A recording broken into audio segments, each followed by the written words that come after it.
I'm I'm not. so happy I'm a for you. I live in Houston. Mark. Go ahead, but Butter Kitty's not here. No, hardened. she's not. No. It's not fair. She's. No, no, I'm hardened. I Not think she's heartless. on her way to North Find that Carolina. I'm quite not hardened, heartless. Is he here? Okay, no, I don't want to. Okay, let's call this meeting to order. Roll call, please.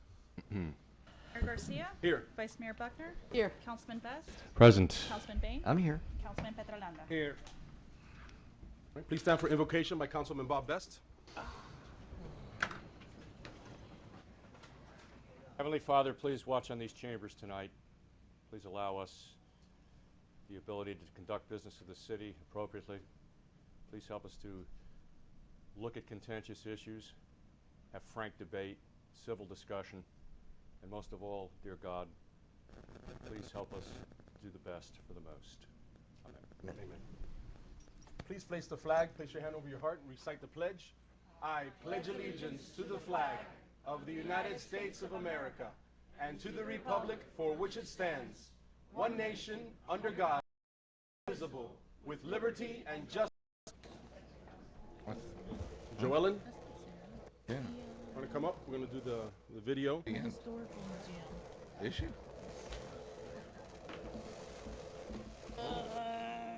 Tenemos que echarle I don't see that grasita. on the presentation. Gotta oil that sucker. This.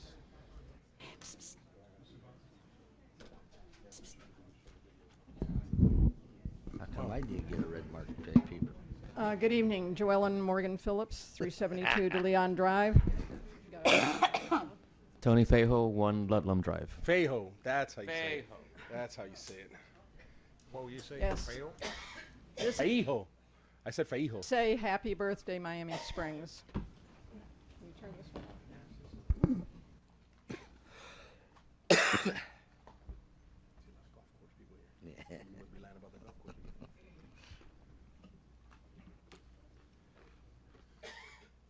A light under there? Are there lights under here? I just saw something come out of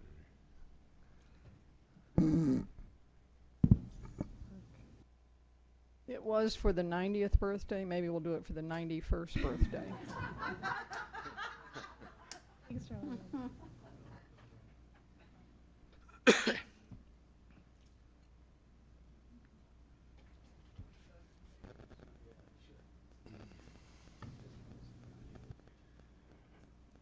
She's doing just as good as Frankie Bravo did on Friday. I think it's gone. There it goes. Got no sound. Hey, that's going too fast for me to read it. Sorry, doesn't work. Have the sound. Stop it. Not the Star Wars. In this way.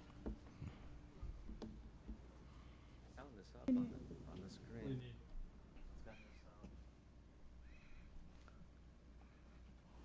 I thought I heard it play. All right, so let's go from there. Is that full? We had the same thing happen to us at the mansion. We had to run. Where's WikiLeaks when you need them? I'm gonna let you all figure that out. I only have 2 folks to speak on over the phone. I'm gonna do that. Turn the lights off, please. I'll go online. Tony Lima, So this is online? welcome back, Okay, sir. it's live. Download it from the link. Okay, so the only thing I can do that. It says, welcome back. Thank you. This is Tony Lima, 841 Wren Avenue. As I said on previous meetings, even though I may not attend regularly, I still keep an eye watch via over there by Comcast.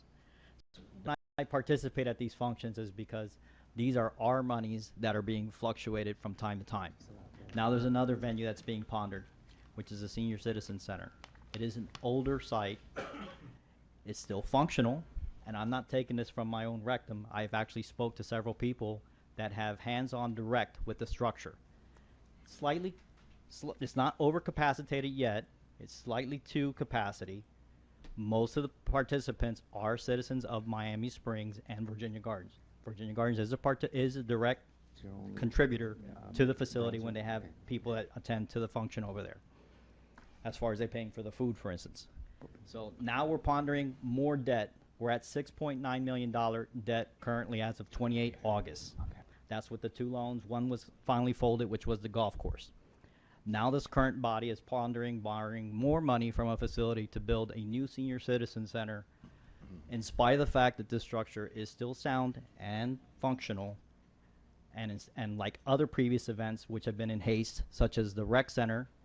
The rec center, some of the deficiencies with the rec center, that is an off spill of what's going on with the senior citizen place, which is why they have to venue sometimes for certain events such as line dancing, the yoga, and the pool exercise they do elsewhere because the structure doesn't have the wide capacity for it. The rec center, the old one, used to have that capacity. The new one, that was an oversight because in haste, we were more concerned about making the industrial sized basketball court. It's there, it's good, but apparently that's not conducive to what the senior citizens needed to do and the line dancing that they used to do prior. The pool, the toddler pool. Now, problem with the toddler pool, again, in haste, had to be done.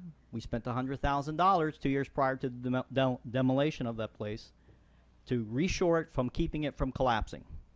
Sound decision, $100,000. It was going to collapse.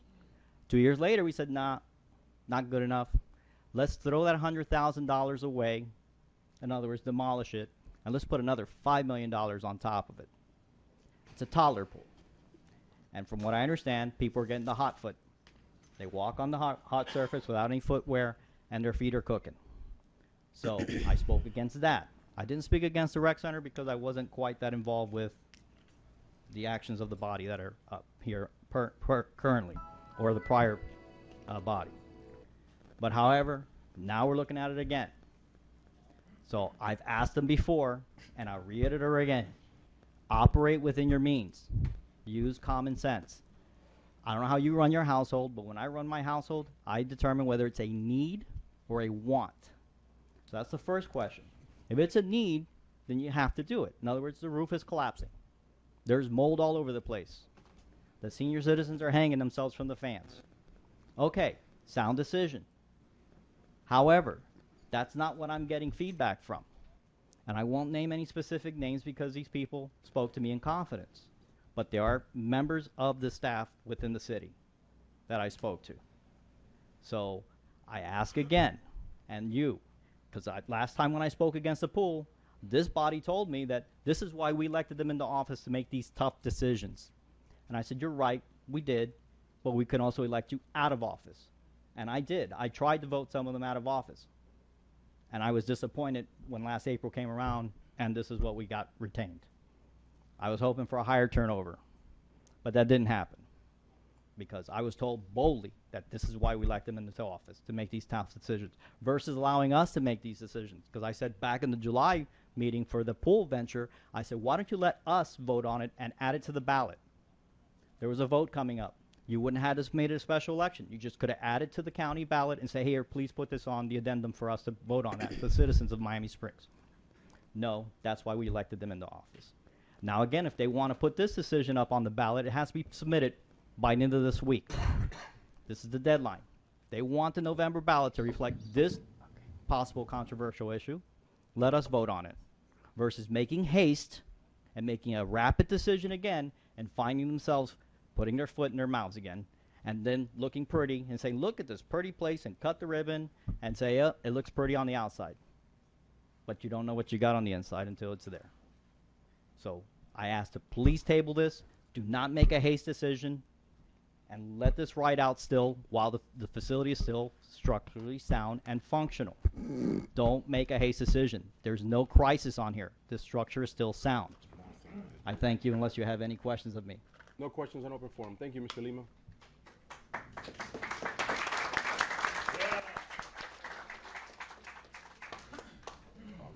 Robert Sammy. No problem. Okay, that concludes open forum. We'll move forward back to the presentations. Is the video ready? I think so. All right, let's give it one more shot.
Without its glow, the lights would go and darkness would overcome.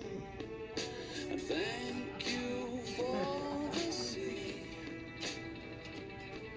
the surf, the sand, the contraband, the locals share with me. You know, from time to time I seem to get down. And other times I'm not the greatest person to be around.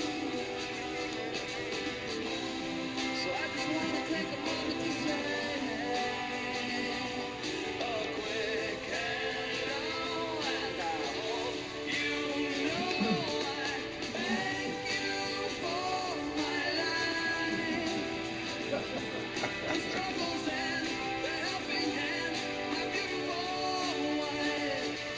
And thank you for the day. I realize my life's a gift. I almost let it slip away. It slip away.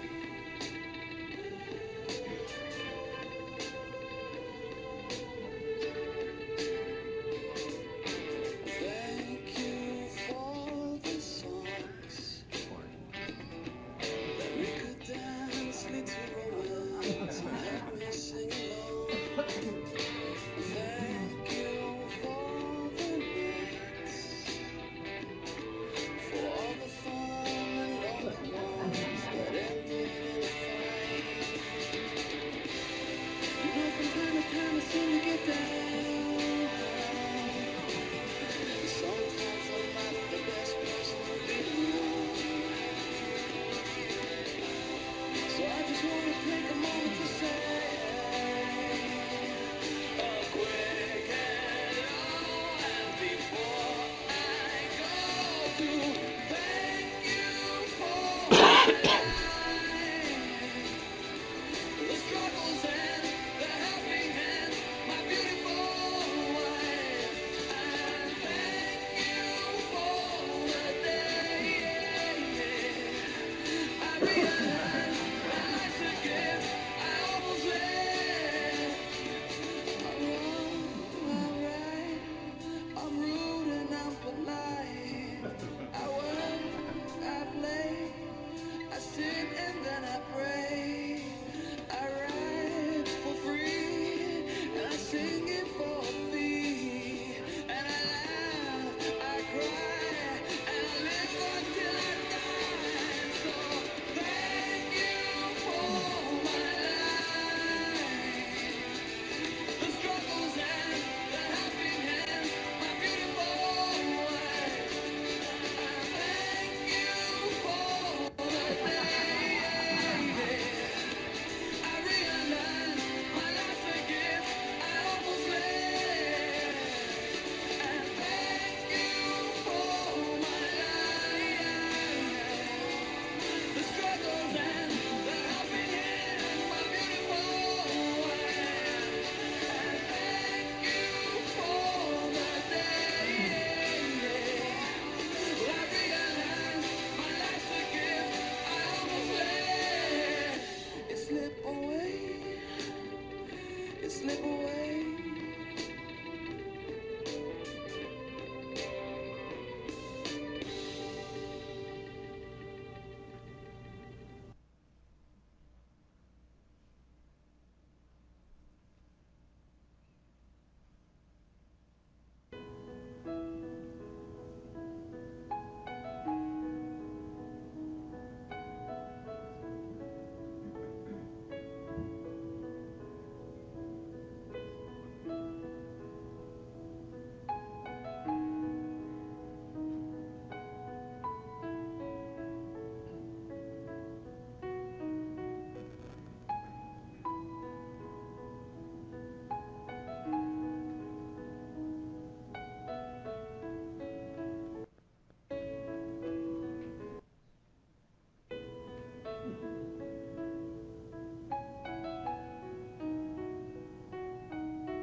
16-minute version will be available in about 2 weeks for all the outtakes that we had to do. So, happy birthday.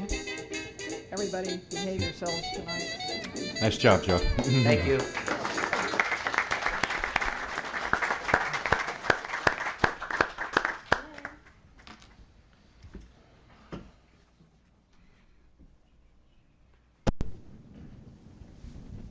Move on to approval of council minutes, 5A, August 15, 2016, workshop meeting. 5B, August 22nd, 2016, regular meeting. Through the chair, motion to move 5A, 5B. Second. Any discussion on the item? Call the roll, please. Vice Mayor Buckner? Yes. Councilman Best? Aye. Councilman Bain? Yes. Councilman Petrolanda? Yes. Mayor Garcia? Yes. 6A, this is reports from boards and commissions. A is Board of Adjustment approval of actions taken at their meeting of September 1st, 2016, subject to a 10-day appeal period. Entertain a motion, please. Motion to approve the Board of Adjustments minutes. Second. Discussion on the item? Call the roll, please. Vice Mayor Buckner? Yes. Councilman Best? Aye. Councilman Bain? Yes. Councilman Petrolanda? Yes. Mayor Garcia? Yes. Public hearing. Mayor, did you do the yard of the month? They're not here. They're not here? Okay. Mayor, before we do the public hearing, can we move up to 11A so that we can discuss the budget before we do the resolution? Because we'll need the final numbers for the resolution. Final number for the resolution? We need the millage and the, well, not the final, but the pre-final for the millage and the numbers. Okay, well, I'll tell you, before we do 7A, which is the resolution for the budget, we will do 11A. So before we do 11A, I'm gonna bump up agenda item T10E first. Because I know there's a lot of folks here to speak to that. There's no sense in dragging these folks to a meeting that they probably don't wanna sit through anyway. E is consideration of Atlantic Chip Smith, President of Atlantic Golf Management, whereby they propose to take over the operation of the golf course under a management agreement that provides for them to assume all profit and loss risk from the operation. I am also including a copy of the current contract with the City of Myrtle Beach, attachment B, as well as a newspaper article recently published about the first year results at Whispering Pines Golf Course, that's attachment C. Mr. Chip Smith is here tonight to do a presentation to council of who they are and what their business plan for the city's golf operation looks like. The reason for this presentation is since we are currently working on an RFP for the food and beverage operation only, the administration requests council guidance on whether we should amend the RFP to include any proposals for the operation of the entire golf course. The RFP would request proposals for 1, operation of both golf and food and beverage operation, 2, food and beverage only, or 3, golf operation only. Now, before I pass it over to you and Mr. Smith, I wanted to pass out these worksheets that I prepared. It's a history of the golf course losses since inception, since 1998 to the year ended 2015. And I wanted to point out, since we always hear residents come up during the year complaining about golf course losses and all that, so I would not be doing my job if a company comes to us and says that they're willing to take over the operation and eliminate the losses at the golf course. I would not be doing my job if I didn't bring this in front of you for your consideration. Okay, but does this have anything to do, I know the answer, so before you look at me like I'm a, I'm a third eye in my forehead. Is your microphone on? Okay, so just to clarify, with the sale of our golf course, this is remember when we outsourced when we accepted bids for the food and beverage, like what Mr. Santana had been running, we also did one for golf back then as well. Correct. Is this any different than what we did? No, and let me give you a little background on that. In 2005, when we went out to bid, we presented these 3 same options. We did not get any companies, management companies, willing to take over the golf course and assume more risk. So we went with the food and beverage only, which was Mr. Carlos Santana. The difference now is that now there's a company out there that's willing to do it. It doesn't mean that they will be the selection. All I'm asking for is, do you want me to amend the RFP and get proposals from other companies that may be out there, not necessarily Atlantic Golf, but just to see who's out there that might be willing to take on the operation with no risk to the city as far as profit and loss. That's the only purpose of this memo.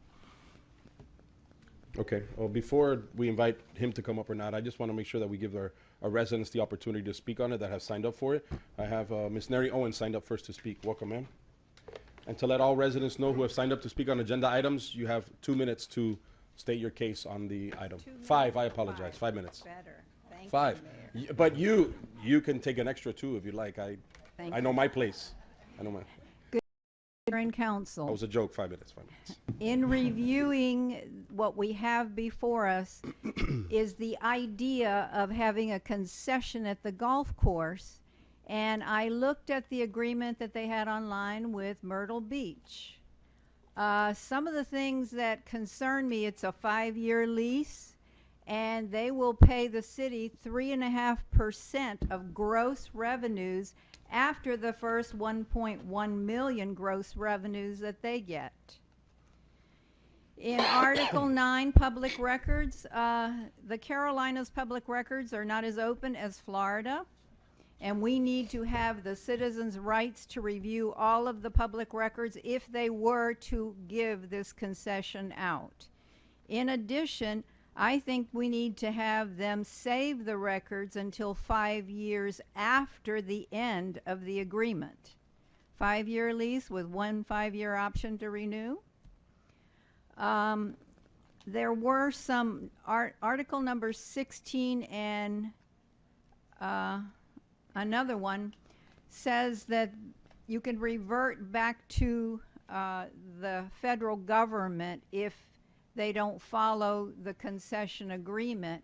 In our case, if we did something wrong and didn't comply with the deed, we would revert the golf course back to the city of Miami. And we just paid off the bonds. It's our golf course. I would like to see the people enjoy the golf course and have an RFP for food and beverage. We have had losses at the golf course, but we have spent $1 million on the sprinkler system. We've improved the turf. We've improved the greens. The landscape is excellent. We've done all the work, and our golf manager now is excellent. So I have a problem with us turning it over now that we've done all the background. What are we going to get for the 3.5% that we're going to get in concession if they go over $1.1 million? We're going to get nothing. We've done all the hard work. We need to continue and stay on the course. Mr. Odell is doing a great job. And I have one more point. There's Article 28 of the agreement has a 90-day termination clause. The concessionaire can, if he demonstrates that the golf course operation is not economically viable, he can cancel the concession in 90 days, leaving the city back looking for someone to administer the golf course. So as a longtime resident since 1958, I say no. Just go out for food and beverage. That would be excellent. Thank you. Thank you, Ms. Owens. You have. Yeah, right on. Okay, Don Redinger.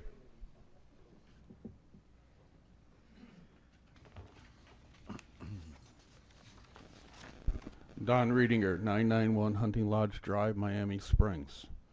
I'll be perfectly honest, I just found out about this item today, this afternoon, but I'm confused, all right? The agenda memorandum seems to indicate that we are looking for whether to consider proposals for food and beverage, golf, or both. Yes, sir. All right. At the same time, it indicates that we're going to get a presentation before an RFP has even been presented, okay, of a proposal that alludes in the attached memorandum from Mr. Alonso, or to Mr. Alonso from Chip Smith, of a proposed contract with the city of Miami Springs. And the only attachment in the agenda item is an agreement with Myrtle Beach. What does one have to do with the other? I mean, I think any presentation prior to an RFP being prepared is simply inappropriate by anyone, okay? And I think a proposal prior to the fact would, in essence, exclude that proposer from even presenting at a later date. Thank you. Thank you, sir.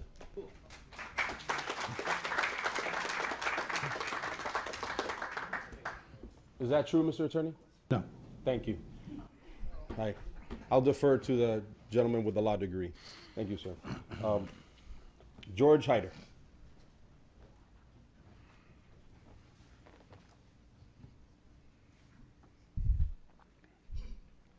Welcome, sir. George Hyder, 1067 Hunting Lodge Drive. I think we've been down this road. No disrespect to Atlantic Golf, but I think in the past we've had 3 or 4 golf management companies run our golf course, and basically at the end they run it into the ground. And I'm talking about the maintenance side, because if they're not making money, they're going to start cutting back on their labor and the fertilizer, and that's what's happened in the past. Now I'm up here, I'm supporting Paul O'Deal and his superintendent Lori. They have done an excellent job the last 3 years. He inherited a golf course that was horrible conditions 3 years ago. I think if you stay the course, this golf course might break even. Okay, I know it loses money, and it's just like a football season. At the beginning of the year, there's always hope. So at the beginning of this year, there's always hope that we're going to make around that corner and break even during the winter time. And all I got to say. Thank you, sir. John Souter. While he comes up, Jan. Yes. This has been, our golf course was outsourced to other management companies to At the very beginning, at the, yes. at the very beginning. What Yeah. year was that, if you don't mind? Oh, gosh. Roughly. 90. I know when we first took it over. 99. I know when we first took it over. Yeah. But it was right around the first amount years that we took it First over. number of years, and it was successfully done the first couple of years, and then the original company had a superstar guy working here, and he was so good that they took him out, and they moved him, gave him the entire state of Pennsylvania. They replaced him with somebody who didn't do a very good job, and that was the beginning of the downfall. And then the city's been up and down, you know, with different operators and different operations over the years. So there's been a number of options, and you know, the gentleman from Atlantic is here.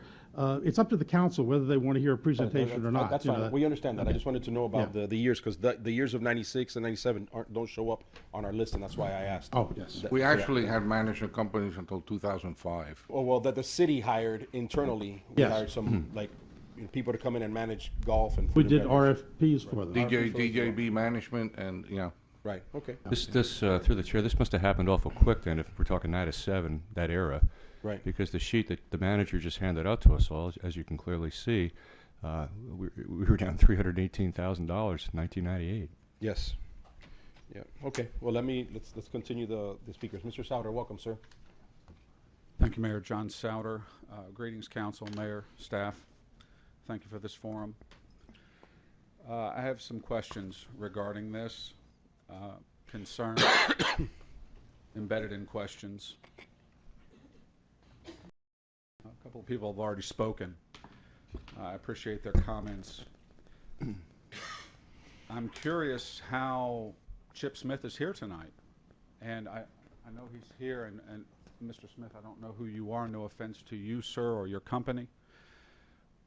We don't have an RFP on this. Hasn't been drafted. And I want to know how a guy from Myrtle Beach ends up in Miami Springs. I just want to know.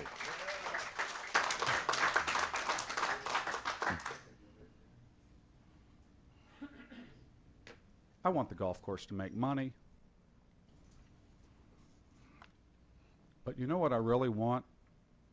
I want the golf course to be left alone. I do not want the golf course, any of its 182.27 acres, to be touched. Period.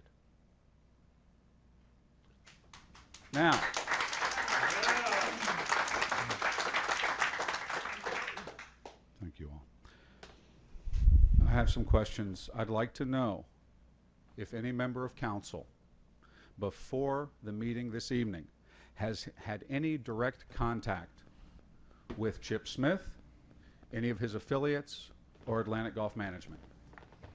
Yes. Would you be willing to expound on that, Mayor? Sure.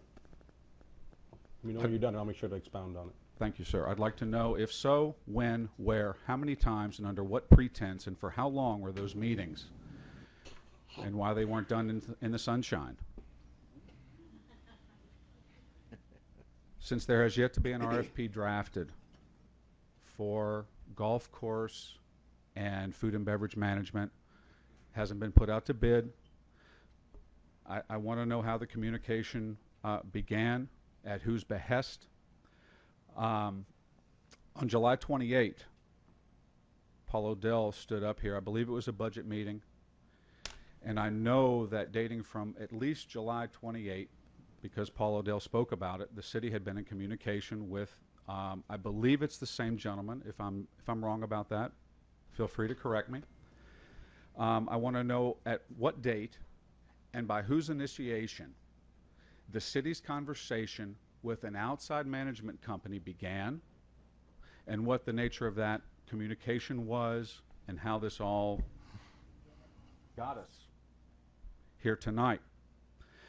The publicly stated goal for the payoff of the golf course, the bond payoff, which was dated August 1st, was to make the country club profitable. Again, I don't know if the country club can be profitable, should be profitable. I don't know if it matters if it's even profitable. Does the rec center make money? Does the senior center? Does the pool? We've just spent $5 million on a pool. I want to know why the city is even considering turning over complete control of an operation that we just freed the lien on to a person, and again, Mr. Smith, I know you're here, with, to the best of my research, has absolutely no operational experience managing a golf course in South Florida.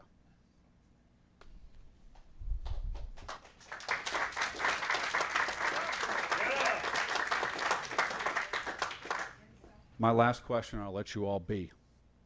I want to know why the city is so eager to bring in outside management, especially in light of the fact that Paul O'Dell, who is a known, respected, trusted public servant, who seems very capable to me, and to the best of my knowledge, so far is doing a pretty darn good job of managing operations over there. I want to know why he's not being given an opportunity to run these operations. I want the city to... You're closing, sir. Yes, sir. Thank you, Mayor. I would like the city to draft RFPs that are open publicly and sealed. And I would like those submitted before we consider turning the control of the golf course, of our golf course, over to outside management. Thank you, sir. I thank you all.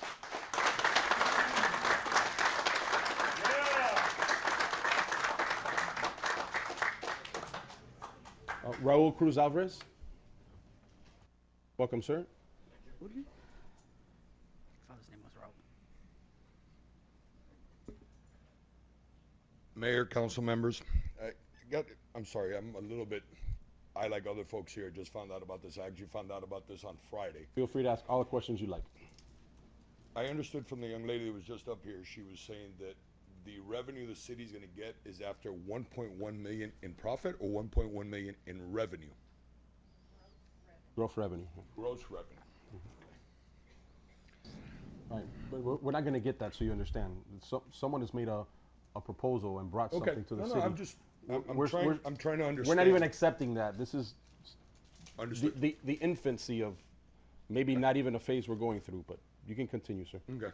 Because again, I'm looking at the reviews or the numbers posted on this, and I'm not a rocket scientist. I am an aviator, but not a rocket scientist. Close. It's almost there. Pretty close, though. Yeah. In order to get to those numbers, the revenue has to really, we probably did what, 1.2 last year, according to this document, in revenue? Yes, sir.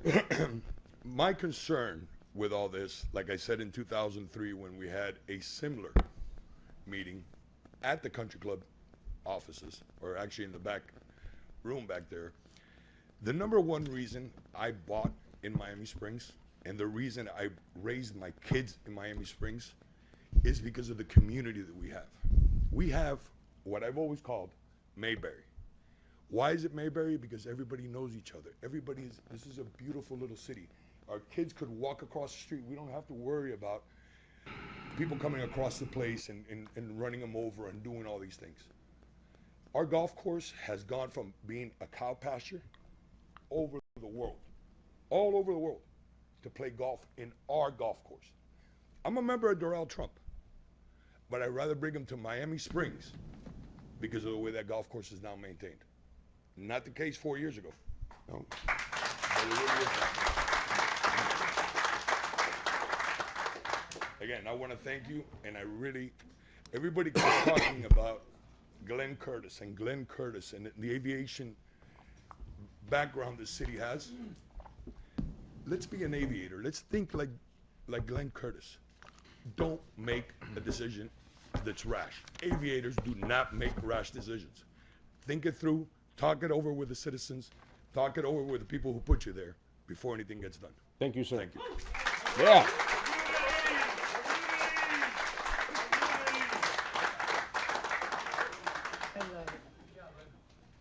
I hope you're not walking out the door. Okay, I thought you were walking out the door. All right. Before we get to the presentation, to ask Mr. Smith to come up and do the presentation, first I want to say thank you to all the residents that came out. They heard something of concern in reference to our precious golf course, which we all protect, and we have questions too. When like the city manager says, when someone comes up and makes a proposal, we would be doing an injustice to residents if we don't say, look at it. That doesn't necessarily mean no. And I'm going to answer the question that Mr. Souter had in reference to how the communication happened. It happens with any time there's anything pertaining to the city. That people call the mayor. They call me. They bump into me at a family gathering, the 4th of July. Mr. Smith was in town visiting friends who live in Miami Springs. Not that he sought out and came out looking for me. The friend who's a resident said, yeah, I know the mayor, and he referred the gentleman to me. It was a simple conversation. My initial instinct and reaction is, please pardon my French, no way in hell. We're not looking to outsource. We like our golf course, our management. It went from a cow pasture, exactly like you said, Mr. Cruz Alvarez, went from a cow pasture to what it is right now, but we do have losses. So if I give that reaction without bringing it back to the city manager and the city council, and I make a decision like that on my own, which I should not be doing, it's an injustice. So I simply came to the manager and I said, gentleman reached out to me. I'm going to give him your phone number, see what it pans out to and what it looks like. He looked at it. He said, well, let's see if council is even willing to consider it, because we've considered it before. I only wish this many people would have showed up the last time we discussed this, but that was not the case. It was the case when we were losing even less money back then when we talked about it, and there wasn't anyone that was interested in the process. We want to keep Miami Springs in Miami Springs. We don't want to outsource anything, but here we are. We're in the process of outsourcing the food and beverage aspect of it because it's been at a loss. We are the city of Miami Springs. We manage services, police, recreation. That's what we manage, building and services. And when it comes to code compliance, code enforcement, that's what we do. Municipalities aren't in the business of managing golf courses. They're not in the business of managing food and beverage. If you look at the majority of municipalities that manage golf courses, they lose a lot of money. And it's not the city that loses a lot of money. Us, the residents, we pay it out of our taxes. So just in a quick, before the explanation, and some of us might care, and some of us might not care. Some people are at different financial brackets. But from 1998 until 2015, we are over $8.5 million in a loss. If you were to ask me, if we're considering selling the golf course, I wouldn't care if that was $100 million. I would never consider selling our golf course. But when somebody proposes and says, I'd like to consider managing it, and your loss on an average of $250,000, $300,000, $400,000 a year, I believe we're estimating now in our this upcoming budget. Just so you know, your council members up here, including your mayor, didn't even flinch. When it came budget time, we said, oh, by the way, we're budgeting a close to $400,000 loss that's coming out of residents' pockets. We didn't flinch. We said, okay, it's our precious golf course. In comes Mr. Smith and says, I looked at the golf course. I think I can do a little better. Your golf course looks beautiful, but I'm willing to absorb all losses. So we will no longer lose that money, and then I'll manage the golf course. Sounds too good to be true, right? That's what I said. Too good to be true. I hand them off to the manager, the professional. You all figure it out, vet this guy, see if he's the real deal. Apparently, he's real deal enough where we're now considering whether or not residents and this council would like for us to put that onto the RFP to do it. I don't think you'll find a single person up here on the council that says Mr. Paul O'Dell has not done a phenomenal job. And actually, the first thing I told the manager is I'm not willing to consider any management company that comes in here that will not pick up the salary of Mr. Paul O'Dell or Lori, who's been maintaining our golf course, who is the cause, that dynamic duo of a team that has made our golf course as beautiful as it is. But you all don't know that because you don't know the conversations that the manager happens, so I'm letting you all know right now. I, as the mayor, would not consider any management contract if Paul O'Dell and Lori aren't on board with the city. And if we as a city have to pick up their salary, we'll do it. Half of it, all of it, I'd be willing to consider doing that to keep them on board, to keep a watchful eye on whoever's there doing the process. If we agree to that, that's one of the things I'd like to propose when we look at it. But I don't even know what his proposal is because I haven't heard it. I don't know what it is. It was an inquiry, handed it off to the manager, and I'm here to listen to what he has to say the same way that everybody else does. But if it doesn't include Mr. Paul O'Dell and Lori in the whole process who have turned our golf course around, my ears are going to get plugged from that point forward. I just want you all to understand that. You might not know who that is, but those are the folks who manage our golf course right now. So that's how the conversation came about and why we're up at this point right now. At full disclosure, I met the man through William Drew at the burning of the bond. I shook hands. No conversation. Yeah, the deed, right? We did the deed when we burned the deed. Through the chair, I've had absolutely no conversation, nor do I even know who he is sitting in the room here right now. I've had no conversation with the I gentleman. just want to know who's However, talked to the guy. through the presentation that we had some, 30, 35 pages of material to read on this stuff at least. Yeah. It's in capable hands with William right now. And, again, there's absolutely no interest from this body of selling the golf course whatsoever. And I've heard this all over town for the last 2 weeks, and I don't know where this comes from. But we have no interest in selling the golf course. Finish that up, Mr. Councilman. We can't do it. What we do have an interest in possibly is taking a look at the numbers. And will it be not prudent to do that, even if we don't end up putting it to fruition in the long run? I mean, the man traveled all the way down from South Carolina because he happened to have a conversation with the mayor who passed it to the rightful authority, and here he is tonight. Now, as far as how this goes about versus an RFP or anything, he's here. Let's listen to the man. And there's no violation if in the future he chose to would submit a proposal. we be not doing our jobs by not doing that, by not giving the man at least 5 minutes in the well or 10, whatever he needs? That's my whole point. Mr. Attorney, can you clarify for the public, all of our residents, golf course residents or none, on the only way a sale of the golf course could occur? Only by vote of the people. That's it. It's that simple. So when somebody tells you council's looking to sell the golf course, you can go right ahead and call them a liar right from the get-go because we cannot, I don't think this body would entertain selling our golf course. They would have to go out and get signatures, anybody who wants to do it, and have enough residents say that they would like to consider it to be put on a ballot. Or maybe we could say, yes, put it on a ballot, but it cannot be sold unless we put it to a vote of the people. So let that put your minds at ease. Has anyone else up here spoken to Mr. Smith? I have not. No, we haven't. I don't know. Mr. Smith, I'd like to invite you up so you can... Can I just clarify one or two things before Mr. Smith comes up? Sure. The RFP that would be produced, the reason we're going in this process is we need to have direction from the council as to whether they would even be interested in outsourcing the golf course operations. That's the only reason it's on the agenda.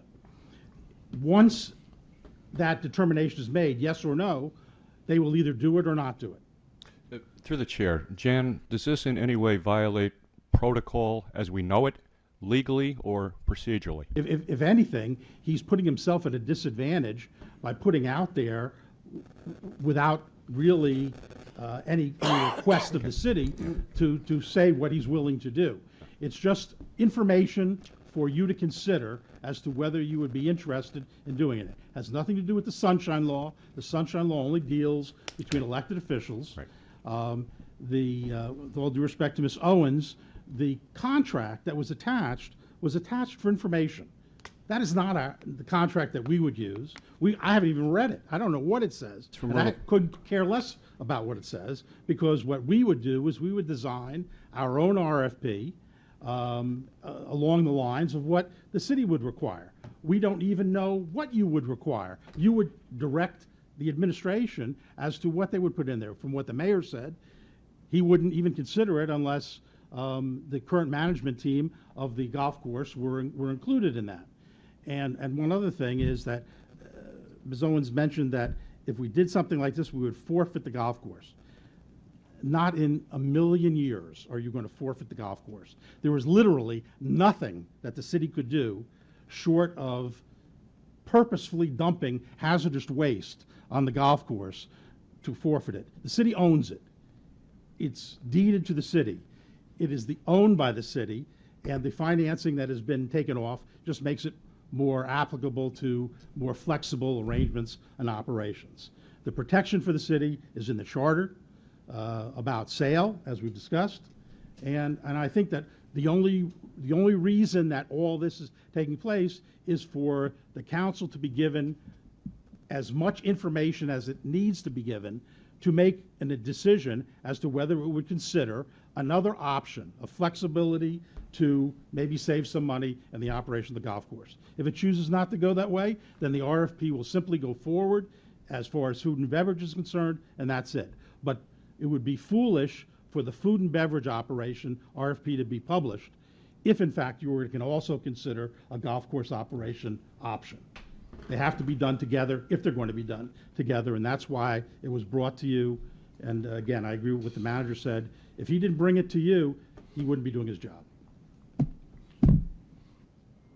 Thank you, Council. Thank you, Mayor. I did want to come tonight and basically before we look at a proposal, as you've talked about, I did want to give you a little bit of history on our company and things we've done, and tell you that I've been coming to Miami Springs for quite a few years, and I've seen this golf course over and over and think it's a beautiful spot in the centerpiece of this town, and that's what piqued my interest. I have dealt with municipal courses in the past, as was referenced earlier, and I think I'm very proud of where I've been able to take these golf courses from, where they sit in one stage to a different level. You have a great advantage because the golf course is in really good condition. You have a beautiful spot, so it's not like you're starting with a golf course that is not good. Your staff, Paul O'Dell, and your superintendent have something to be proud of. And yes, I agree that they should be an integral part, if it's nothing more than being part of a team or a watchdog or whatever you may want to do. So I also want to address a couple of things to clarify some of the comments. The contract, as Jan stated, was an example we sent from another municipality. It was not intended to be a contract for Miami Springs. It was just an example of a contract. The portion in there about reverting back to the government, that particular golf course was an old Air Force Base golf course, and the property is still owned by the Department of Defense. So if the city of Myrtle Beach or myself did anything that the federal government deemed not appropriate, then they could take the golf course back. So it has nothing to do with what could happen here in Miami Springs at all. It was just an example. On the revenue side, that was a deal that was set up again with Myrtle Beach, nothing to do with Miami Springs. It was just an example. I think whatever contract was done with my company or anybody else in an RFP would be something that the city of Miami Springs negotiated in the best interest of the city and the citizens of Miami Springs. With that, I think you'll see one more point in my few pages that we'll go over in a minute, and that was a comment about coming from Myrtle Beach to South Florida. I do, in fact, own a golf course in South Florida in Palm Beach County, and I'll get into that in a few minutes. But as far as my company, I'm going to give you a brief overview and a little bit of information there, and we'll go from there. Atlantic Golf Management is privately owned by myself. Andy Apple and myself are the managing partners of it. Andy's a leading agronomist and deals with courses up and down the East Coast, including Palm Beach County, which we're owners and operators of that course. I've owned and managed golf courses for over 25 years. Some examples are Tournament Players Club, TPC Myrtle Beach. Bought that golf course from the PGA Tour, and we'll get into that a little bit more in a minute. Whispering Pines, which was mentioned earlier, which is a city-owned golf course in Myrtle Beach, South Carolina. And Wellington National Golf Course, which is in Wellington, Florida. Recent projects that we've done, for some examples for you guys.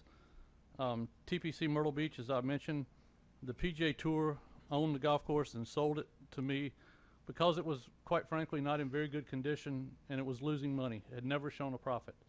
So we purchased the golf course. After 1 year, TPC Myrtle Beach was the only 5-star rated golf course by Golf Digest in the entire TPC network out of 32 courses. And, you know, they pride themselves on holding PGA Tour events and having great quality. It's the best brand name in golf. So we were proud to be the only 5-star rated course. Now Sawgrass has that 5-star rating as well. The course has shown a profit every year since 2007, since we purchased it. Our maintenance budget is just over $850,000 there, and it's known for great conditioning and great customer service. It's received numerous national and regional awards, and I don't know if we're going to get the PowerPoint presentation up or not on that, but well, there'll be a few pictures when you get to that, but I'll keep going just for the sake of time, but we can flip through some of the pictures at the end to show you some of the another recent project, as I mentioned, has been mentioned in the room today, is Whispering Pines Golf Course in Myrtle Beach, South Carolina, by the city of Myrtle Beach, with the land still being owned by the Department of Defense or the federal government. Its annual losses have been $250,000 a year. It, unlike Miami Springs, was in poor condition. We took over that golf course on November 1st of 2014. Again, $250,000 annual losses. The golf course, the first year was very profitable. We paid the city of Myrtle Beach $53,000, so they had a $303,000 turnaround the very first year. We'll play over 50,000 rounds this year, which is up from the 27,000 rounds that they had played the year before we took over. The golf course is in great condition, and I'll also have some information in a packet that, again, I've got, let's see, got a clicker or anything?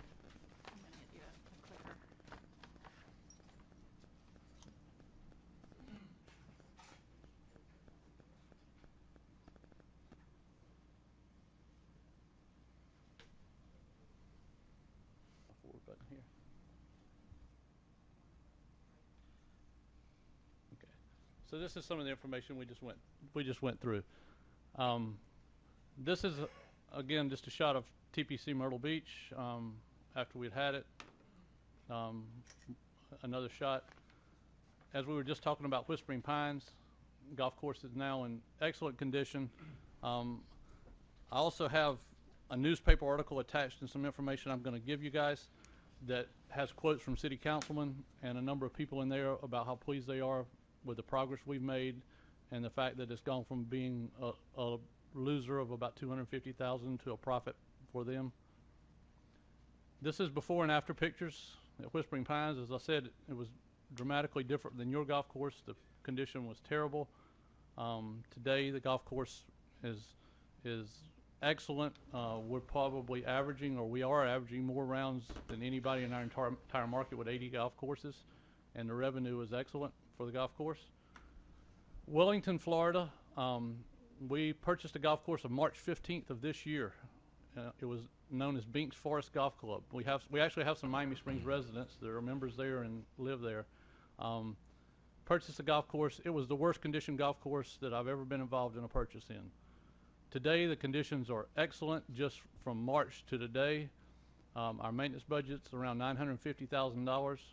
Our membership sales since June 1st has exceeded $1 million, and we expect it to reach $3 million in membership sales and about $4.5 million in annual sales. So one of the things you'll see is I really love the game of golf. I have all my life, and I love coming in and trying to make things a little better. And again, your golf course is really good, so it's tweaking. It's doing things from a marketing standpoint to make this golf course profitable. And I have a lot of confidence that we could do that in a very short period of time. Instead of getting into a lot of plan of action and things like that, as you said, you haven't put out an RFP yet, so I won't get into that tonight unless you guys really want to. I have it. If you feel like it's more fair to do that on RFP side, I'm fine with that. But I'll tell you the gist of what I would like to do from a management standpoint is have a contract that would be 5 years, that if you saw that the golf course was not meeting your expectations, it would have a very short termination clause in it, so you could tell us to get out. So you wouldn't have to go through the side of saying you're stuck with a contract and you're stuck with someone when they do run it in the ground. We have no anticipation of doing that because we like to improve things, not suck the money out of it by any means. We've got a great track record. I can give you reference on top of reference, and make the golf course something that we all can enjoy and be fun, as you do today, except the difference is the profit. Our bottom line in a contract with someone like the city of Miami Springs would be we would take 100% of the risk. If the golf course lost money, we would fund that loss. If it made money, we would like to do a profit split, and that profit split wouldn't be negotiated. So your $350,000, $400,000 loss you're currently looking at would go away day one. That would save the citizens of Miami Springs quite a bit of money and take all the risk out of it. If it lost $400,000, that would be on my dime, not on the citizens of Miami Springs. So I have a packet for each of you guys. In addition to what I've shown you today, I have a letter from the mayor of Myrtle Beach with how pleased he is with what we've done so far, and then I have a recent newspaper article that the newspaper did based on what we've done the first year. They did an article. It has quotes from city councilmen in it. It has stats in it as to what we've done, and I think you guys have a great product, and we could be a part of it, and we could take the risk of the loss out of your hands and help improve the product that is there. So with that, I'd entertain any questions. Council, no one has a question for Mr. Smith? I do. Go, Councilwoman, Vice Mayor. The golf course is losing approximately $400,000 a year. How would you propose to make this up? It is on. Want me to repeat the question? No, I heard you. You got it? How would I propose to make it profitable? A lot of different ways. Marketing is a big piece of it, getting the rounds up. But also, I mean, I've evaluated the rates at the golf course, and I think there are some areas that are a little bit on the high side. So based on the market that I see around you, I think there's a way to lower the rates, but increase the rounds by a good bit, which will increase the revenue. And we also, by having a number of golf courses, we have a lot of efficiencies with buying power, with equipment and different things like that, that would be cost savings that would make it work for us. Your revenue and your expense situation almost mirrors Myrtle Beach. As a matter of fact, the Myrtle Beach golf course is across the street from an airport. There's so many things about it that's, when I walked on this golf course, that I felt like I was back at that golf course. Thank you. Another question. We've had other management companies, and it didn't work out well for us. And the first thing that they did was cut maintenance of the golf course grounds. our golf course now is back up to par, the grounds are back up to par. How will you guarantee that golf course you generate profits? I think maintenance course isn't good, nothing else matters. So I will tell you that maintenance would be our #1 priority. I've seen what you have. You have someone, without even meeting the person, is doing an excellent job, and I agree that that person would need to be part of our team if we did it. But it's more about the maintenance is the efficiencies that we can bring from having other courses. You know, there's pieces of equipment that you use once or twice a year that a single course has to have, versus us having multiple courses and transferring equipment, for instance, from Wellington down to here. We can share, you know, equipment in some cases like that, which are big savings. So there's quite a few ways to do it. This is not uncommon. If you go to cities that own golf courses all over the country, you'll hear the same story over and over and over. They're losing money, they're losing money. And private enterprise a lot of times can turn these golf courses around and still maintain or improve the quality while at the same time making a profit. Okay, I just got 2 more, if you don't mind. Your company asked for an aerial of the golf course. Seeing the aerial, do you plan on reconfiguring the golf course in any way? No, you know, unless you guys had in mind to do something, you've got a great lay. That's one thing I didn't get into was, you know, the history of this golf course with Saracen and Snead and some of the other Hall of Fame players here. I think you need to take advantage of that as well as part of the marketing. But the golf course itself is a really good layout, and that's one thing that attracted me to it. I'm not just a golf course manager. I love the game. I play the game, and your golf course, you know, the more I saw it, the more I loved it. And you know, I didn't have to come down here and do this. I picked these things out because of my love of the game and love of what I've seen so far. And finally, I too agree with you on the, if we even considered bringing in a management company, I would basically, my most major, I guess I would say, demand would be that the team that's there would be kept and not at our expense. I mean, that would have to be part of that. They've done a wonderful job. How do you feel about? Well, again, I'll go back to, you know, I like to use an example of another municipality, municipal course like Whispering Pines in Myrtle Beach. We retained 23 employees when we when we leased the golf course November 1st of 2014. Today, 12 of those employees are still there. 4 of them retired. 2 of them went to different positions in the city, and it's my head golf professional is still there. That was there when we took over with the city. We have a key maintenance person that's still there. Our entire food and beverage staff is still there. So, you know, it's not about coming in and cleaning house. It's about going in and doing things efficiently and making things work from a profitable standpoint. And it's just something that, as the mayor said, the city is in the business of running a city, and sometimes running a golf course can be a little more difficult. And the folks you have in place are doing a great job, but with some professional management teaming up with them, it can really go to a different level. Thank you. See. Yes. Thank you, Mr. Smith, for coming out tonight.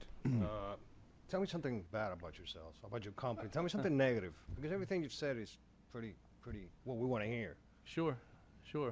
I'll tell you, I've had great success in the golf business. I've been in charge of as many as 9 golf courses as VP of a company before I started owning golf courses.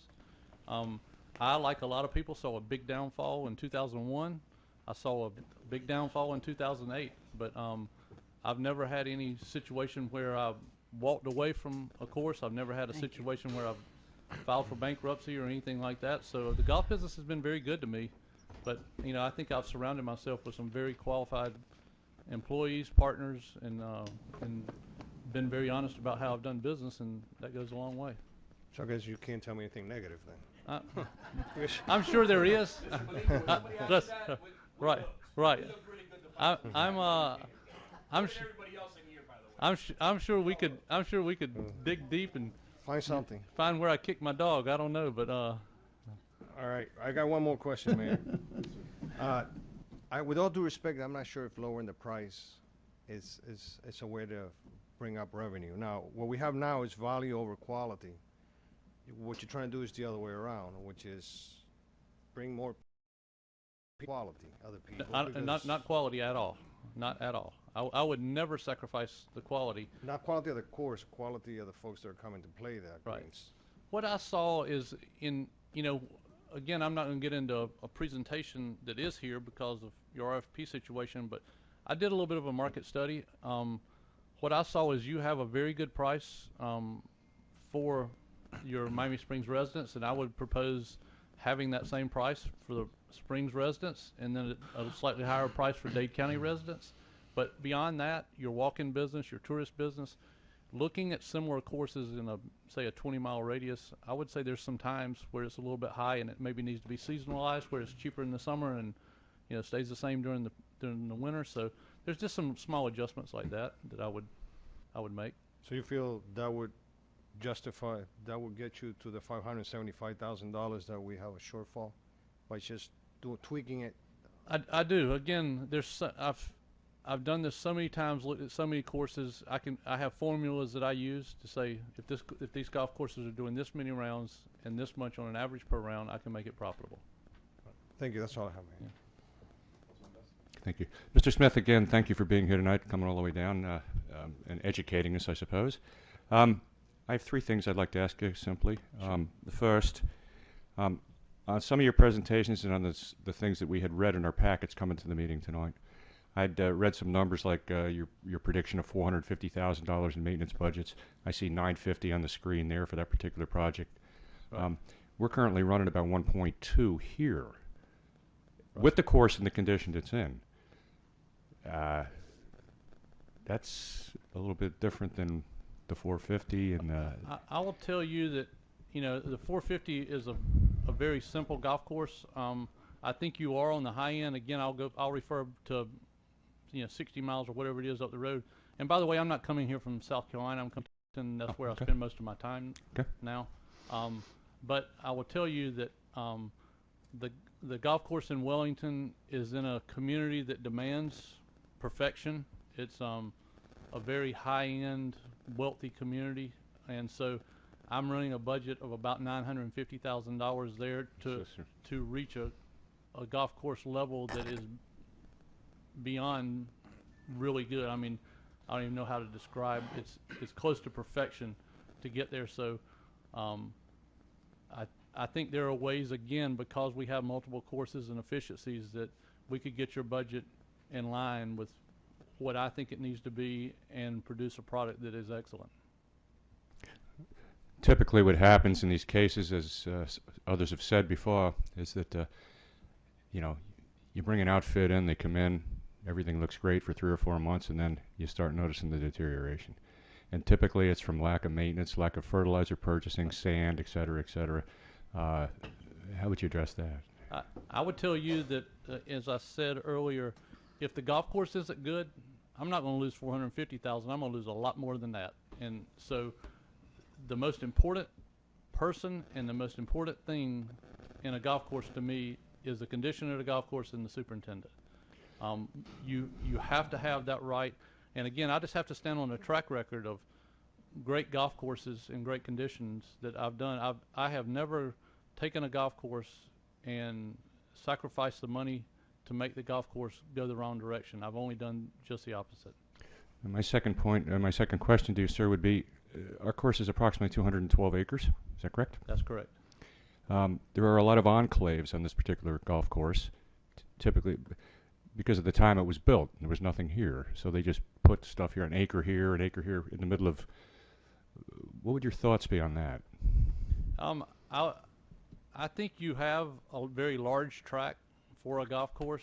Areas on the exterior of the golf course that probably don't come into play, that may have multi-purpose uses that would still be recreational, but I would not sacrifice the golf course for additional recreational activities. I did ask for an aerial of the golf course, and I did look at some of those exterior areas with this golf course that does not come into play, that could have multi-purpose uses, recreation uses or whatever the city may deem without affecting the golf course. Mr. Smith, my final question to you is, you and Mr. Apple, Yes. are you associated with a parent company of any nature? No, we own our company. We have no parent company whatsoever. Thank you very much, sir. I have no questions.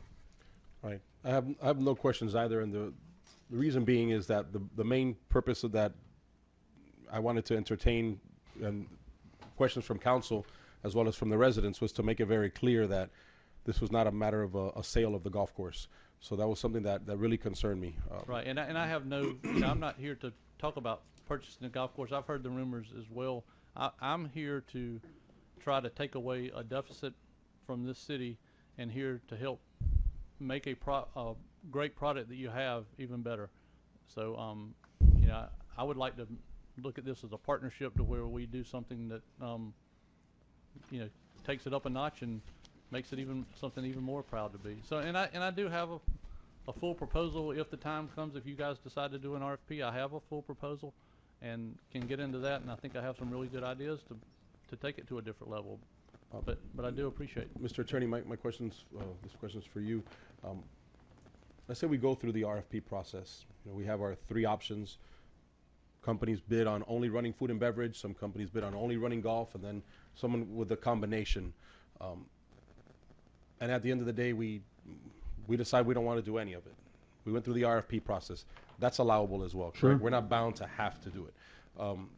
But I think we have realized that having our food and beverage, which is another aspect of it, was necessary so we wouldn't have to incur such a large cost. So eventually we would end up outsourcing something of it, if it's the food and beverage or golf, or a combination of the two. The the council always retains the right to reject all bids if they feel that it's not in the best interest of the city. Like you say, we're going to have to do a food and beverage because I don't think Mr. Odell wants to be cooking hamburgers much longer. He makes a mean burger. I don't know well, yeah, but So I hear. it's not his best feature.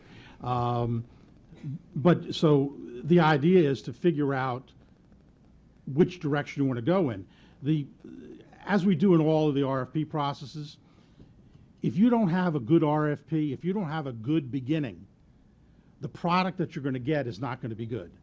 So the benefit that we get from Mr. Smith and his presentation, and for whatever other sources that Tammy and Vicky will get before they would do something, go towards the producing of an RFP that would be within the framework of what you want, not what anybody else is offering or anything else. So we've heard some things about what would be offered by one prospective operator, but maybe they don't reach exactly the needs of the council at all, or don't go as far as the council wants in some regards.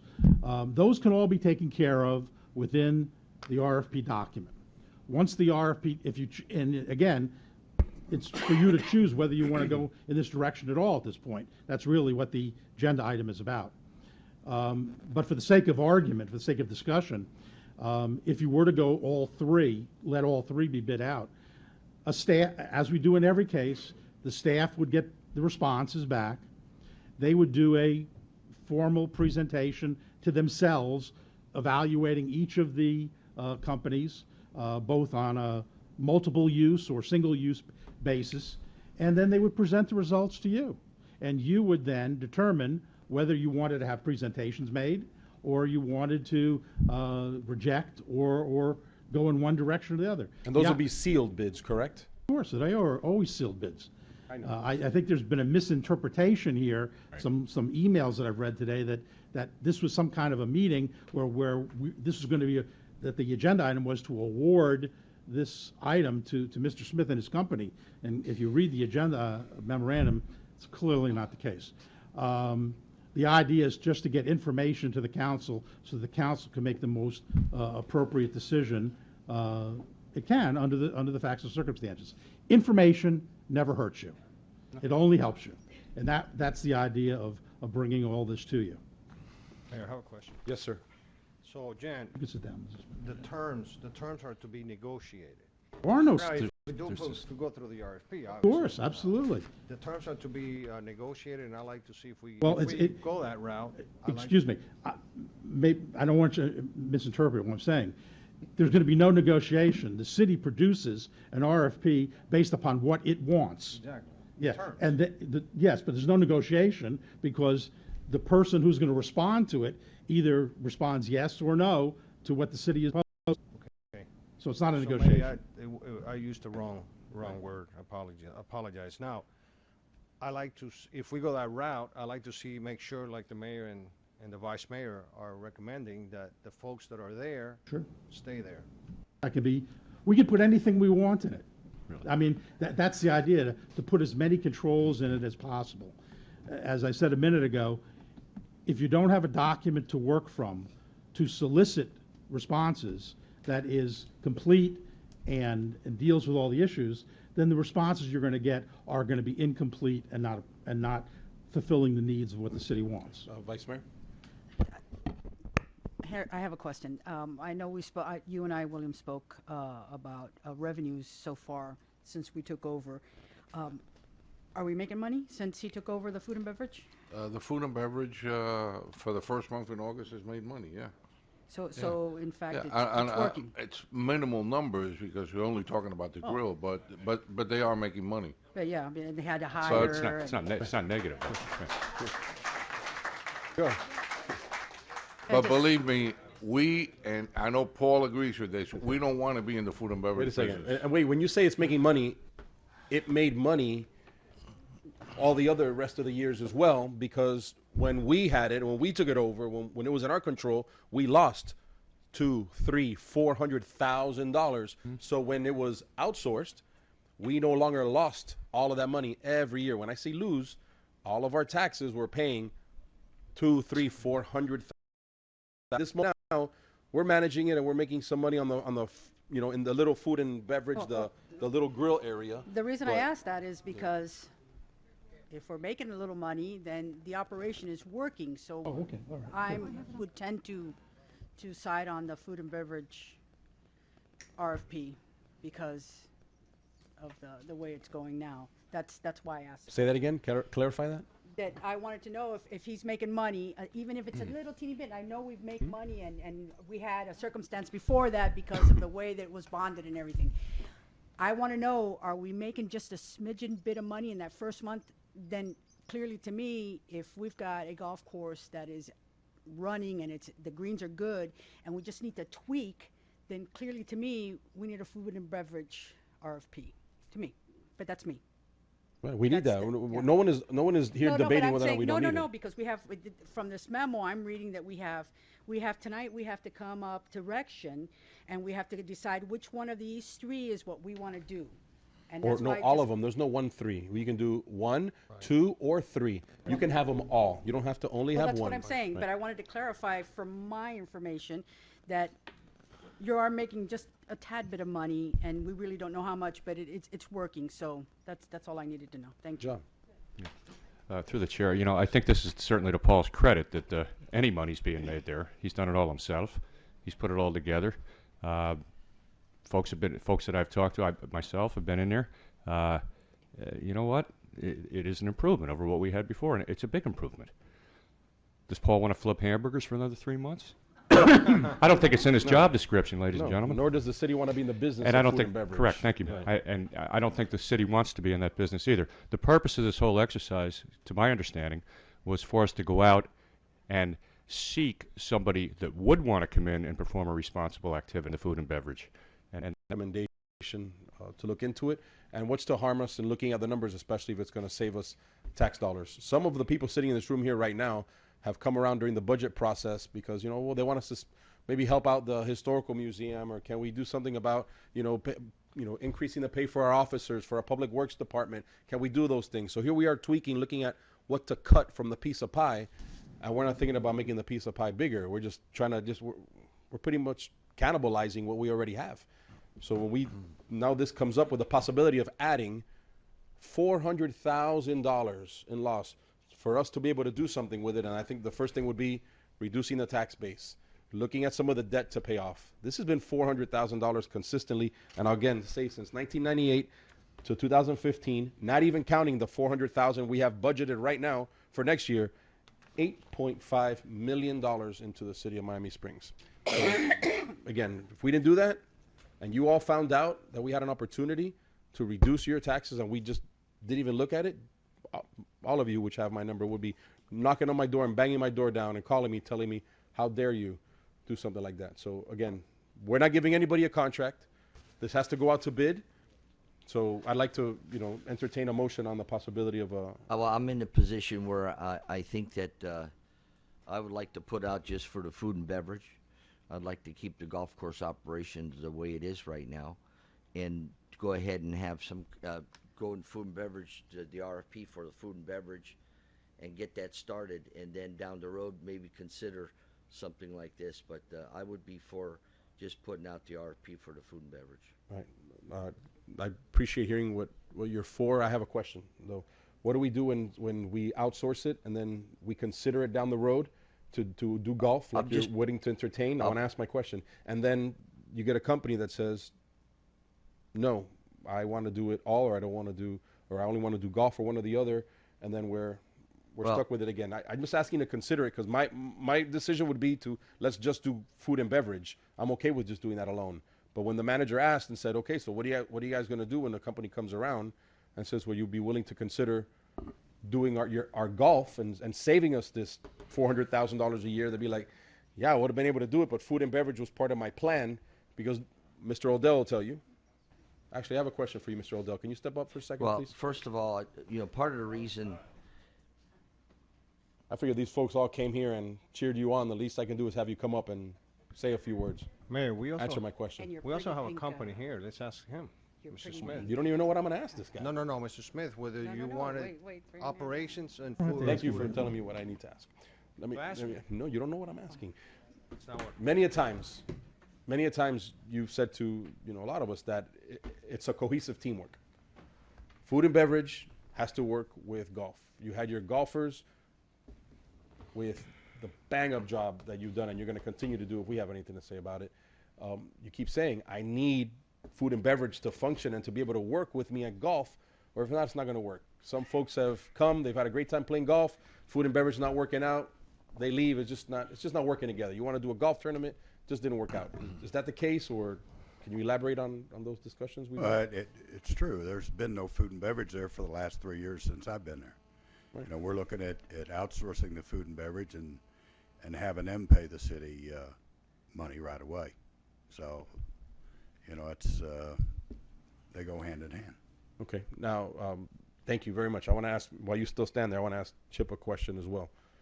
Now, your, I guess, interest in our golf course is in golf, or is it in food and beverage, or would you do golf if you didn't do food and beverage? My out of curiosity? interest would be in both golf and food and beverage, and we have an extensive background in food and beverage.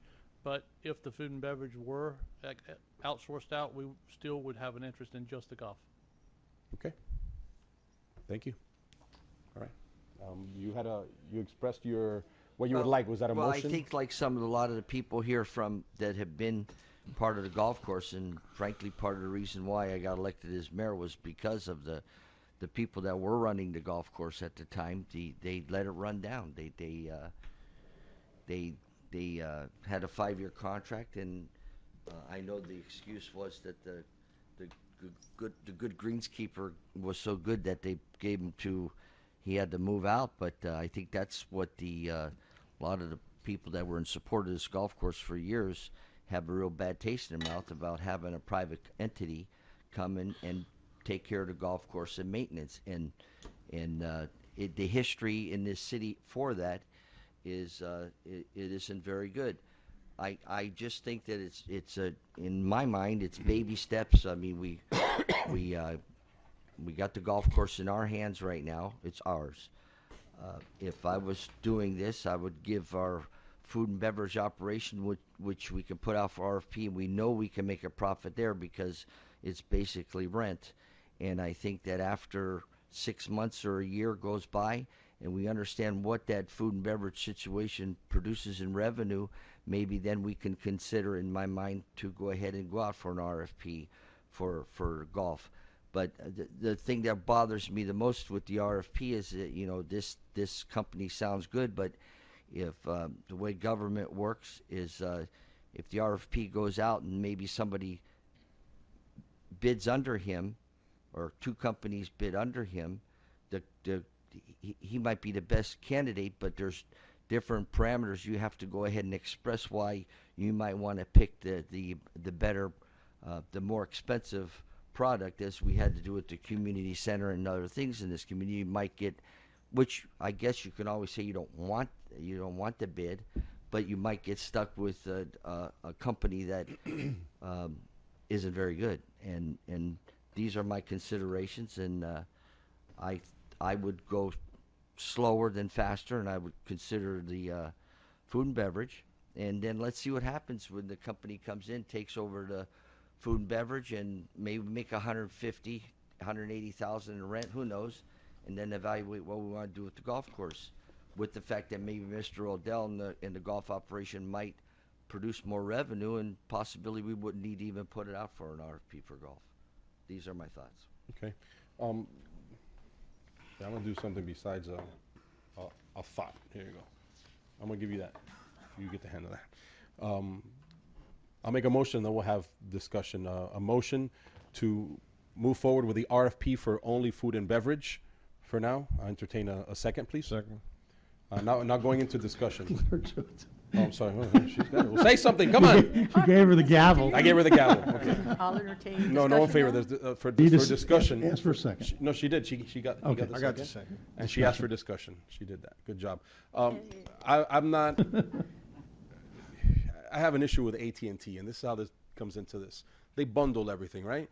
And you got an issue with one, and then all of a sudden they turn off my internet because I have an issue with my phone, and I don't like that. I'm not paying you my phone bill because you're not giving me my service, and then all of a sudden all of my services are shut off. So that is my issue with bundling. So I want you to know, sir, I don't want to see one company run food and beverage and run golf. So I'm siding with the thought of Mayor Bain, but that's why. But I still think that we need to consider saving the residents money. And if it doesn't happen now, after we'll do our baby steps, if it doesn't happen now, as soon as we're done with a few months under our belt and we look at revenue coming in from the food and beverage aspect of it, we do consider the outsourcing of the golf course again, because $400,000 a year is no joke. $8.5 million next year, it'll be a total of $9 million. And then every year these same faces come up to us and tell us, why aren't we paying our police officers a competitive wage? Why aren't we, doing the things we want to do and keeping our garbage collection in the back, even though it's going up through the roof? Whatever it is, well, we tell them we only have so much. Oh, and by the way, we have a $500,000 loss at golf. Oh, what do you mean? I can't believe that, because you all are here. Most of you live around the golf course or live on it. There's 13,000 plus residents in the city of Miami Springs that, 6,000 households that do not want to continue to pay for a loss if they don't have to. So we'll look for it, and selling it is never an option. So that's my discussion. I'll wait for a vote when you're ready. Do we go ahead Call and the vote. call a vote? Anybody else have anything? No, they'll step Okay. up. Go. Vice Mayor Buckner? What, the question? Oh, what it's was- restaurant food and only. beverage. Food and beverage Restaurant, only. yes. Councilman Best? Aye. Councilman Bain? Yes. Councilman Petrolanda? Yes. Mayor Garcia? Yes. Right. Thank you.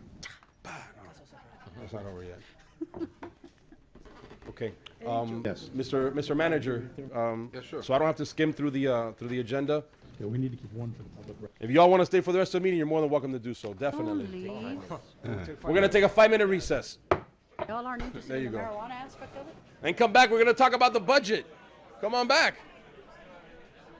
Yeah, okay. All right. Yeah. sir.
so they can get out of here? Wait a second. Wait, I'm gonna let you know.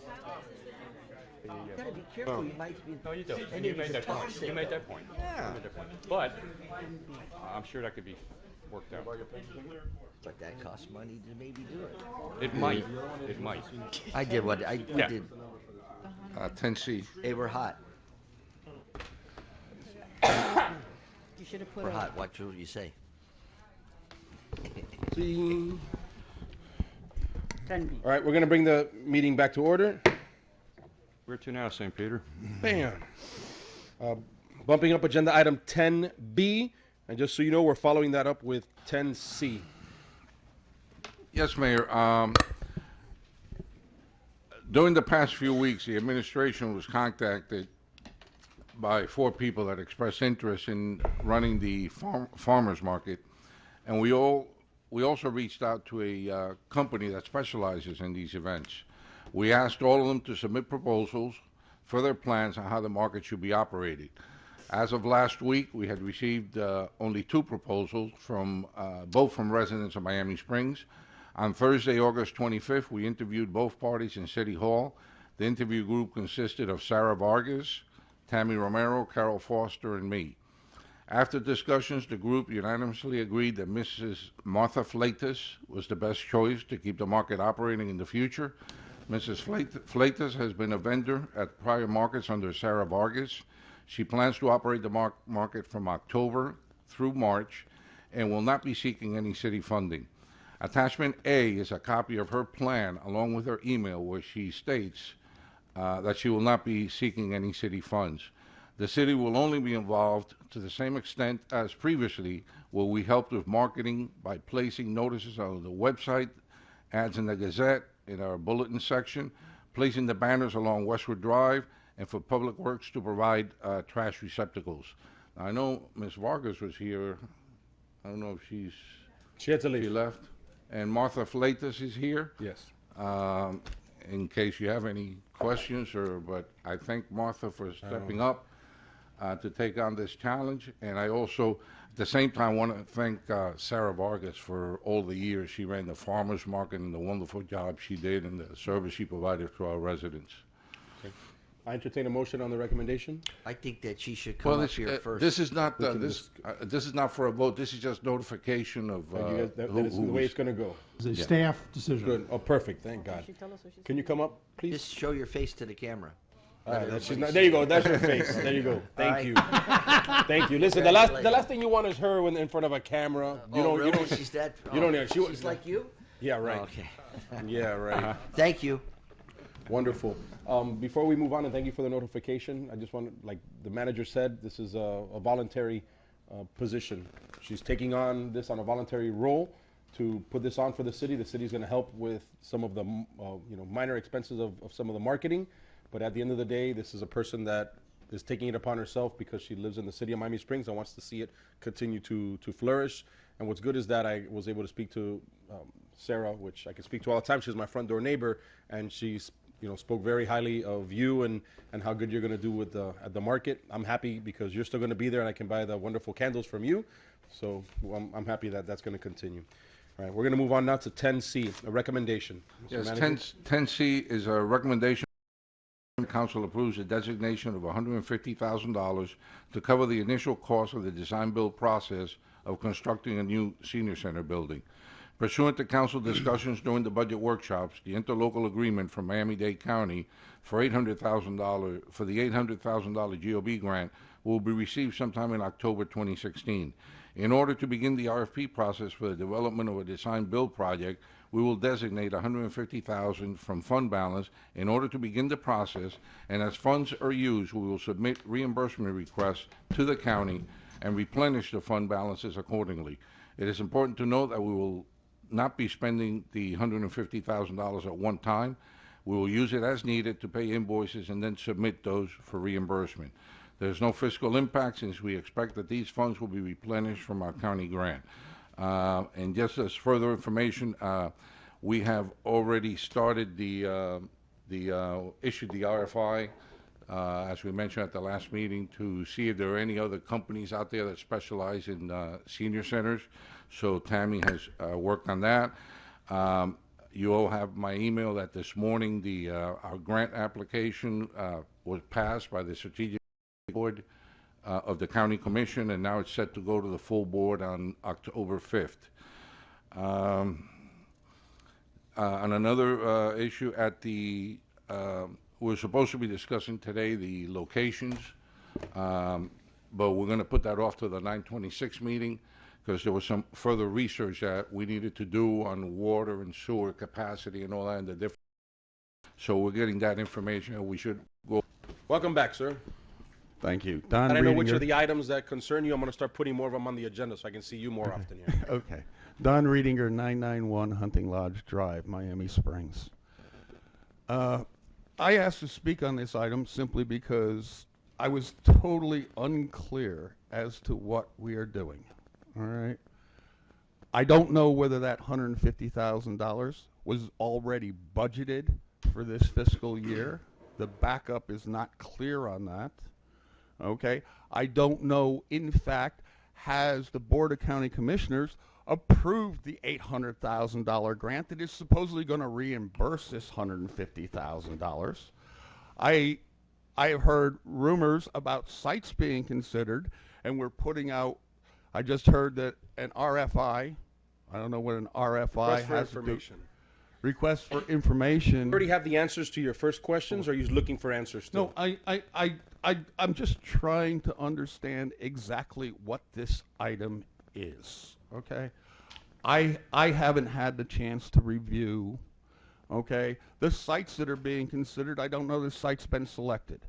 Okay, we're going out here once again. We're putting the cart before the horse. We're going out for we're spending money on an RFP for a building that we don't even know if we want yet, on a site that we don't even know where it's going, and we're theoretically going to get reimbursed from money that hasn't even been approved by the county commission. It's like this baffles my mind.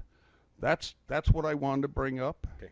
I think if we're going to have what it is. Okay, if you can, do you ever watch any of the meetings online? Yes. Have you ever had the chance to? If you go back to our previous meeting, you'll be able to see where it is. If you ask the clerk, maybe she'll tell you, not right now, but you call her office and she'll let you know exactly where it is. She can get a recap, but just know that the $150,000 is coming from our reserves. It's not a budgeted line item. It's going to be from reserve and then replenished later on, is what we talked about here on council. Theoretically, out of a grant that is theoretically Right. coming from Right, of Miami-Dade course. County that hasn't been approved by Right. Miami-Dade County because it won't be approved until. And I'm sure you just heard that from the manager that it goes through a committee first, and the committee passed it and approved it, and you'll have the. I spent 27 years working for Miami-Dade County. I'm very familiar with that process, okay? Like I say, I am just confused when I see an agenda item like this Right. where we're making commitments that we can't realistically make. No commitments. There hasn't been a Okay. commitment made yet. If we're just spending money There's that no has commitment. already been budgeted to proceed on developing the documents. Mr. Manager, I'm has there cool. been any commitment to anyone at this moment? When do No. you No, sir. foresee the beginning process of the RFP being Well, done? Because we're very close to that the- October meeting with the county. Right now, we have an RFI, which is just to request information on companies that specialize in senior center. Understood. That's what we're doing because we already have one company. We just want to make sure there are no others out there. Understood. Once that is determined, then staff will start preparing an RFP for the design build. This $150,000 is not going to be spent. It's only going to be designated in fund balance. By the time this RFP is ready, you're talking about November. So by then, the county would have already decided if they're going to give us this money. So it's been conversations. I understand the process. Perfect. Like I said. So no commitment. An RFI, an RFP, when you put out an RFP for design build. Can you speak into the microphone? So thank you. When you put out an RFP. When you put out an RFP for a design build proposal, okay, the companies pick up that RFP, okay, that request for proposals. They put their proposals together and come back. You have to develop the criteria for the design build project, all right? And they submit a proposal back to you on that basis. Yes. If this is for the development of those documents, all right, that's fine. Yes. If this is for letting a contract, then it's not fine because the money hasn't been approved. Like I said, the item on the agenda is just very unclear as to what we are actually doing. All right? Okay. And it sounds like we're spending money we haven't got yet. Good. Well, I'm glad we were able to clarify and that you're okay with it because we're not spending the money. Go for it. All right. I'm glad Thank I have you. your approval, Mr. Redding. Thank you. Thank you very much. All right. Mr. Souter, you're signed up to speak on this item as well, sir.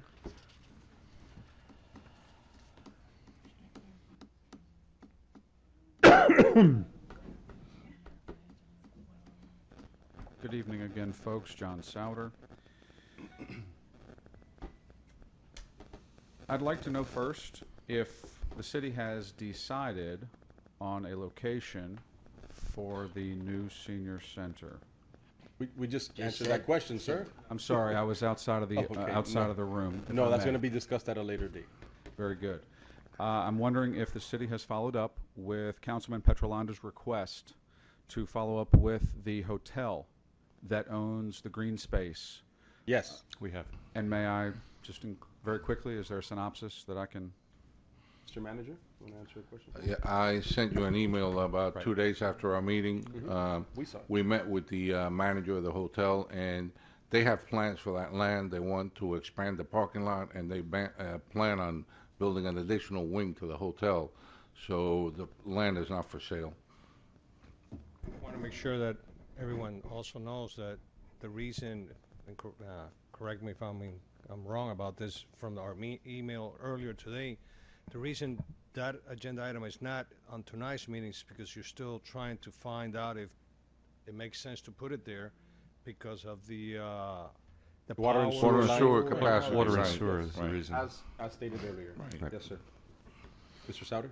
Yeah, may I ask quickly, the $150,000, how did we come up with that number? Is that what the city's experience of an average design and build prospectus, is that The generally question was what it asked to costs? the company that we've used to consult with before as to what the estimate is for something like that, and that's why we've come up with that dollar amount. Okay. Of the 5 sites, now 6, that were originally considered, I'm just curious, and I failed to mention it the other night when I spoke about this.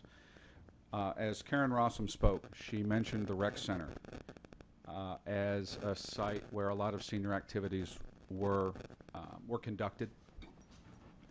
Why wasn't the rec center, the facilities that are there, considered as a possible site to have some of that activity? And I'm also curious about the ante room or whatever it is. There's a 4, 5, 6,000 foot room that is at the pool, our new pool facilities, and I'm not sure what that is exactly. And I'm just curious if that's designated for a use, and if that could be considered as a possible area where some of this activity could take place. Mr. Souter, Ms. Rosin did speak at the last meeting, and she clarified for us that part of the issue with their building now is that they cannot contain the seniors in one building, and to have these seniors travel and go to another building to perform a service that should all be contained in one building has been difficult for some of our seniors. So all of the senior services should be confined into one building as opposed to jumping around to multiple buildings for the seniors, which is why we're looking at accommodating the need. So we are over capacity, or we just don't have room for the additional activities? Current building is inadequate. Okay. And Ms. Rossum is of that opinion? She gave it at the last meeting we had. Very good. Publicly. Very good, sir. And I'm just curious, and refresh, where does Karen Rossum think? I'll tell you, the ones that we've spoken to would definitely like a new location where they don't have to travel to different locations that adequately meets the needs of our seniors.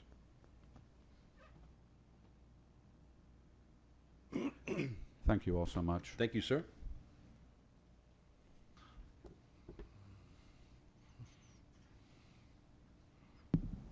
Mr. Lima, you are signed up for this as well, sir.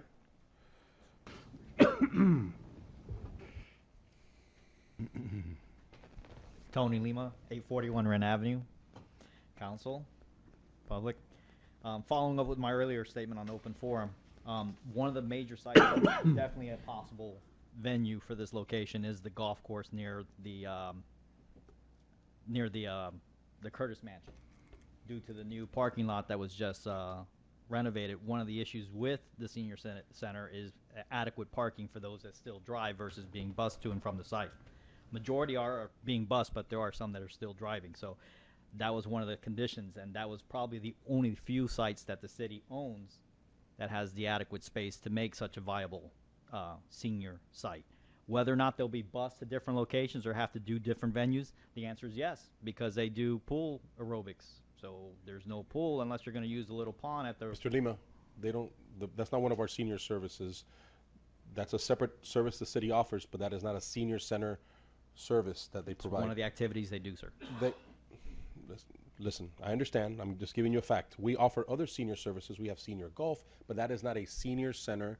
Our senior operations does not provide that service. Karen Rosin doesn't schedule them to have time at the pool. We offer it for seniors, so any random senior can come, but there are services that are provided solely for the seniors, and the swimming like that isn't one of them. So we don't have to bust them over for that. Just wanted to clarify for you. I know you like to have the facts. Yes, I do, which is why I question some of them. There you go. Also with this issue is, again, now you're depleting some of the resources for the possible hurricane season, which is up and coming. So the $150,000, granted, from what I just heard, is not going to be a one lump sum. It's if there was a hurricane, which is possible here. It's been a while since we've had one. Like we had with Wilma, we had that mount of trees over there near piling up, and then a power line wins and putting it toward this venue. True or not? You're going to correct me on that one? No.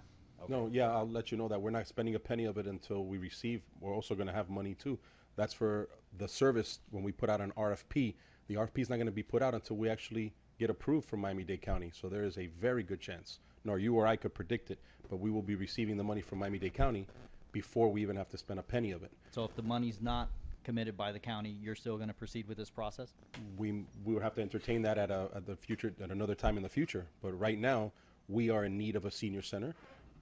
The seniors are in need of one, so we're considering doing it. The fact that we were pledged by the county $800,000, which I don't have an exact amount of what it could cost, but I was told it was maybe close to $2 million. That's maybe a little more, maybe a little less. We really don't know. That's why we're going to put out for the RFP. But you've got approximately a third of the money already pledged, as well as other state, county, and federal officials who have pledged to look into donating more money into the city of Miami Springs for that senior multi-purpose building. So we're still not even done with our fundraising aspect of it yet. Until you have a shovel-ready project, most people don't even commit. I'll give you one example. When Commissioner Sosa, we asked her for money for Curtis Mansion. Oh, I don't know, we're going to try. And then she came around with $1 million check. And then when we went and had finally groundbreaking with shovel-ready project, she came up with another $1 million. So $2 million for that project. So we're not writing off anything. We look at a need, like you like to say. Is there a want or a need? We might have a difference of opinion, but the city of Miami Springs and our professionals tell us that there is a need who service our seniors and are there all of the time. They feel that there is a need, so we're considering it for this time. So when that happens, we need to consider it seriously. And that's why we're doing it. Through the chair, Mr. Lima, if I might, in explanation, if you will, for this. The end of our budget period is September 30th. We have to have a budget on the governor's desk by 1 October. This money that has been offered to us, the $800,000, okay, is coming as a result of a county commission vote, true. For us not to budget going forward that we are even interested in doing a project would be a slap in the face to the person that's giving us $800,000. Would you agree with that? Agreed, but we also have a deficit of 6.9 mil, so I don't want to see more debt built up on top of that. Okay. So Okay. far I'm hearing that. I didn't know $2 million. Right. I didn't know if you were aware of that or not. Yeah, it's a cut into it, but it's still a balance due there. So for us to do nothing going forward, that's where the 150 comes in to So- get costing and stuff set up and plans and everything in place, so that when the money hits, at least the folks that are giving us the money are seeing that we're exercising due diligence. So to where say do you the get the least. balance of the 1.2? I'm sorry? Where do you get the balance That's for the the 1.2? process going forward, Mr. Lima. I know, but it's tentative. It's not for Yes. sure. Well- It's all up fluid like that water behind you in that We- black. we- But we you're, know but that- you're right. It could be a loan. It could be a we loan. could be adding more Could debt be. into the city. You are correct. I didn't know But if you there's were a nece- aware that was. There's a necessity my to provide concern. a public service. There's a necessity to provide public service. And, Agree. And Agree. I don't disagree when, again, the needs and wants. And yes, the structure is not perfect, but it's still structurally sound. It is tight, but it's still functional. So again, the difference between needs and wants. Thank you, Mr. Lima. Don't let it be so long before the next time you come back, okay? I know you are. All right, that's it for the speakers who signed up for this item. I guess I'll entertain a motion from council, please. A motion to approve the $150,000, the designation of $150,000 for the senior center. I'll second that. Any discussion on the item? Just remember that all we're doing is designating. Before we spend a penny out of this, we have to come back to council every time we want to spend funds on that. So this is just a designation of funds. Okay. Call a roll. Vice Mayor Buckner? Yes. Councilman Best? Aye. Councilman Bain? Yes. Councilman Petrolanda? Yes. Mayor Garcia? Yes. Mayor, we have some people waiting for 10A and 10D. That's where we're going right now.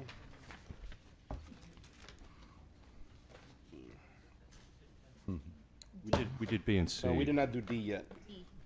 We did B. A and D. Martha Flightus. 10B we did. A and B, D. we're going to D, A or D of the two. Let me see. 10A. All right, 10A now, please. Yes, Mayor. Consideration. This is the renewal of contract with American Traffic Solutions for the red light camera enforcement program. Recommendation by the administration that council approve a 5-year renewal with American Traffic Solutions to maintain the city's red light camera enforcement program.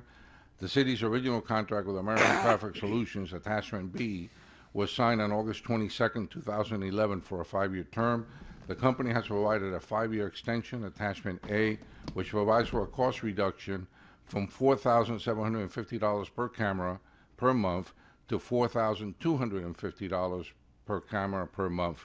Based on the current 5-camera program, this means an annual cost savings of $30,000 or almost $150,000 over a 5-year renewal term. The renewal document also addresses technology advancements that are going to be provided in the near future at costs that will be agreed upon mutually. A further consideration is that if the city were to change companies at this time, there would be a transition period of anywhere from 3 to 6 months where we would not be generating any revenues from the program. Since the program's inception in January 2012, the issuance of red light camera violations has steadily declined every year. 95% of drivers who received a violation never receive another red light camera violation here, making an obvious change in driver behavior while traveling through Miami Springs. Also, a major benefit of the program, aside from traffic safety, is that video and high-definition digital photos captured by the red light cameras have provided the police department with evidence that has assisted in the solving of several crimes which otherwise may have gone unsolved. As can be seen below, the program has generated net revenues of almost $1.1 million over this period of time. The revenues for 14, 15, and 16 have decreased due to the fact that 2 of the cameras were down for some time due to construction in the area and new Miami-Dade traffic maintenance protocols.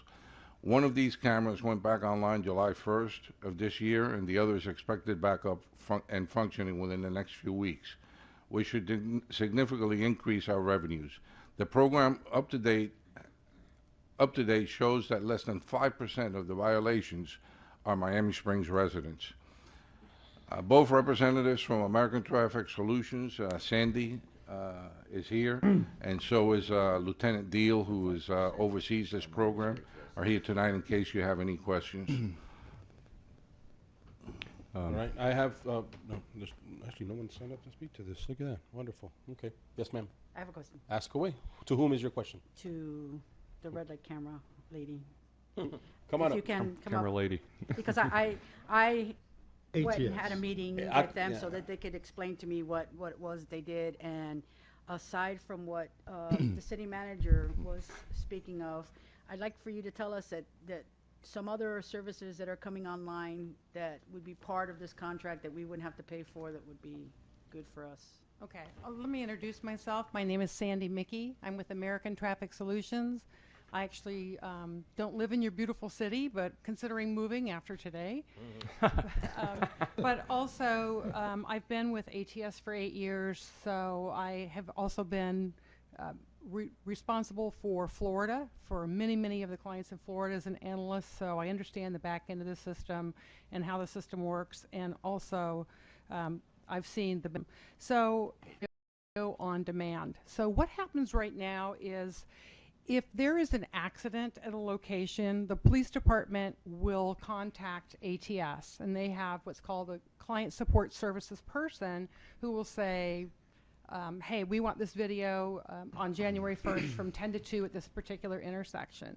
So that process takes anywhere sometimes from a day to 2 days to 3 days, depending upon the length of the video that they're requesting and also the location. So that process will be streamlined. So they'll be able to pull live video, streaming 24/7, be able to pull their own video from the DVRs, because right now those video cameras are running 24/7.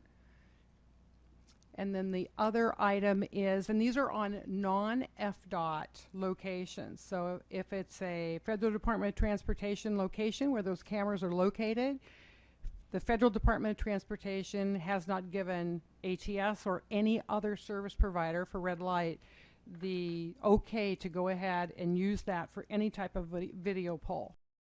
So I need to make it really clear that it's something that's actually documented by the state. They make that decision. So, and that would be ALPR, which would be another option. So there's 3 options.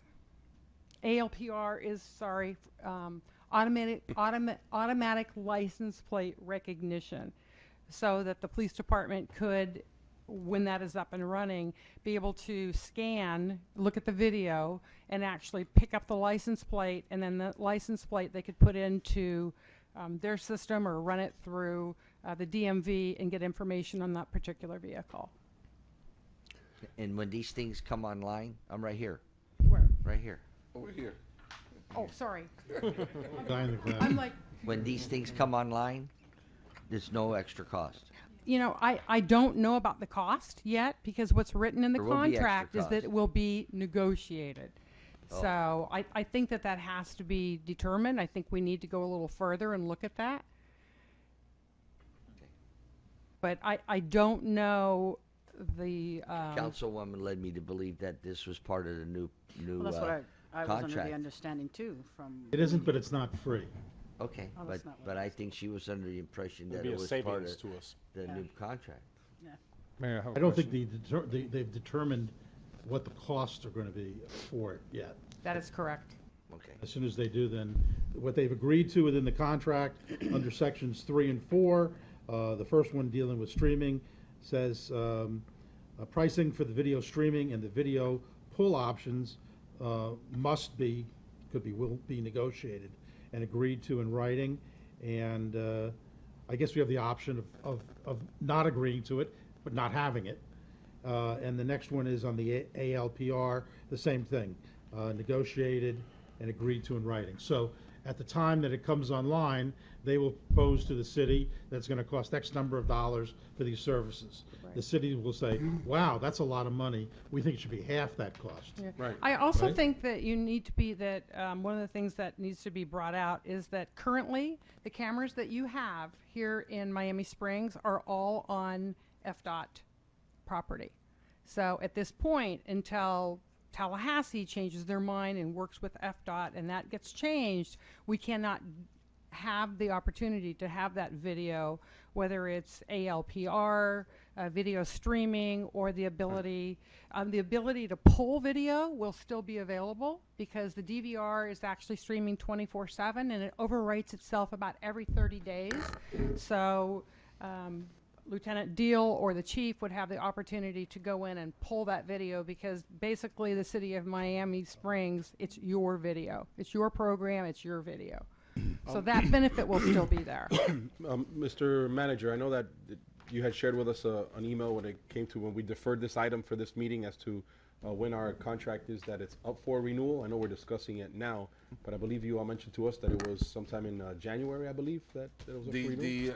Even although it was signed in August, Didn't kick in until January. it didn't kick in until the February. first cameras kicked in, which was January. So the actual contract expires in January. Right, well, when do you foresee that negotiation taking place in reference to those additional services that we would be negotiating potential cost to the city? I think that can happen probably by the end of October. Okay, because I just wanted you to know that I was led to believe that these were extras that, by the way, competitors, as reputable as some people may think they are or not, have already included in services that they're offering to the city of Miami Springs. So when I was told that ATS was already including those things, or they were in there, the term for negotiation was never said to me. And apparently other of my other council members, we need to before the end of October, then by November we can have a contract. That's quick. Basically, to go back to ATS, find out if there is an additional cost, work with the city manager, negotiate basically what we would do before we bring it back to the table here. That is why I was coming in here blindly, ready for my yes vote. Not blindly, with the information I was given. So if that could happen, that would be great. You are correct. That is my.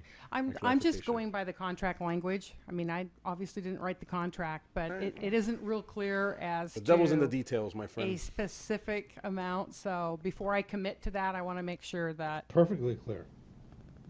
There is no amount. Right. So they don't know. They don't know at this point what it's going to be. So the Vice Mayor has a question. Can the police department tell me how necessary it's going to be for you to have that, since it's all FDOT roadway anyway? With the exception of the immediate video pole, which he will have. Well, I want them to tell us. Council, Mr. Mayor. Welcome, sir. The main thing that make you all perfectly clear on, all of our cameras are on FDOT sites.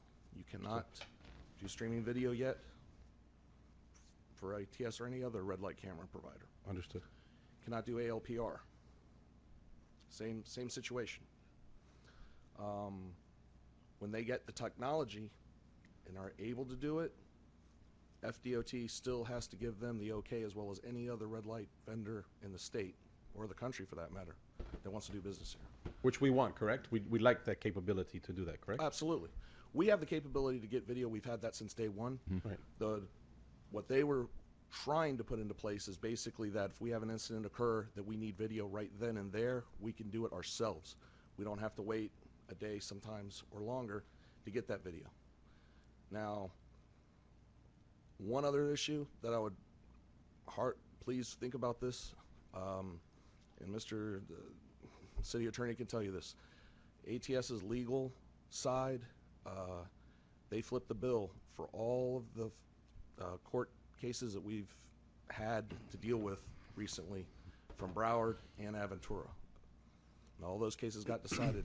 The city did not have to pay anything other than the city attorney. No, not me either. So this is just, please keep this in mind down the road. ATS's legal side would have saved us a lot of money down the road. I've talked to other agencies that have had other vendors come in, and they sit back and they ride ATS's coattails when it comes to that. And that kind of liability is not something you all want to do business with. Can I ask one question? Yes, sir, you may. Did you say the ALPR needs FDOT approval also? That's correct. That's correct. So we may not know if that's even going to happen within the time frame. Exactly. Let's come back up to the microphone. Well, that's why I asked, and she said, "Oh, we could have that solved, whether it's allowed or not." She didn't The say dollar that. amount, the dollar Pricing. amount, right? The Right, pricing. we could have And that's what pricing. could be whether they can do it or not, or by when they can do it. I mean, once we have a contract, Yeah. what But, negotiation do you have? Yeah. But what you said wasn't 100% accurate either. Okay. Because, and I'm not saying you're going in the wrong direction necessarily, but the worst thing that could happen is if they got to a point where the pricing were available, they would offer it to us through negotiations. If we felt it was too much and they wouldn't change it, then we would simply not have that service. Right. It wouldn't change our relationship with the company at Of all. course, and that's why I asked Lieutenant Deal if it's something that we would like, that we want, and the answer is yes, we want that. So when it comes to negotiating a price, I mean, if this contract were up right now, and and I'm glad we're putting in our due diligence to do it, but we would be in no position, in a tough position. We'd say, okay, let's move forward with the contract. But we have time. There's also no rush, right? That I know. There's also one other thing that you should know, and that impacts this, and that is in our contract when we did our original contract with ATS, we have what's called a most favored nations provision in the agreement, which means that if at some point somebody gets a better deal than we do, we can take advantage of it. So I would imagine that under that provision, whatever the lowest rate available for these services would be the rate that we'd be getting. I understand. Yes, ma'am. Question, and I don't know which one of you two want to answer it. What we need for us, there's the live streaming. Is there a charge for that? Is there going to be a price for that, or is that something that comes with the package?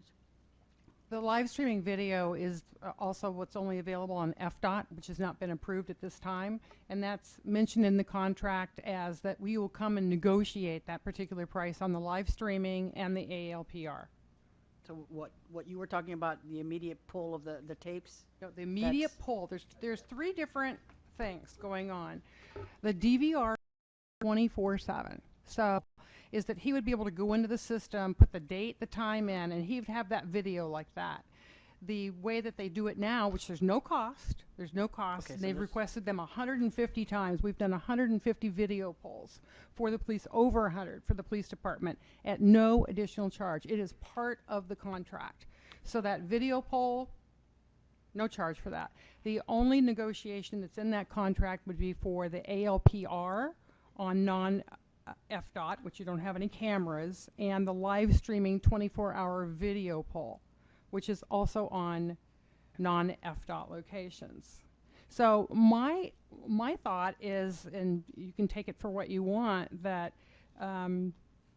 you all work in the government, you know that the Federal Department of Transportation could take 6 months, they could take a year, they could take 2 years, they could say never. We are never letting you have the availability of video on our right-of-way.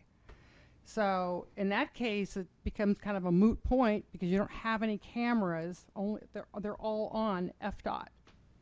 So one of the considerations that you might want to do is see if we could either get this reworded some way, or at some time. I'm just trying to think. Stick with what you got. We're sticking with what we've got, says the attorney. There's nothing inappropriate about this.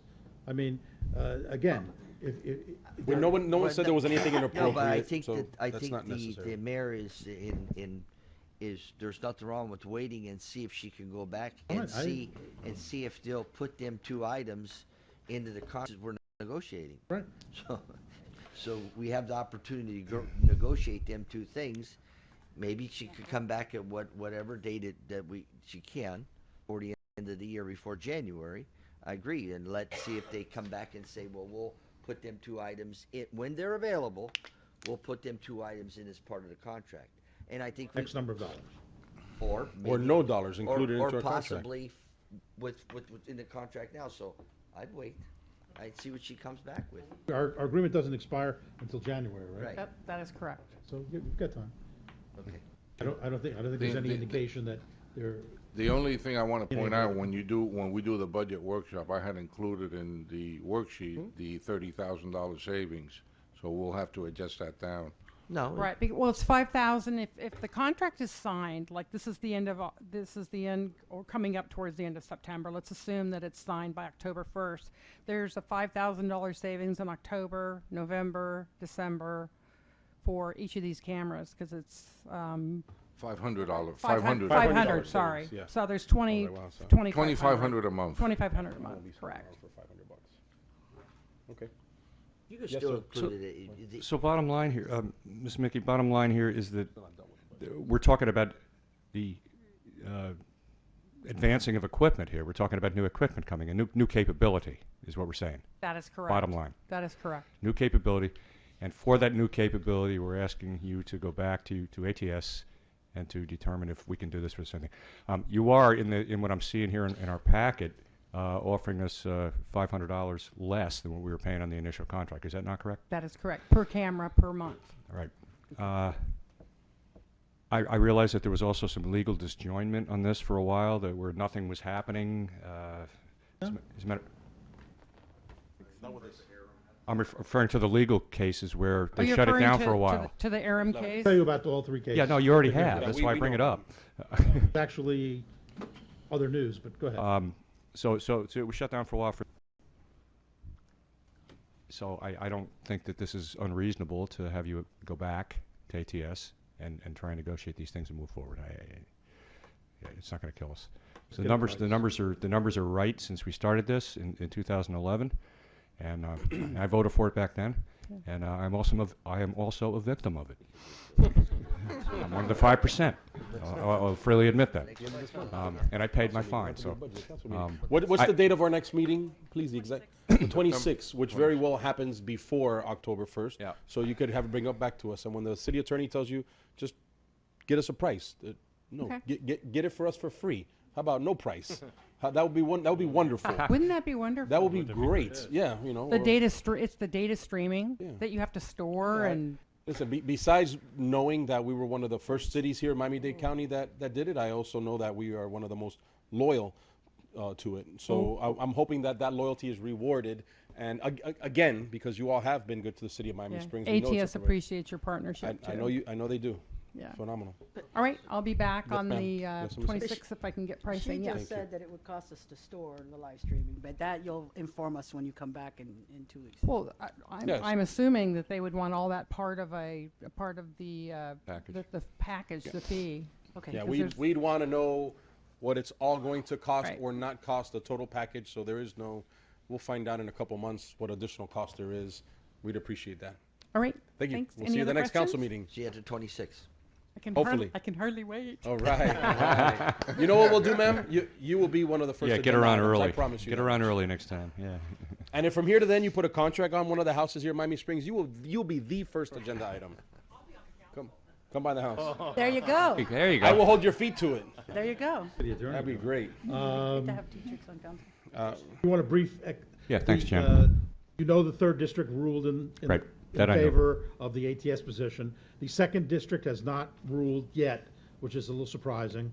The disappointing news is that in the federal court, the ATS defendants all moved basically to dismiss the litigation based upon a sovereign immunity issue within the statutes in the case of the state of Florida. That was denied by the 11th Circuit in the process of filing. 6th Street, and the other one's on Lejeune Road, correct?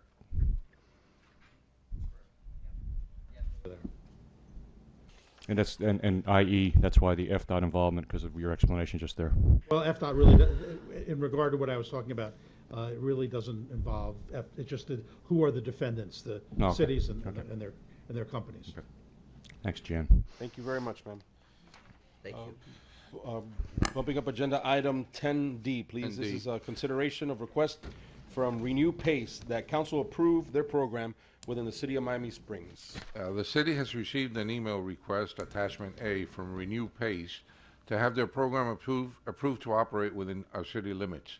As can be seen in the email under project summary, the EB Hotel wants to use this company for a $1.4 million energy conservation project that will save them approximately $119,000 annually in energy costs. I have attached a copy of the resolution, attachment B, agreement, attachment C, and the interlocal agreement, attachment D, that the company provided. Representatives from Renew Pace are here tonight to answer any questions. The administration requests council guidance on whether we should proceed with the program so that the city attorney can review these documents and bring the resolution back to council at a future meeting.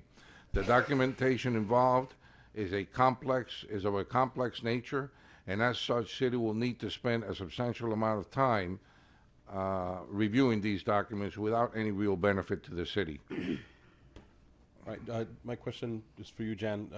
This is similar to the PACE program we have on board right now, but obviously, like I said to the speaker earlier, the devil's in the details. So what you're asking is whether or not we would like for you to review these documents to make sure that everything coincides with the needs of the wants of the city, similar to what the previous contract was, to make sure that it's all copacetic and nothing's in there that would affect the city. It's like the Renovate America Mhm. that you rejected the last time. Wait, is it the same? Because they didn't have a district, they wanted us to start the Yes, district. they so want to it's start. not, so it's not this, the this same one, thing. This one has a district already. It's Right. in Lakeland, I think. There are a number of documents that would have to be reviewed. Right. Substantial amount of documents, maybe 50 or 60 pages of documentation. And the council has to determine whether they want to make that investment in time and effort. Then I have to bring it back to you, and you determine after I review it. I didn't want to spend any time on it. Rough estimate as to the time to review? Number Rough. of hours. What's that? But this also. Rough No, estimate? I know, He gave it to I you know. already? So tell me what it is, if you know what the rough estimate is. No, I didn't give you.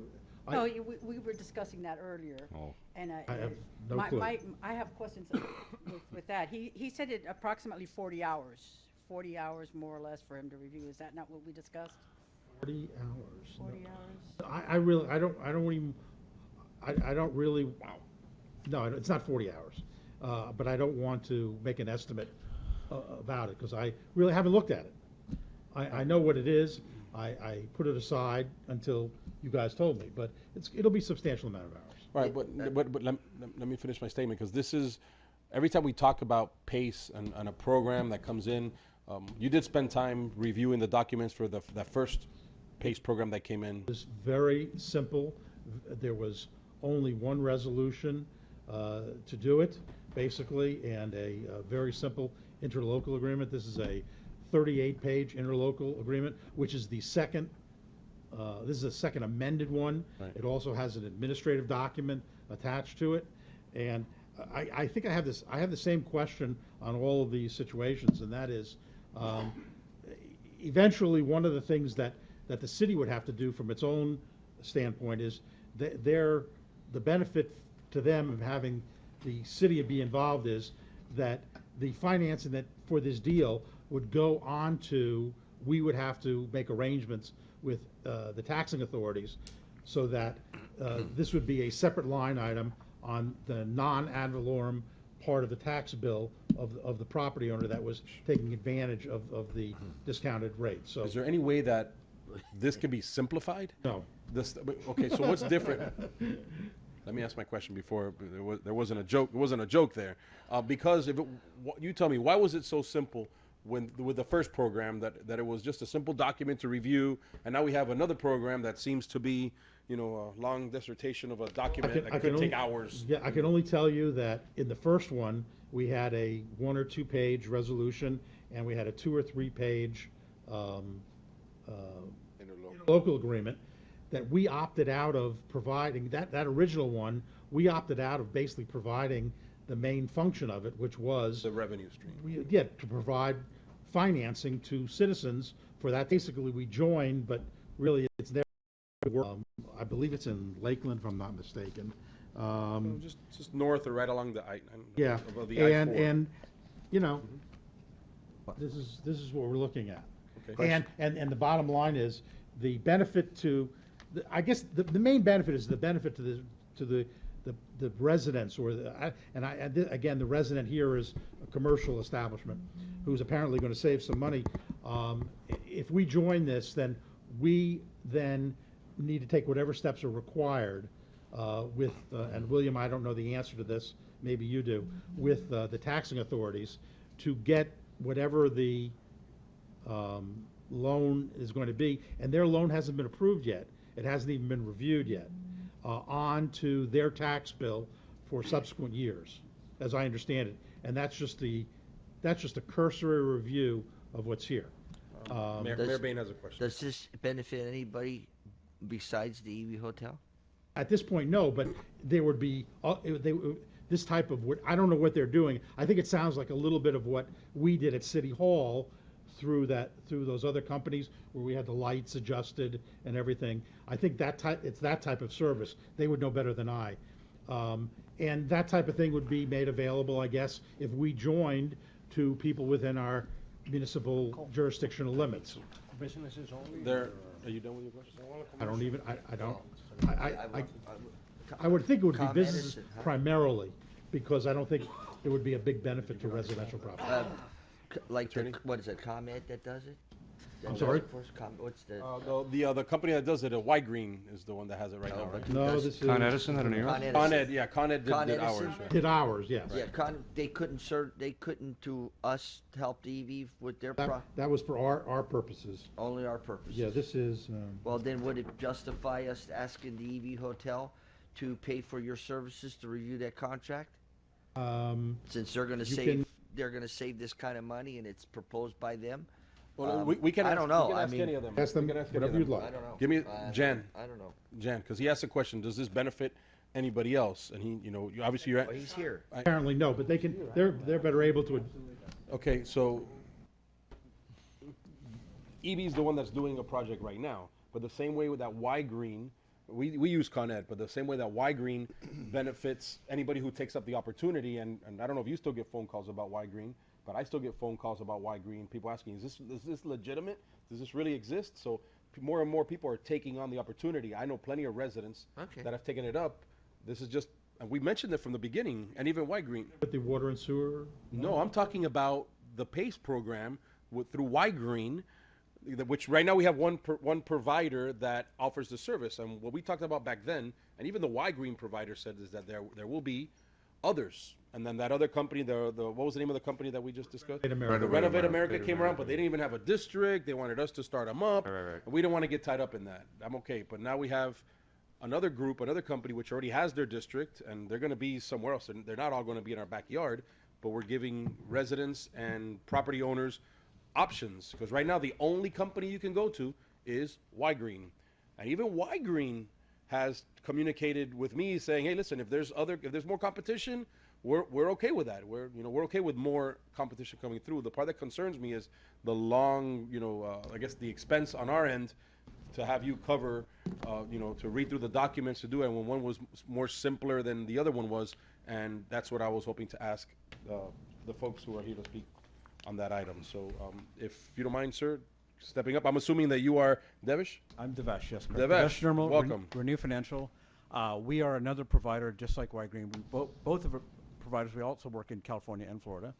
And most jurisdictions in Florida now are now doing multi-provider PACE programs. That means they're going to opt in with different interlocal authorities. Ours is based out of Lantana and Magnolia in Palm Beach County. For clarity, the attachments I sent to the manager were the agreement, and they were concise. I think we had a lot of other document links for consumer protections, for residential handbook. These were actually not part of what you reviewed when you did your Y Green opt-in, most likely. The actual documents of the agreements and the interlocal agreement should be a pretty short read, and our legal counsel can definitely support any. I like that, but we would really like ours to look I'm at just it. saying support any. That's okay. I appreciate the interpretation. offer. But Okay. my point is, it should not be 38 pages, and if that's the case, I think maybe collectively all the documents we provided for background on a program, because we're really big about consumer protection, so we actually give you an entire set of protections of how we enforce contractor enrollment, vetting, fair pricing, senior protections, dispute resolution. Our interlocal authorities adopted certain policies, and so we feel like we happen to have a commercial entity because our commercial program is successful in the way it works, open source. But this will definitely benefit residents right away who want to go and get an HVAC fix, and a contractor will show up that's approved with us. They may be with Y Green and us or other providers, and they'll choose whatever they want based on what the market offers. So there are some small differentiators in the marketplace. Our CEO founded the concept of PACE in the city of Berkeley in California. We purchased a company in Florida called EcoCity Partners, which had a district formed at the same time Y Green did. So we're established in Florida, over 50 jurisdictions. So I'd happy to clarify and streamline anything that needs to be streamlined that maybe in my error in sending the documents. I'm happy to correct that. But really, honestly, Doral just passed a few weeks ago within Miami-Dade. Entire Broward County, we're there with Y Green. We've got other counties in the state and cities. Right. Well, one thing I want to make clear, at least for myself, I can't speak for the rest of the council, but I do recall when we initially did it, we'd like to see more competition, Jan. So if we, without reading through all of those documents, maybe touching base with a simple phone call with the gentleman saying, or you would know best, but what am I looking at? I got this big packet here. Calling Broward County. Did you review this big fat packet? Are you okay there, Tony? All right. You call Miami-Dade, Broward County, if they reviewed it, is this the packet you all reviewed? Because they gave us background information, and that's part of what's already there. But listen, you're a smart cat. There's a good chance that that's not just simply backup information. That's part of the source. There are documents in here that we have to review. Right. We're being asked to sign do a resolution. Yeah. We're being asked to join a group, which has which we are bound by. Okay. Yeah. Okay. That's something that And you don't have one currently in Miami-Dade County. it's pretty much almost done. Yeah. So it's. But you don't have it yet. But you have an agreement with Doral. Yeah. How does that work out? Because if you the don't have it with assessments the county yet? take place the next year. Right now, there won't be no assessments going forward. That's so for the next one, right, we can fund deals and then take care of the. So that's in process. So I'd have to defer to our legal folks on that. But Jen, how it works out, man, I don't know. I mean, because we talk about, we don't even have an estimate, from what it's perceived right now, she's shot out 40 hours, it's going to cost money. How much money? I don't want to get scared away from having the documents reviewed for giving residents options, because a lot of residents have benefited from the Y Green program. If the commercial properties can benefit from a program like the PACE program, and the cost to us is legal review, I don't know what that cost is right now. The way we're talking about it right now, it could be $50,000. I'll be like, wait a second. That we need a ballpark. Like the sound of that. Yeah, I'm sure you do. But is it gonna cost us? I don't know. Well, I think that what $20. I mean, I think that maybe just as he said that maybe he gave you a little bit too much to look at. Maybe no. But now he's seen it, so. No.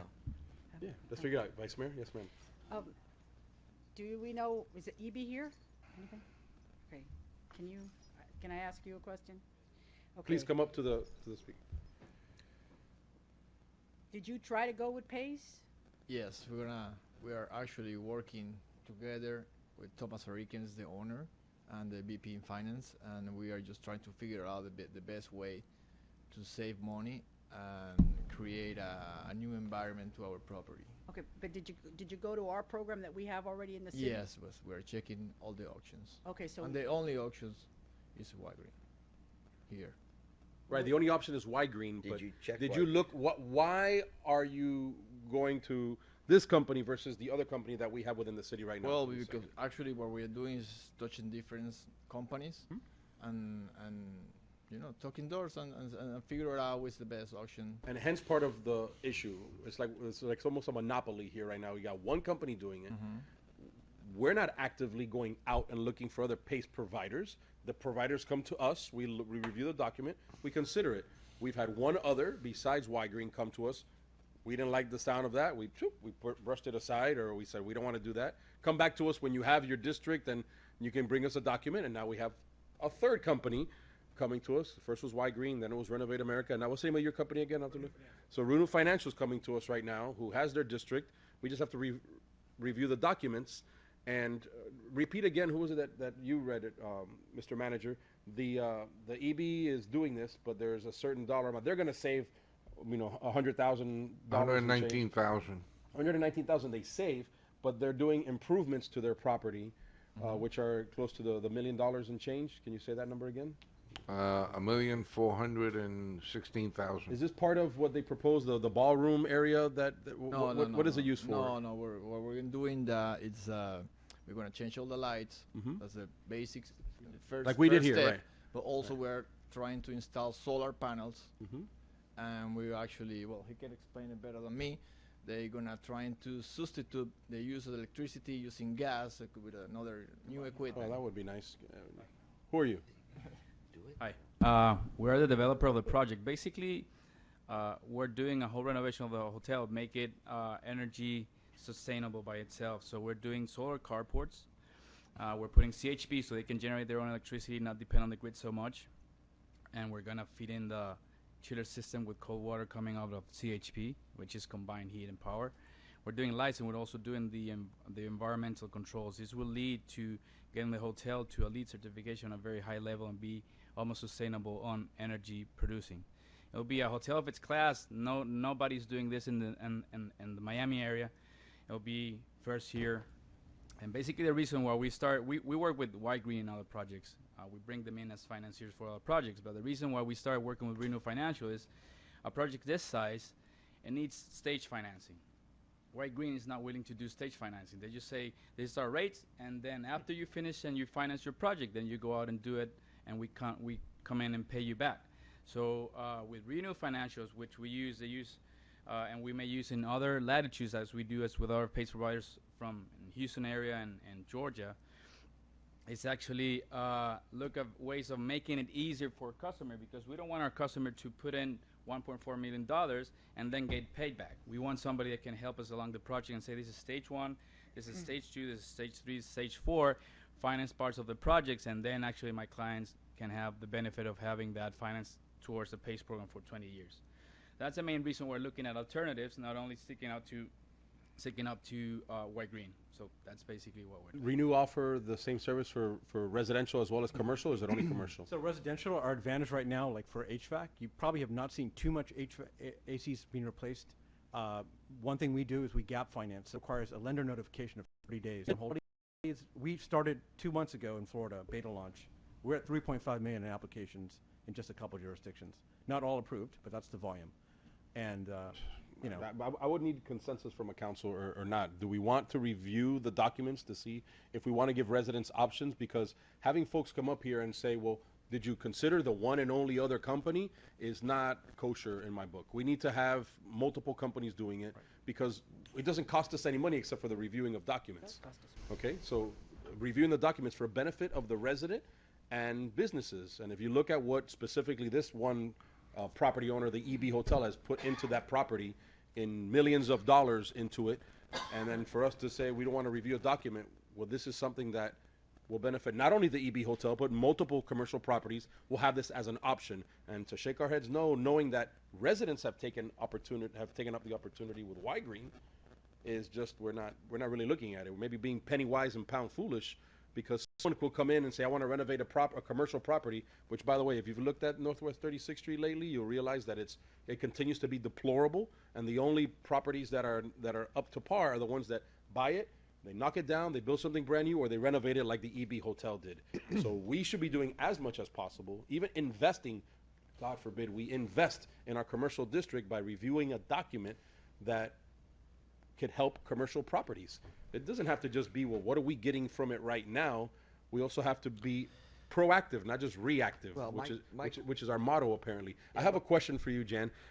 Can we, as a city, have our own document where if a new PACE company comes in and says, not just these folks, but anybody else says, I'm glad you have all of your documents. This is ours, because we've already done one before. This is ours. This is how we have our agreement. And if you want to do business in our city, this is what you have to agree to. Well, I think, as opposed to the other way I think around. if we were the head of a district, maybe, but that would come. This is all.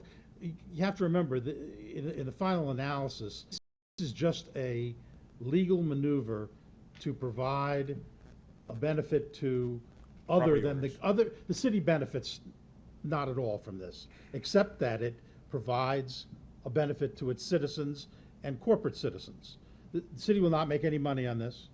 The first one we did, they actually wanted us to be willing to provide financing to citizens. And we don't want to do that. We knew we weren't going to do that, so we opted out on that. Wasn't there also a portion where they said the city can make money from it, right? A percentage? That was in Renovate America. And we said they, no, we they don't were want willing do to. Right. A bad word. Yeah, don't use that word. It's a bad word. Okay, my question. To give us back money, let's just say. Right, but for us to say. We don't want to be in the energy dispensing business. Understood. We have enough of. My questions were answered. That number one, it's not just the EV Hotel that could benefit from this. The citizens can. So that was my question. Other corporations. So and other other. corporations. So in other words, it could supply help for all residents, commercial, and residential people in the community. They give another option besides White Green. And what? So I'm going to make the motion to approve that. I have a motion. Then we can change it. We have. Give us a brief synopsis. So the benefit is we can provide the way we manage our contractors and vet them and provide the quality assurance. So versus a credit card, HELOC, or even another provider's way of doing business, we have a certain way of providing business. So the HVAC is one example where we are willing to finance in that period. We have certain protections, consumer protections, that our interlocal authority adopted formally, meaning we have to, as a provider, comply by those protections. Absolutely. So it's a differentiator. We all provide the same kind of financing, but you'll see that maybe because we're able to do HVAC, you're going to see a larger volume of HVAC deals happen now in Miami Springs than you ever have before. Well, you also split it up, right? Like the gentleman said, you're not just forced to finance the entire project. You can That's do it in the phases. commercial, but for the residential, Right. the good thing about PACE is the consumer never pays the contractor. The risk in Florida and a lot of places is the contractor walking off the job after 80% of the work done or whatever that might be. That's Mhm. totally taken care of. We take the risk on, we pay the contractor directly, and we only pay them when the consumer signs off to say they're satisfied, and there's still a dispute resolution process beyond that. Okay. So what it basically is, and you correct me if I'm wrong, Sure. is that the service they provide is they provide financing on a little bit of a stranger relationship because they actually pay the contractor directly instead of the homeowner paying it directly. And then as part of their guarantee to be paid back, it goes on to the tax bill of the property owner, aside from outside of hours. And like this, you get a school board part and a City of Miami Springs part. Now they'll have a PACE part, and that property owner will be required to pay their financing back over the period of time, whatever they agree to. Right, and you asked about benefit to resident to the city. I've had residents, I think we all know of residents that, or maybe we don't all know, that weren't going to do their windows, weren't going to do their, the solar Roofs. power generated for their pool or their roofs, weren't going to do it. And because of this program, they did it. If I'm going to do an addition to my home, or if I want to put a pool, I say, well, I really want to do it with a solar power generator, which I'm sure this helps with the efficiency. Well, now that I can do it, I can get financing for that portion of it. Well, now I'm going to do it. Once I put a pool in my house, my taxes get reassessed. Now I'm paying more taxes to the City of Miami Springs. So I think there is benefits to additions or things that you do to your property that increases revenue into the city through assessed ad valorem taxes as well. I was going to make a motion. I know, we were interrupted, I apologize. But you clarified, so I'm glad you did. Okay, I'll make a motion to approve that the city attorney go over the documents to see if this is for our citizens. Second. And commercial. First and a second, any discussion on the item? Vice Mayor? I would have liked to have had then a presentation and given more information, because it's if somebody comes in tomorrow and says, hey, I want to use this company, then how much is it going to cost us? How much is it going to cost us? I know he's a business owner and he's getting a benefit, and we need to bring in more, but How much what is going to cost us? how much is it going to cost for his services to tell us, well, what it's going to be? Because if he's already seen 38 pages, whether 38 or 40 or whatever, how's he going to weed out? Now he's got to go through the 38 pages, whether it be 40 hours of work or 20 hours of work. A different presentation would have been nice, and then No, presentation would not have helped me. I'd still have to go through all the documents. that's my Okay, point. presentation wouldn't have mattered. I have to go through all the documentation that they've provided.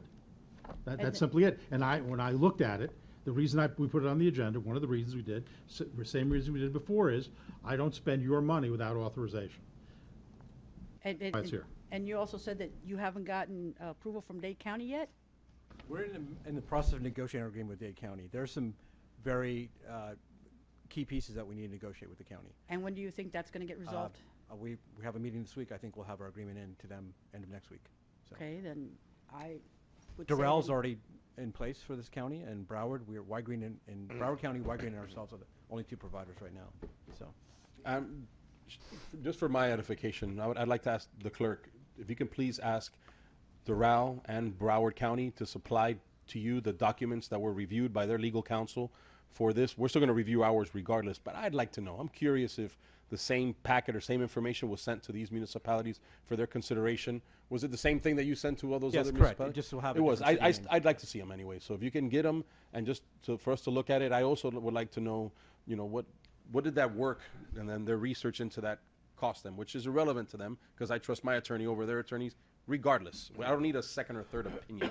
I'm just curious as to what documents they reviewed to get to their decision. And if there was questions that were asked by their counsel that later on they followed up and gave them information to, that'd be great. I'd like to know that as well. At the end of the day, this is to provide something for residents that makes it better for our residents to live here in the city. It can't all be what's in it for us as a city. We work for the people of Miami Then you want me to take my motion back and wait till the next meeting? Till you find your motion? No, I think through the chair, if I might, I think your motion is very salient here, and you have a second, sir. All right. Any further discussion on the item? Yes, sir. I have a question. So when we hear an additional cost, Jan, next month invoice is going to be more than 14,473. Is that what we're talking about here? I'm not gonna. This has nothing to do with that. That's his That's the attorney's bill for last period. But I keep hearing. That's what I'm asking. She keeps talking about an additional cost. I'm asking that. That's a Well, it'll be part of my bill, whatever it is. But most of your bills are about the same amount, right? Generally. Generally, right. So. Really? Then don't tie it into that. Yeah, really. Feel free, Madam Clerk, feel free to supply a list of the monthly bills for Jan Seaton to the council members so he sees where they varied and have been less than $13,000 before. Of course they have. Of course they have. They've been 11. It's a, and if you think it's appropriate and find that the documents are virtually identical, then I would be happy to simply do a cursory review instead of a in-depth review. And if they're the same, and Doral approved them, and you feel confident in the review that was done at Doral, then with your okay. We piggybacked before. We thought we were going to piggyback on what they did, but I also read the paper too. I'd like our attorney to. Okay. There you go. Me too. There you go. All right. Mayor, you have a motion and a second, sir. Any further discussion? Call a roll, please. Vice Mayor Buckner? No. Councilman Best? Aye. Councilman Bain? Yes. Councilman Petrolanda? Yes. Mayor Garcia? Yes. Right. So the attorney's going to review the document. Yes. Include renew pace after our attorney reviews. Questions, any information you need, let me know. I mean, presentation-wise. Thank you. Just make sure the clerk has your contact information. Thank you, sir. Thank you very much. Getting the documents from Doral. Right. And But you know what? It's a better bet if our clerk does the request directly and we have exactly what it is that they got.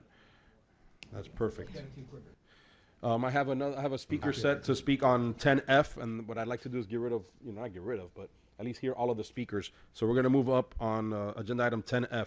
This is a consideration by council to determine whether to place on the opening of cannabis dispensaries type of business that the city of Miami Springs can just say, we don't want that anywhere in our city. Is that correct? anything that's approved by law, no. Anything approved by law, we cannot just say, we don't want it in here. But then that's why through, I guess, our district boundary regulations, we say, okay, we allow for it in certain areas, which is why this is coming before us now, correct? Then we have to make a determination with the planner's assistance, obviously, to determine what would be the most appropriate location, as we did before for adult businesses and other things. This is not necessarily, depending upon your personal view of the topic, whether it's a negative or a positive for the community.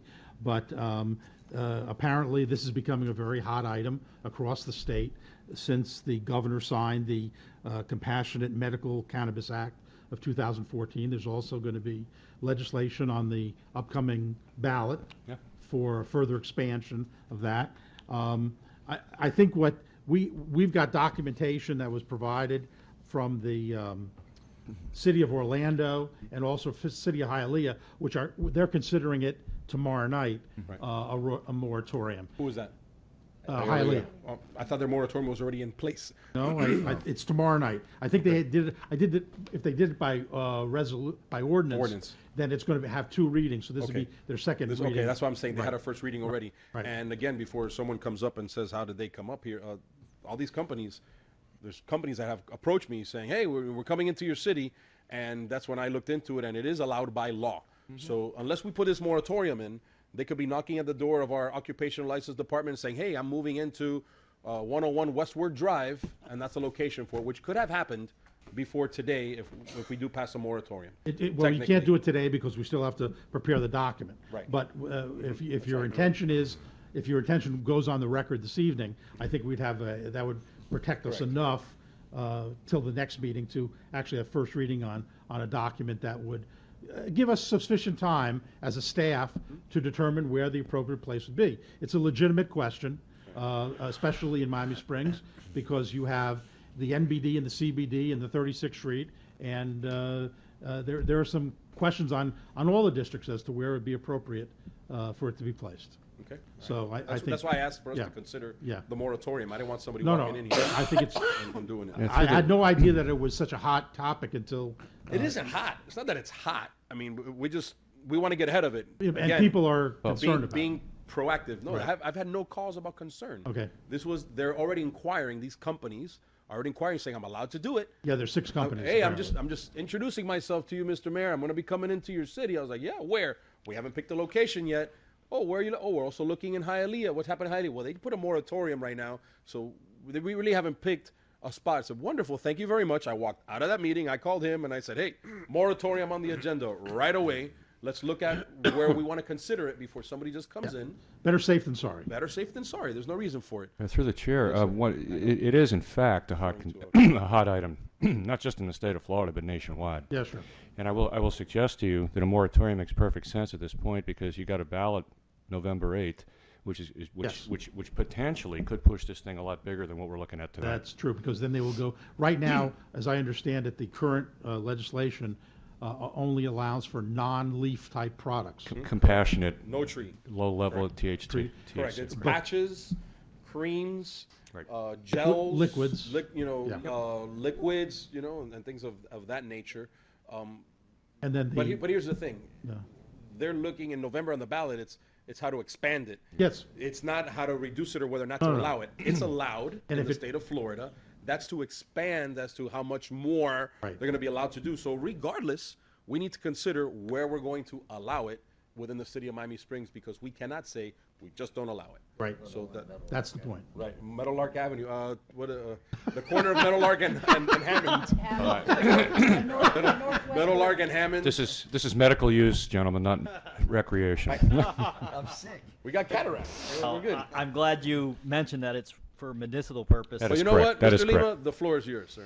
Back in August of 2014, we had a conference at Denver, Colorado, and at that time it was still medicinal purpose at that time.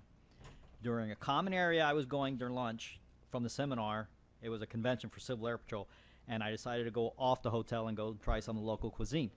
And I got a whiff of someone smoking. Some medicinal. Some medicinal. I'm assuming. Yeah. At first I didn't even know what I was smelling because I've never done it. They were It was depressed. the other people with me that said someone's doing marijuana, and I couldn't find the individual. Well, you're a baby of the 80s. You would know about that stuff. I so. didn't. I'm sorry. I can. Right. You can do a hair follicle even to test me that far back. I can tell you I don't do that stuff. And it's plus in my line of work, it's not allowed. So I was ultimately concerned. Now that gave me an urge when the state keeps putting us on the ballot to develop medicinal because at that time it wasn't recreational in Denver. It was still medicinal purposes. And yet people arbitrarily were doing it in public areas where you're getting that secondhand smoke. And everyone that has done it tells me, oh, that worry, that's not going to show up. I want you to realize that you're making a decision that you wanted to do that or you had to do it for medicinal purposes or recreationally. But now you're also making a decision for me when you decide to secondhand smoke me. So the current policy now with the gels and the ingestion and stuff like that eliminates possible secondhand exposure. But once the state starts opening the Pandora's box to the leaf option, then that's it. The secondhand smoke's out there. And I don't want to do drugs, and I don't care to do drugs. And I would hope the state would not pass it, but I know that's not in your capacity, but that's food for thought. And I know it's a small-knit community that we like to think we are, but this is what could be coming up on the November ballot if this does pass, and it probably will because it was real close last time, and it probably will go ahead this time. So, and I work in public service, and I'm telling you, there's a lot of people that like to do their recreational stuff out there. So, not violating HIPAA, but Well, that's what it is. Mr. Lima, I can tell you this. In the states that it is passed recreationally, there are big problems in terms of the surrounding states, the states that abut the ones that are, in terms of people moving stuff across state lines and stuff. The police and state troopers mainly. It's like shooting buffalo. No, seriously speaking. I mean, they're dead targets coming through, and this happens. This is like rampant. So there's a difference here between what federal law speaks to and what you know, the FAA and et cetera down there. I worked in aviation myself for just shy of 40 years, and I can tell you that it's just a no-no in certain areas.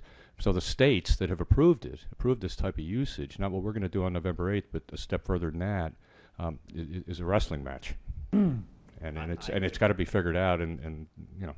Yeah, I'm one of the few that I always speak against it, but I see the pattern. It keeps getting thrown up there, and it keeps throwing the underwear against the wall to hope it'll stick. And, and apparently And you are a man stick. of giving the people with their will of the people, so if That's they right. vote for it, Well, what can we do, yeah, right? I won't partake. He's got to stay away from common areas. Mr. Limas, why is it that you're up there?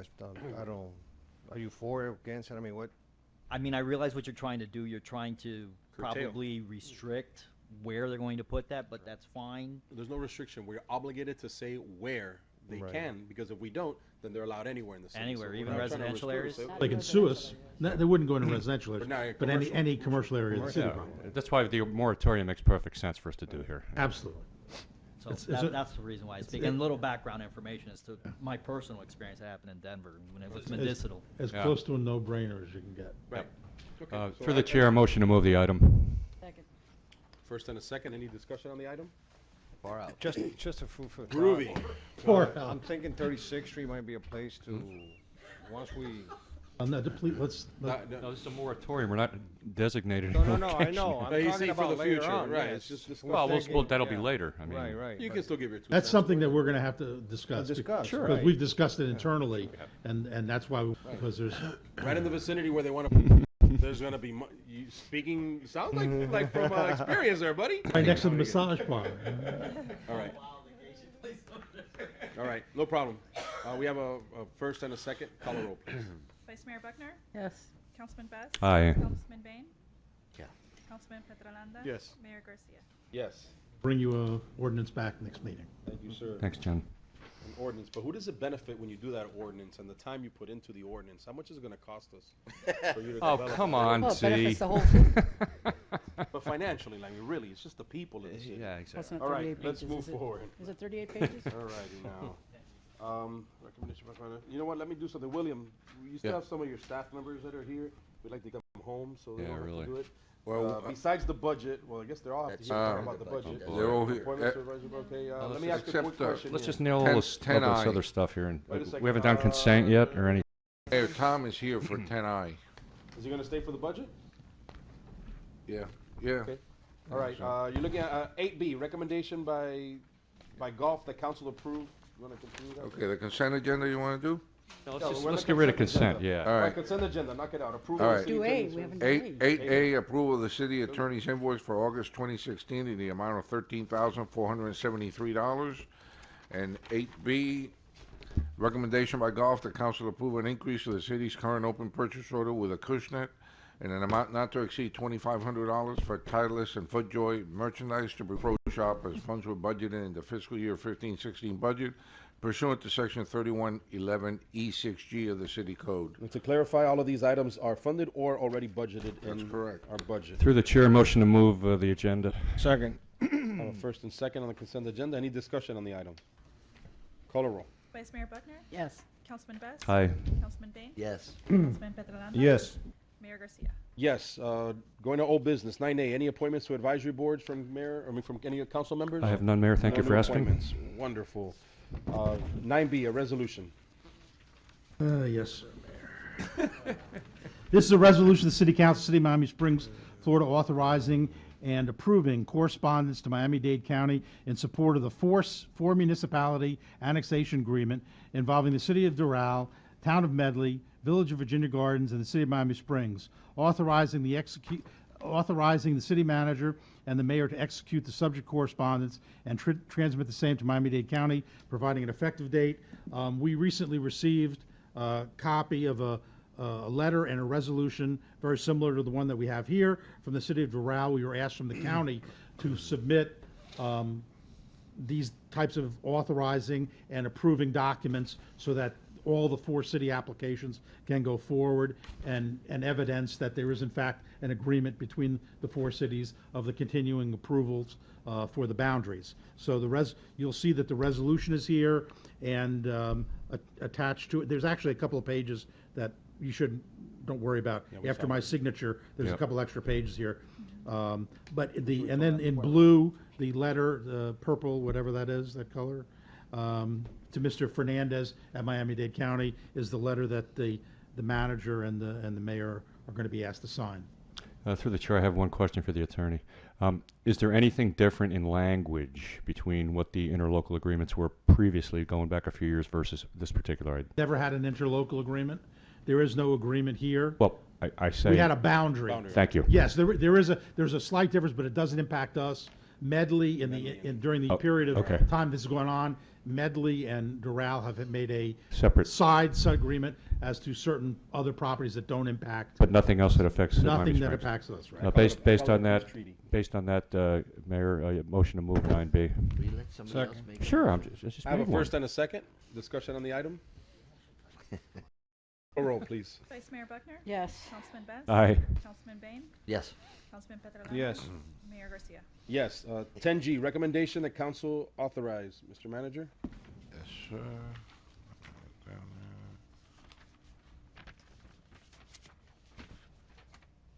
Pension. This is staff recommends that council authorize the acceptance of the attached agreement with the Fraternal Order of Police, FOP, extending the 0.5% reduction in police pension contribution for an additional 1 year, beginning October 1st, 2016, until September 30th, 2017. Yeah, I lost my page. As funds were budgeted in the fiscal year 16-17 budget. Discussion. The city executed a memorandum of understanding in March 2015 that reduced the police pension contribution from 16% to 15% for a 1 year period, beginning April 1st, 2016 and ending September 30th, 2016. During our budget workshop, council budgeted for the cost of extending this reduction for 1 year until September 30th, 2017. Our labor attorney, James Carlson, has spoken to Joe Paleo, FOP representative, and the FOP has waived bargaining this issue. Attached is a letter of agreement to be accepted by both parties. Under the current collective bargaining agreement, the police contribution rate was scheduled to go to 15.5% on October 1st, 2017 for next year. According to the actuary, the cost of the city of this benefit is $10,000.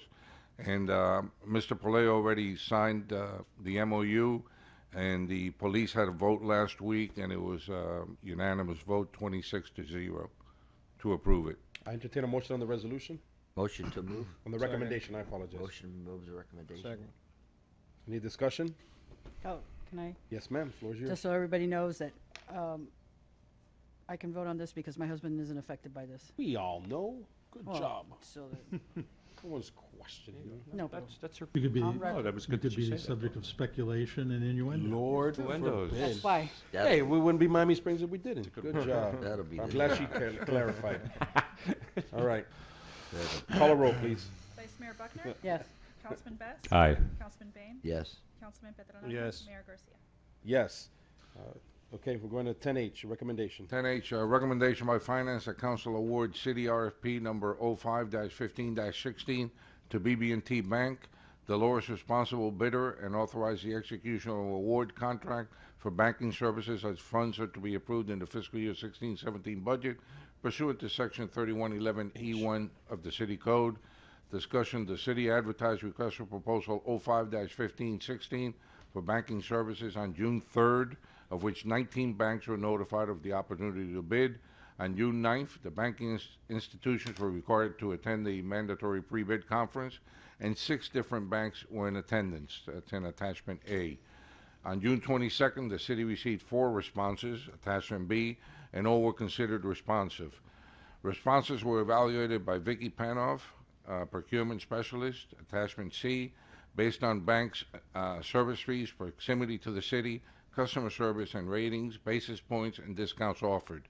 BB&T, our current banking institution for the last 5 years, was considered the lowest responsive and responsible proposer. Contract will begin effective October 1st, 2016 if funding is approved in the fiscal year 16-17 budget. Otherwise, there will be no fiscal impact to the budget. Okay, I entertain a motion on the recommendation, please. Before I do, I have someone sign up to speak on the side. I'm Don Redinger. Go, sir. Don Reedinger, 991 Hunting Lodge Drive, Miami Springs. On this item, I just want to say I really don't care where the city does its banking, but I truly wish when we get the terminology right. A, it's not the lowest responsive bidder. It's an RFP, a request for qualifications. RFP is Yes. request for proposal. It's a request not for RFQ. request for proposals, which were given. They are ranked and rated. In fact, the lowest response to, and I think we should do some fact checking here. It says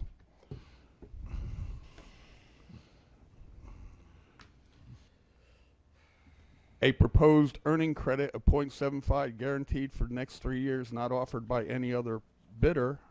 Okay, when in fact TD Bank did offer exactly the same thing. So to include statements in the cover that aren't accurate, I think got to work on that. All right, because if you can find one fact that is not properly checked. In addition, just to let you know, in the the rest of the documentation that was attached, there is a calculation error in some of the fees, and there is one fee, at least that I know of, by BB&T that is actually higher than what they're showing. But it's not consequential. It's minuscule. Okay, and therefore I don't really care where you do your banking. Let's be honest. The reason you want BB&T is they are a block away from City Hall. Okay? Let's say that and move forward. Thank you. Wonderful. Entertain a motion on H, please. Motion for the recommendation to do our banking at BB&T. Second. Who has the second? I had multiple voices. Councilman Petrolanda? Yes. Okay, perfect. Thank you. Any discussion on the item? Call a roll. Vice Mayor Buckner? Yes. Councilman Best? Aye. Councilman Bain? Yes. Councilman Petrolanda? Yes. Mayor Garcia? Yes. Okay, moving on to 10I, discussion on the proposed plan by code compliance to do a sweep for citywide alley trimming. Yes, Mayor and Council. We have been experiencing problems in getting compliance from property owners on maintaining plant material growth in city alleys. This issue has caused damage to our equipment and needs to be addressed. Attached is a memo from Public Works Director Tom Nash, attachment A, covering the problems being faced, as well as a series of pictures from citywide alleys showing the overgrowth. Based on these issues, please refer to a code compliance memo, attachment B, for which Code Compliance Director Ulysses Fernandez recommends that we begin a sweep of the alley citywide and the enforcement process that we'll be following. Tom is here to answer any specific questions you have on this issue, but I know this has been ongoing for months. Tom?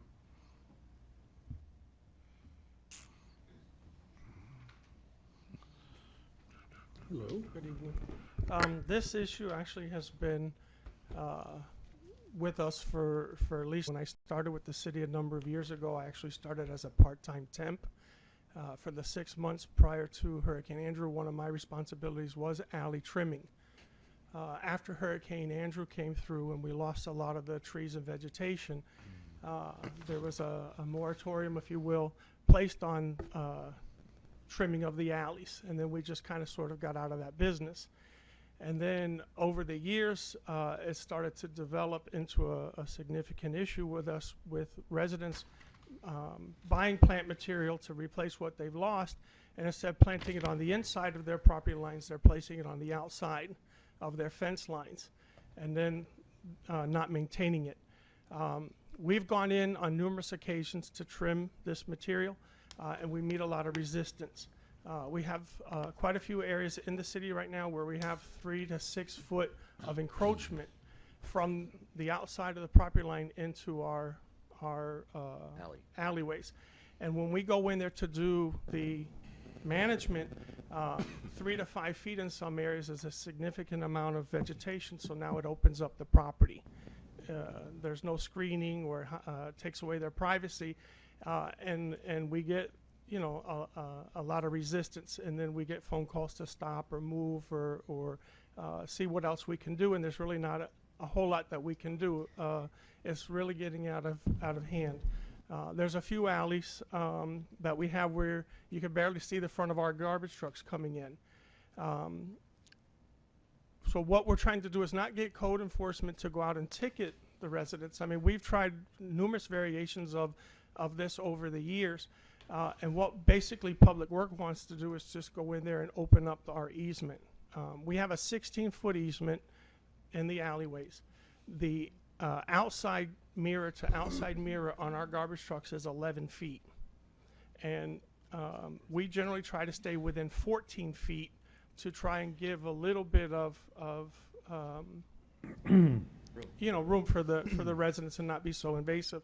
But that's not even helping us anymore. So we don't want to go out and create animosity. We don't want to go out and just start ripping and tearing vegetation out, but in the same token, it's interfering with the services that we provide also. We do, in some cases, get code enforcement involved. They'll leave them a notice, and if they go out there, they'll trim maybe a foot of the material, or they trim it at an angle. So we may take care of the guys on the ground, but we're not taking care of the rest of the equipment that's higher. And basically, what we're asking for is permission to go in there and reclaim what's ours. And as invasive in some cases it may be, we need to get there.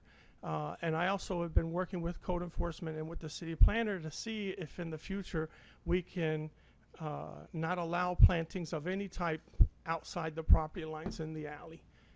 So that also will help us moving forward. I mean, it's just something that we've been dealing with for a number of years. It's not recent. It's just getting beyond what we can control now. You have a rough estimate of how many of these are out there? Is it so many of them? It's pretty much citywide. It's pretty much citywide. And you'd be doing the trimming? Not him. Well, I'll probably do a little bit of it, but we're going to split it up. When we get our new vendor in October, we're going to try and do something on a linear foot basis. Wow. It's coming into the winter months now. Some of the grass areas are going to slow down, so I can put some of our staff in there. We also have some of our sanitation guys. While one truck is being loaded, the driver's usually on the ground raking. Some of them carry machetes or loppers, and we try to take care of some of it as we're going along. But we're only taking bits and pieces. We need to go in there and just make our roads open in there. Okay, I know you know of some of these situations, but there's been times where our guys get a little antsy and they go beyond the property line and beyond the fence and have gone, and we've had a few issues with residents, very expensive palms being trimmed too far back.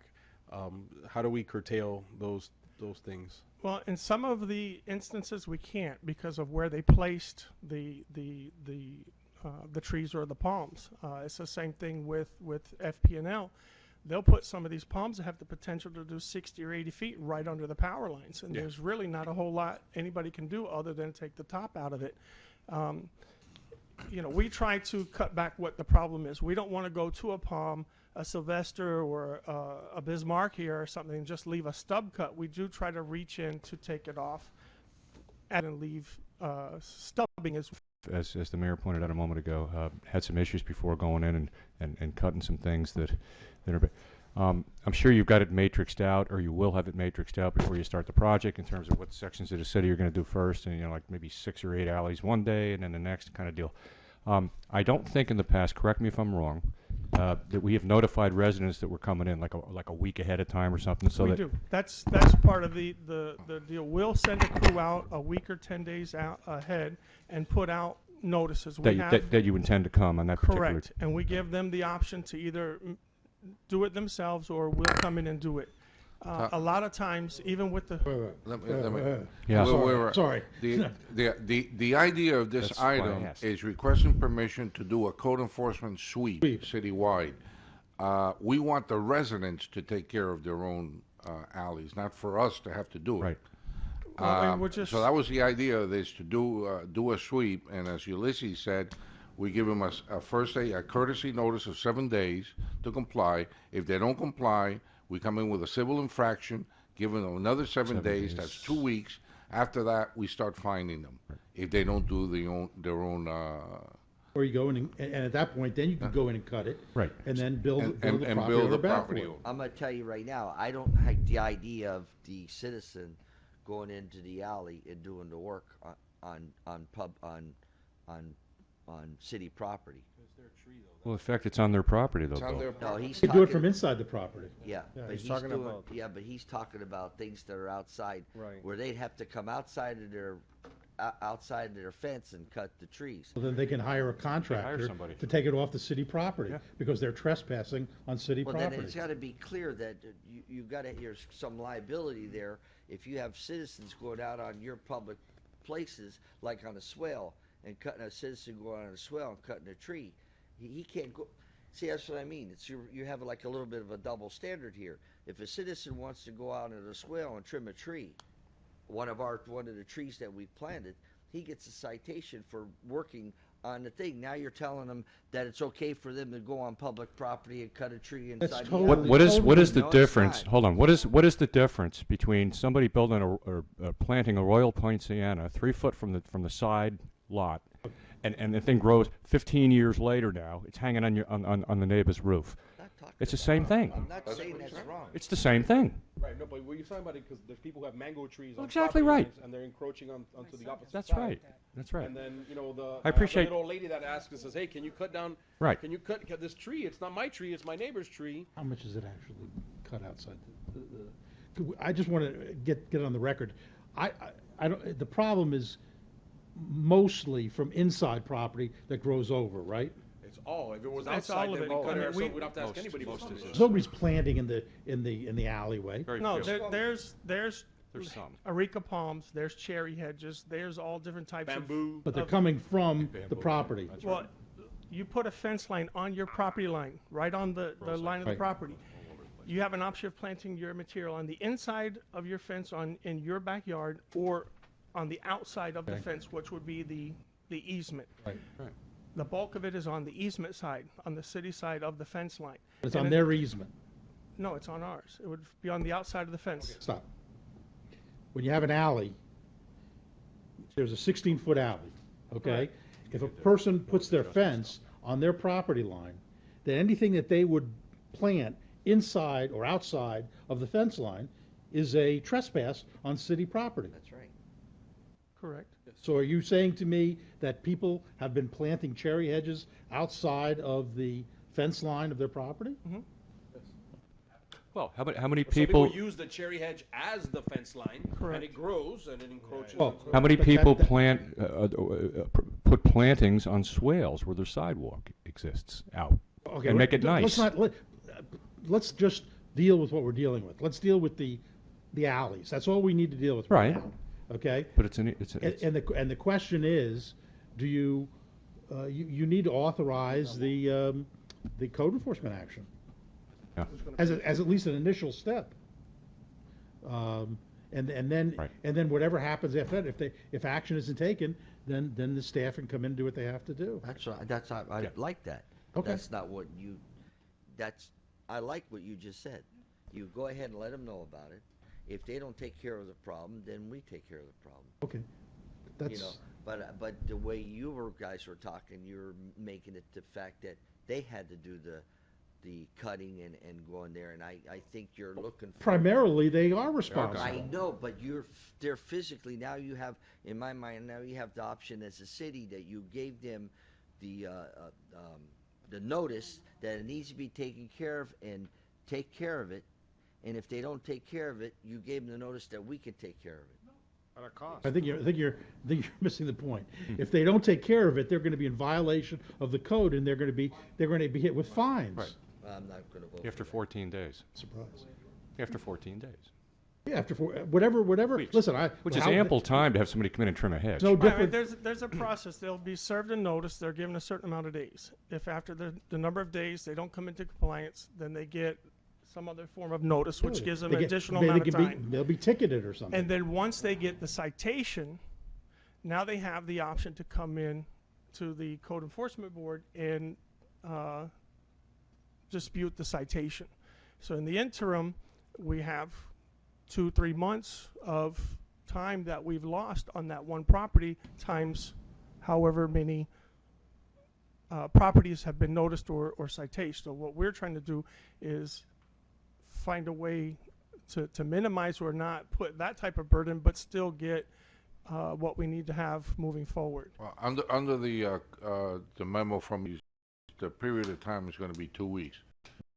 Go in and do it, unless he's physically unable to operate his equipment in the area. There are some areas in this town, in the alleys, and trust me, I'm around them all every day doing this stuff, where it's almost like a bridle path thing with 15, 18-foot hedges on either side coming. They can't even get the bucket thing through there to remove. That's not prevalent. It's not all over the place, but there are areas that exist like that. One of them is in our packet.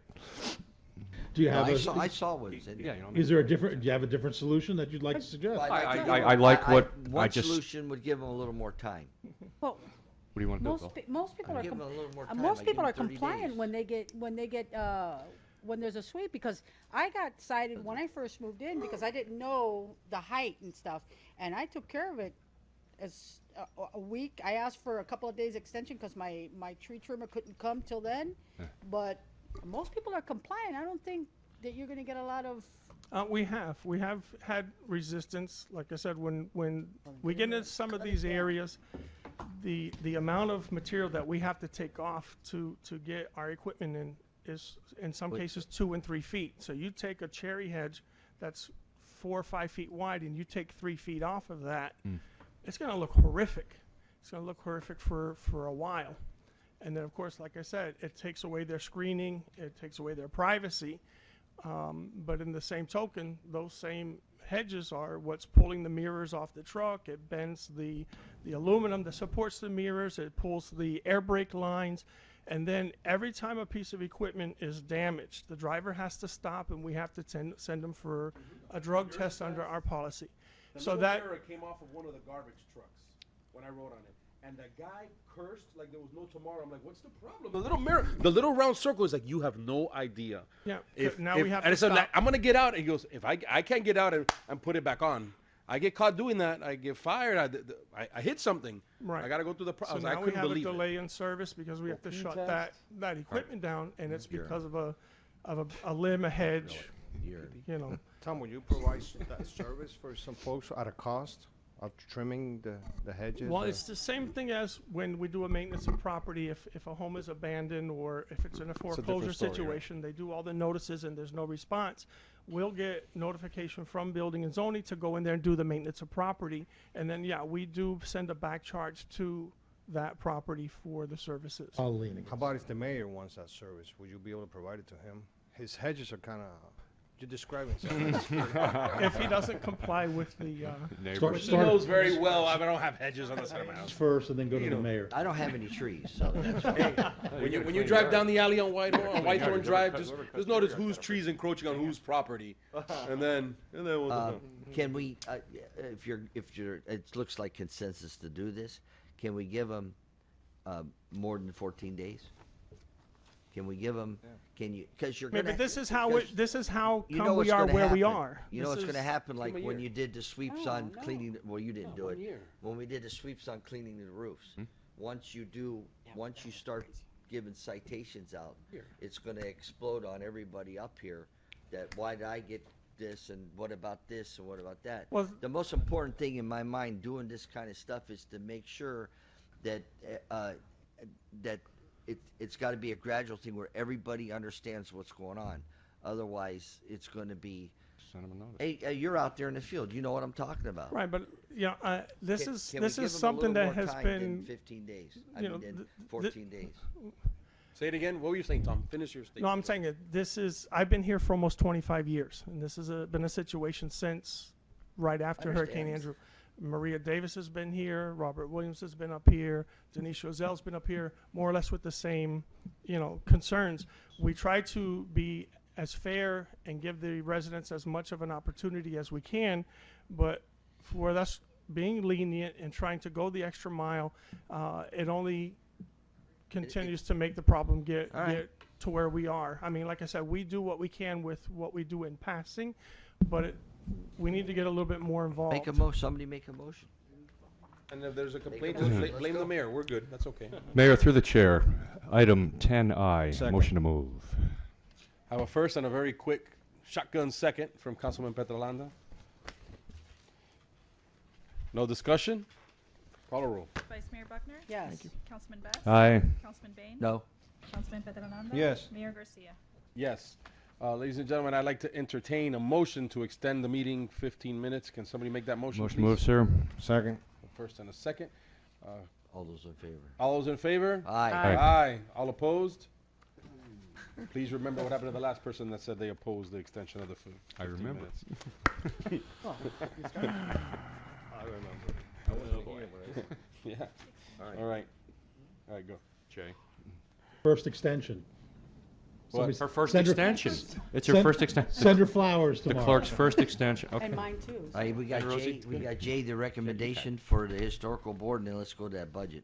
Well, I think we should just go straight to the budget. No, let's do Jay. Let's I get it know, out I was of the way. just No, messing I- with my vein. All right, we have a recommendation by the Historical Preservation Board to award Fran Whiteman the Pioneer Resident Award. Entertain a motion, please. Motion to move. Second. Mr. Whiteman. I have a first from Mayor Bain and a second from Councilman Best. Any discussion? Call a roll. Vice Mayor Buckner? Yes. Councilman Best? Aye. Councilman Bain? Yes. Councilman Petrolanda? Yes. Mayor Garcia? Yes, going to 11A. Through the chair, before we move on, congratulations to Fran for that honor. Yeah. She's watching at home right now. She may at be. 11 o'clock. She may. She's going back and forth between the 11 o'clock news, right? The news. All All right, so we're here at the at our budget now. 11A, All right. fiscal year 2016-2017 budget workshop update. All right. Mr. Manager. After completing our third budget workshop, the updated budget shows a surplus of $178,144 at the current millage of 7.5. The following items contributed to the increase of approximately $12,000 to the reported surplus of $166,144 after our first workshop, and that was in the police budget. We reduced improvements other than buildings by $12,000 by eliminating the detective room partition work. Attachment A is a listing of items that council added and/or reduced during the last workshop. If all of the items on the list are approved, we will have a remaining surplus of $52 at the current millage rate of 7.5. Attachments B and C are the capital expenditures on which items list. Attachment D is a memo from Recreation Director Omar Luna detailing the need for a small pickup truck and the Sand Pro. I also updated the table below with the annual tax increases. You'll notice that originally I had a little over $9 in the first category. It went down to $7.71 because we received, you see in the third bullet point at the bottom, after receiving the 2016 tax rolls, the average taxable value of a homesteaded property in Miami Springs is $147,816, with an assessed value of $197,816. So based on those numbers, you have the annual tax increase at the different millage rates. Now, one more thing that I wanted to point out, Omar, we talked today because he did some updates to a couple of these items that were added after the second workshop. The Stafford Park shade is actually 10,000, not 15. And the we have on the Princefield resodding, he got an updated quote, and it's actually more like 83,000 instead of 60. But then again, that's all subject to we're getting quotes, so It could change. He'll be getting 3 quotes on that. We won't have time to do an RFP on this one because he has a timeline. He has to have it started in November and done by January. Now, there's no RFP, but you can do piggyback on other bids and We can look at piggybacking or getting 3 quotes or anything so that we can have it in November. But that's what I wanted to point out on those two items. And anything else, Omar? And Right, so- Omar provided a memo at the end about the pickup truck and the Sandpro. But I think he says we can probably buy another year out of the Sandpro. Right. Mayor? You know, we keep hearing about these things that we can buy another year out of certain things. I want to make sure that when we say that, we understand that next year is unforeseen. Believe me, after, I don't know, 10, 11, 12 budgets that I've sat up here through, and even more for Mayor Bain, that's something that we have to ask. If we don't ask that and consider it, then, shame on us for not asking if we can go just one more year with it. What I have been up here with it and sitting up here is during those times where we don't have the money in the budget to do things. These things that are being asked for, like a Sandpro, or you saying, oh yeah, maybe I can go another year. The chief saying on a car, yeah, maybe I can go another year. You don't know what's going to happen next year. If you have the money this year and you have a surplus this year, buy the things you know you're going to have to replace. You put it off to next year, you're going to have different expenditures. You spend the money on the things you know you're going to have to replace, that you have a need for, and I recommend we don't kick the can down the road for next year when it's a piece of material or an equipment that we have to run the city. You know, we say that just to say we can reduce here and there and cut here and there, but I don't want to keep doing that. If the chief needs 3 cars or whatever the case may be, let's look, and he needs a Sandpro, put the Sandpro on there. I'm not looking to say, hey, let's reduce a millage rate, because we're going to have 25 and then not give recreation a vehicle or a Sandpro that's necessary, and then next year not know what's going on, and we're stuck asking him to stretch that Sandpro just one more year because something happened with the market, or we don't have the increase in commercial tax base, or whatever the case may be. So let me just update on 2 other things. Under the additions to surplus on attachment A, you'll see that the police decreased the cost of the 4 cars by $16,000. The chief was able to get some additional quotes on the new contract prices on the cars and the equipment. So they'll still be able to get 4 cars and reduced it by $16,000. And Public Works also eliminated the AC system at the fire department, the $25,000. Because Tom feels that with the repairs they've done and the additions they've done recently, that we can probably buy another a year or 2 on that system. I have a question for Tom. Tom, please.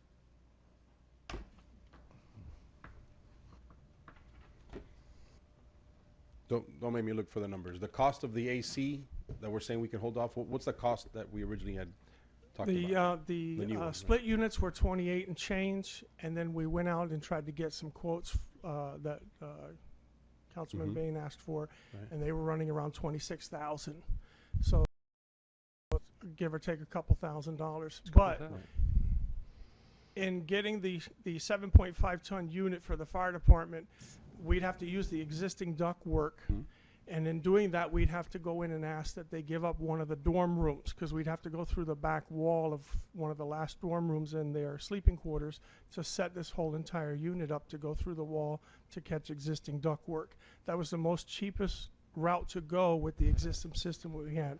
If we were to do a secondary ventilation system, then the cost probably would have doubled, because they have to run all new duct work, and there was other issues in there with that too. So just with the repairs that we've done, we're able to hold off for another couple of years, a year or 2. We put a brand new coil in, start a maintenance program on that new coil, and hopefully we can get a sufficient amount of time. They're saying about 7 years if we do things right. All right, so we do things right, we can do 7 years with this, where in 6 or 7 years, would we do new coils again or recoil it? No. Or at that point in time, do you say we got to do another? We'd probably look into replacing that entire unit that's down there right now. And the existing where unit would roughly be the $28,000 ish? From here to then, you never know. Maybe Correct. a couple $1,000s more. Correct. Or something like that. So, how much did the repairs cost that we did now that have them? We were about $5,000 with those repairs. Right. Okay. Right. This is just another thing that you all know, we all know we're going to have to do that repair.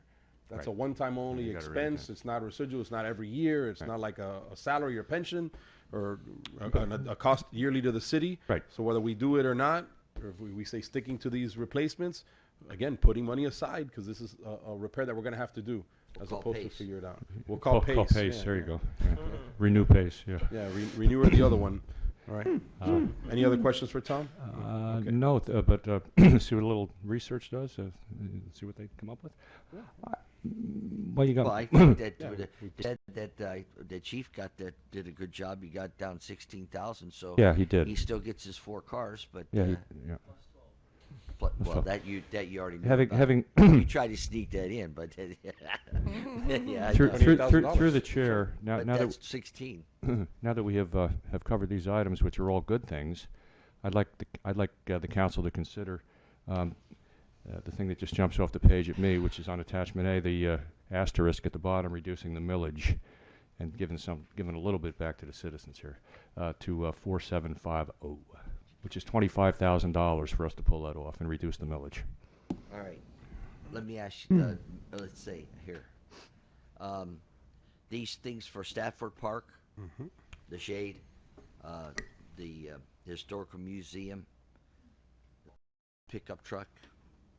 No. The sodding. No. So none of that is in there. Okay, None so- of that. You have to vote on all of these items if you want to include them in the budget. Right, okay, so we're gonna go back to discuss, well, I figured once we brought it up during the last meeting, it'd be included in there, so we're gonna have to revisit all over again what we mentioned last time, please include. They were never approved. They were never. I was never told to include these in the budget. No, but that's what we said, you know, that was gonna reduce from the surplus. Well, that's what I'm saying. On attachment A, if we do all of these, you're left with 52,052.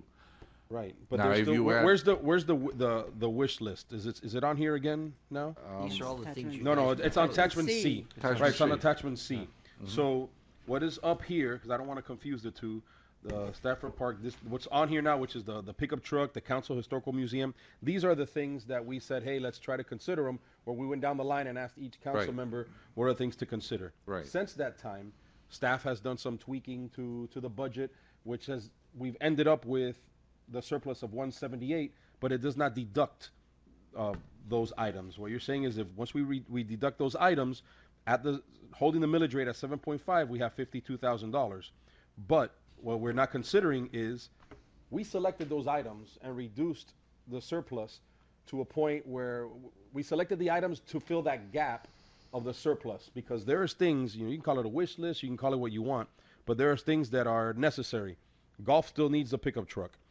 You still need the sound panels inside of the recreational The golf facility. pickup truck is in there. Right. Well, okay. We're But talking it's about not in the budget yet. It's not in the budget yet. It's in the Right. first. It's It's in in attachment attachment A. A, correct. Right. It's in attachment A. See, because some of I wish we had it marked off here on the wish list, things that are checked off and already up there, so we can go down the list. Yeah, they're asterisks. Well, you have the Why pickup not? truck, the resodding, and the replacement. I'm looking for the historical museum. Item 2. No, I'm looking at C. I'm looking at attachment C.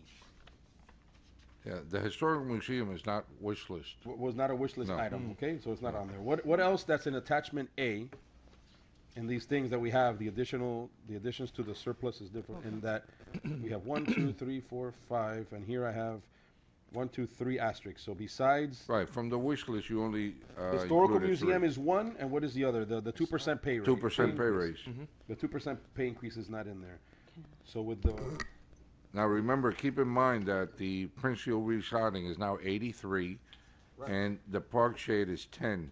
So that reduces your 52 to to about 34 it's 34 surplus. It's 34,000 that you have at your surplus. Recreation still needs that pickup truck that I really would love for all of council to go and take a ride in that pickup truck and see where some of your employees are using their own personal vehicles, not to have to sit in that deplorable thing. And once you sat in and took a little drive in it, you'd understand why we'd have to be considering it.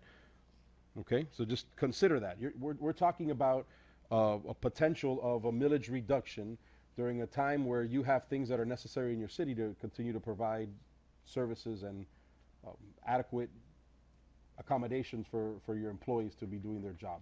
So for what it means to me as a resident, for us reducing the millage rate and have that savings, you're saving me $10 or if that's way too much money, but it's not even $10, then to provide the equipment that your staff is telling you they need to provide the service. So which one it is, there's 34,000. You all look at it, let's eliminate some of these things that are more Can I? important than the others. Yes, ma'am, the floor is yours. I'd like to discuss the two items that we put on there that weren't on the wish list, which is the Historical Society and the 2% pay raise. Okay. The Historical Society, I think that they were waiting for plans and not really knowing what's going to cost and whatnot. I may have an issue with that one. And the pay raise for the employees, our guys do real well. They're getting a 3% already, and I need to, what I didn't say last time that I should have said, and I'm going to say it now, is that we've got contract openers with the police department. Are we going to be as lucrative with them as we are with our employees, giving them a 3% plus a 2? So that's something that... That's out of our hands. That's collective bargaining. No, but that's something that... Time, motion to extend the meeting 15 minutes. I have a motion, I need a second. Second. Second from Councilor Best. All in favor? Aye. Aye. All opposed?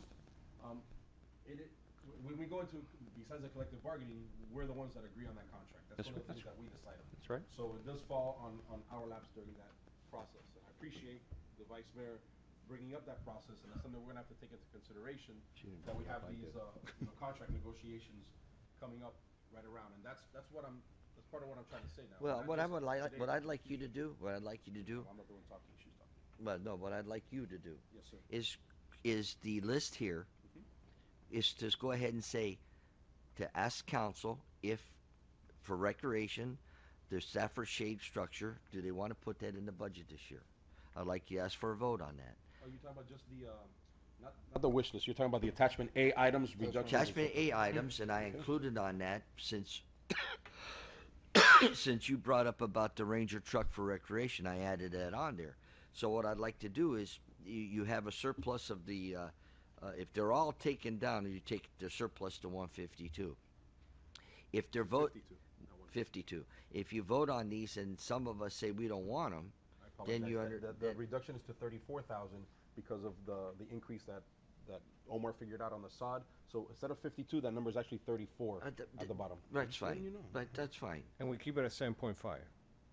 If you keep it at 7.5, right now you have 34. But before Because we move forward on that, I understand what Mayor Bain is saying. Let's look at the ones that are on there and see, because that 34 could be larger, and then we could go back to the wish list and say, okay, we're doing it. So the Stafford structure, which says 15 here, it's really 10. It's really 10 now. Is everyone on council okay with moving that into the budget, our permanent budget right now? It's on that list. Yeah. We discussed it last meeting. For $10,000. Right. Are we okay with that? Reduction of $5,000. The Stafford Park. I'm looking at attachment A. Attachment A. We're going to go down the list of the 1, 2, 3, 4, 5 items that are on there for right now. The first one, yes. The first one, it says 15. It's actually 10. Are we okay with that being put into the budget? Yes. Yep. Okay. So I'm going to ask if anybody opposes. Well, what I think you should do is have a vote on it. On Vote each right down the individual line. Yeah, vote right down the Okay. line. You can do that. No, I don't You want want all any. in favor? You want individual ones? I want to meet your request. You got to vote right on down the line on these 5 items. Entertain a motion on Recreation Stafford Park shade structure to include in the budget. I'll second it. I entertain a motion. I need a motion. Motion to move. I have a motion. I need a second. I'll second. I have the second. Call a roll. Vice Mayor Buckner? Yes. Councilman Best? Aye. Councilman Bain? Yes. Councilman Petrolanda? Yes. Mayor Garcia? Yes. All right, we're moving to the second one. This is the Historic Museum subsidy for $30,000. I entertain a motion. Motion. Second. I have a motion and a second. Discussion on the item. Discussion on the item. Yes, I think this is a group of volunteers who are trying to get protect the history of our city, and so I think they need the help so they can get it done this year. They've been trying to do this for 3 years. I think we just give them a little push. This could happen. They're located right in front of 2 schools. I foresee a lot of field trips and a lot of knowledge being in exchange there. So I think this is something we should do. Okay, I'm gonna take the other side. I'm gonna vote no on it because I think there's better options than to spend the money on that building. I think that they just gotta be patient, and I think there might be options that can open up with some of the things that are going on in this city. And I'm not gonna vote for the 30,000 for them, but we got a first and a second. We're still in discussion. Any further discussion on that item? What I'll tell you is that there was 2 people on council when they first came up to move forward on that worked very hard with that group and with the school board and staff, and that was yourself and me, who worked very hard to get it done. You obviously couldn't be in the room when I had discussions with the city manager. I'll tell you that it was made very clear to this group what the building was that they were getting, and what you see is what you get. This is an as-is.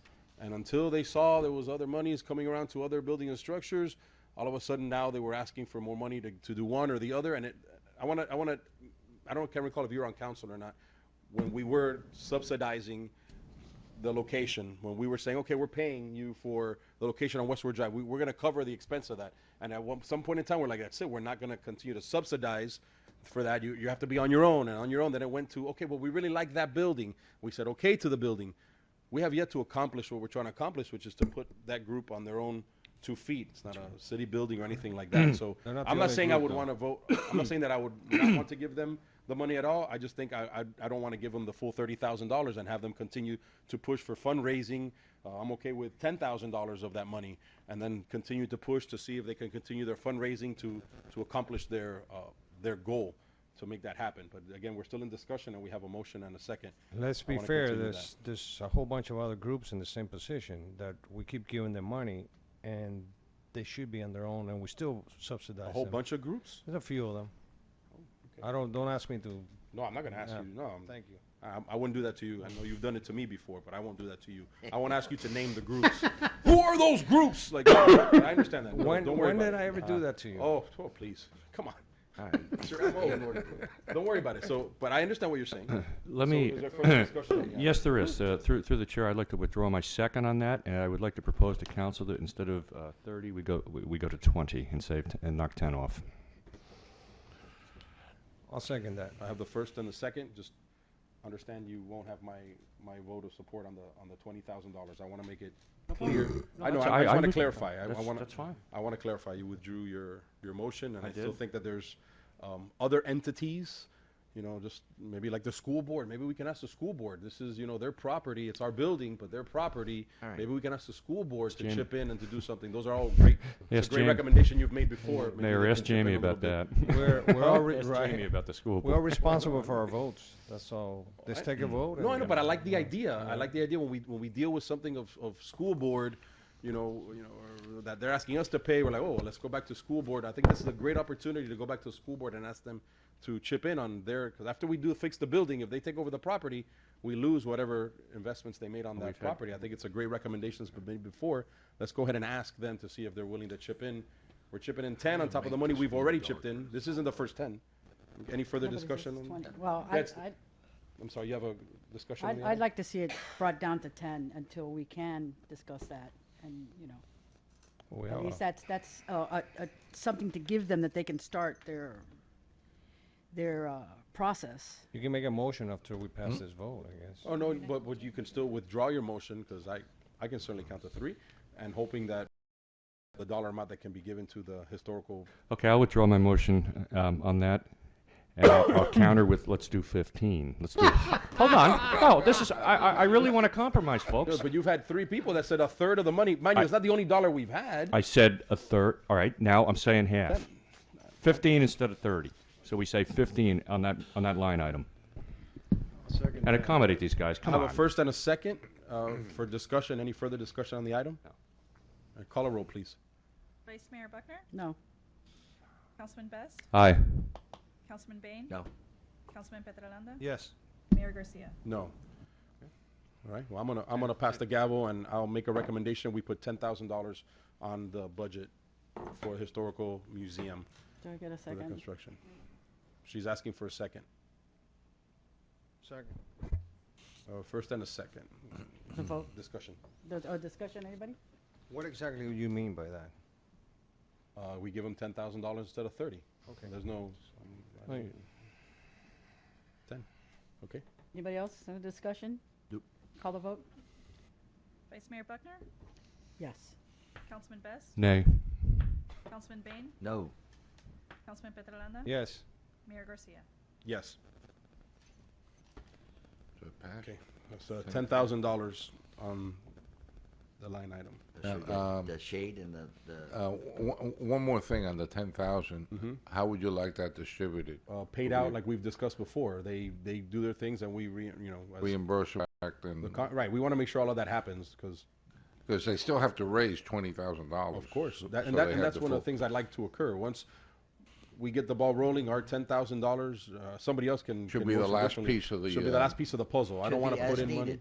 No, as needed towards the end of their 30. Because if we give them 10, and then they get stuck and they end up not doing it. Last thing I want is for them to keep coming back to us. Can I have 10 more? Can I have 10 more? That might Get be your a good 20. place to put the cannabis house, huh? I have a motion. Do I have a second? No. Right next to the right next to the school and the Right in front playground. of the school, Mayor Bain. This could be a good educational scene. Even I'm only Colorado's got joking. rules for that. Say it again. I'm Say only it again. joking. I'm only joking. I'm only joking. Mayor Bain, rarely, but this time he is joking. I'm joking. Okay.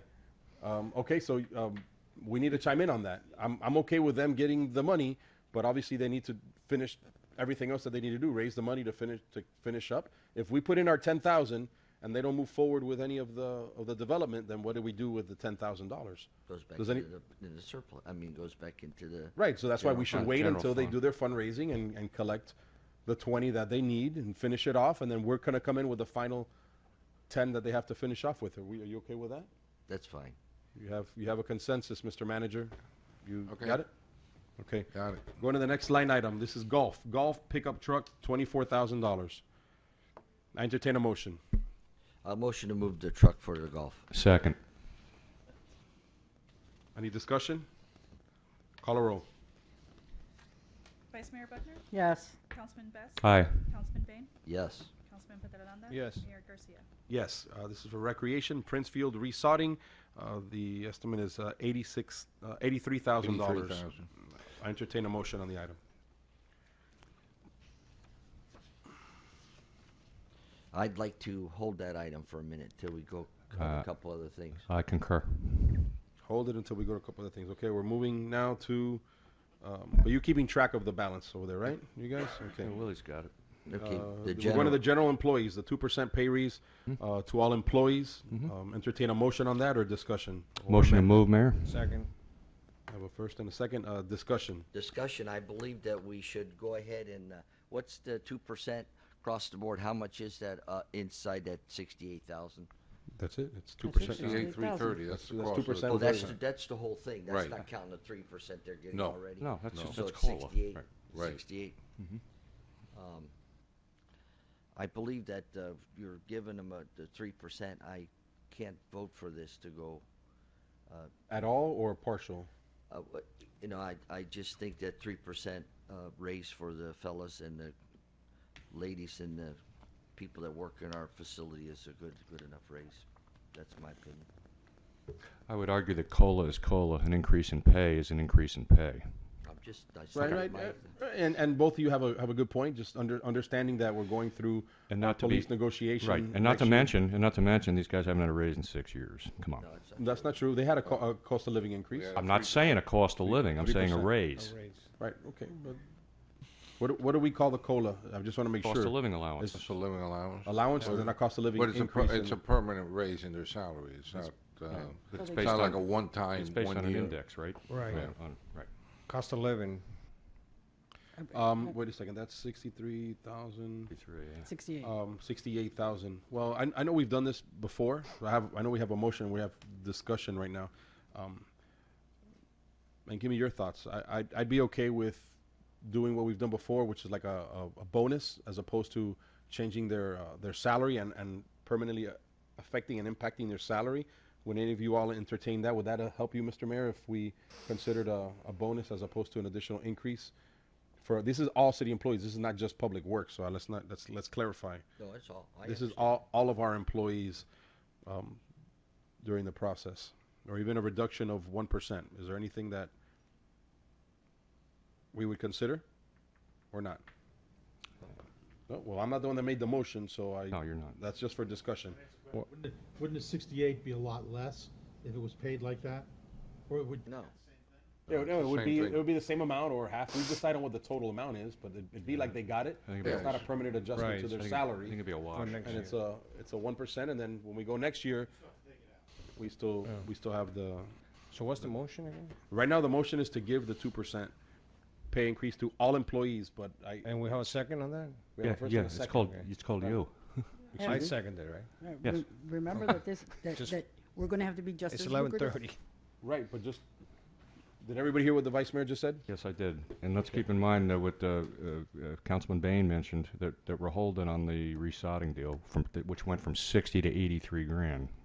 Okay, so I'm gonna make a comment right now. If we go ahead and we pass this 2% pay increase raise, regardless of what we have down at the bottom of the surplus, I'm not gonna vote for a reduction in millage rate or vote on it, but you're not gonna have a yes vote from me. We're going into a negotiation with our police department, and for those of us that sat through the first negotiation, contract with them in many years, it was grueling and it took a toll on the city that is unnecessary. So whatever balance we have left over, after we figure out that what is necessary, I'm going to motion that we put that towards our reserves and allocate that or line item that towards see how our negotiation goes with the police and what we allocate for them. Let's see what we got left. I need a motion to extend the meeting 15 minutes. Motion to move, Mayor. Second. I have a first and a second. All in favor? Aye. Aye. Aye. Aye. Comment, please.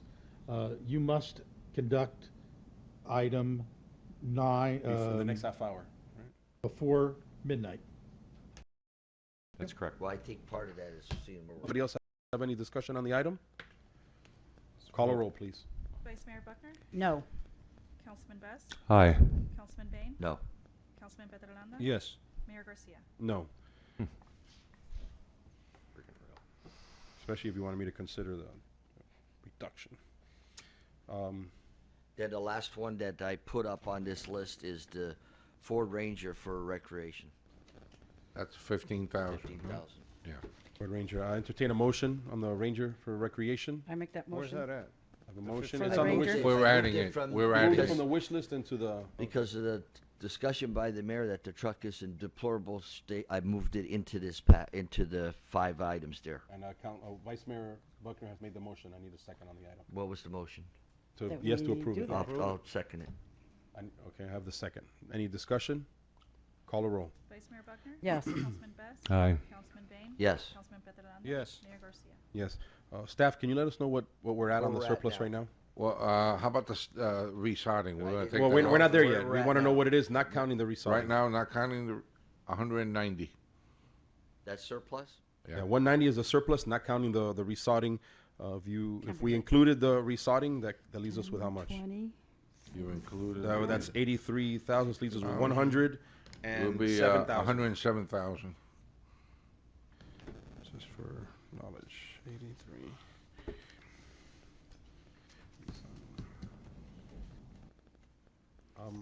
I have a question for Omar, if I may, Mr. Manager. I'm done. We sat through. Some of us have sat through. Hopefully, all of us will before the end of the year. Sat through events that we have, and we've rented out or we've hosted events inside of our gymnasium. If you're ever in there, you see that you cannot really hear whenever you have anything in there because we don't have the proper. It's not set up for an event. You have inquiries from people that they come in, say, hey, we'd like to rent your gymnasium, but then they go in there and they're like, well, there's no way I can have this event. I'm not going to pay you the money you're asking. Or we go, do you see potential in us renting out the facility? What is the benefit of us considering, or maybe there is no benefit, but it's on your wish list, of adding the sound panels to the gymnasium? Well, to answer your question, honestly, it's one of those that it's more of a perk for us. Most people that actually come in and are interested in doing that are doing more of a, you could say, not an athletic sporting event. It's more for like a conference or rental. where they're going to do a dance or something like that, where they really need to have the music component to it and sound. But most of our events right now are either a judo tournament, a basketball AAU tournament, things like that, that they really don't require it to be, sound panel approved, etc., whatever the case may be. We've had a few inquiries, not to say that we haven't, but I don't think it's going to dent us that much in the revenue side where we're going to have to spend the additional dollars on that, especially what I'm hearing from you guys, as tight as we are. But if we were going to do that, we'd probably get more rentals, but nothing that's going to return the investment right away with that. Okay. Good. Then we don't have to consider it then. Thank you. Perfect. All right. That's a want then. Yeah, that would be Yeah, a want that's a rather want. than a need. All right. Well, I'm going to go back to the SandPro, the $15,000 for the SandPro. That's why he called you up originally. You said you could stretch it out for another year, but is that just because you heard us ask and that's why you said it? Well, the reality of the SandPro is that we are beginning to have to use parts from other pieces of equipment that we have to make it work. If you're asking me, can I make it work for a year? Yeah, there's probably a good chance I could. Could I come back to you in 6 months and tell you it's completely done and we need a new one? Yeah, we're gonna roll the dice if we decide not to get one. What's the That's SandPro do?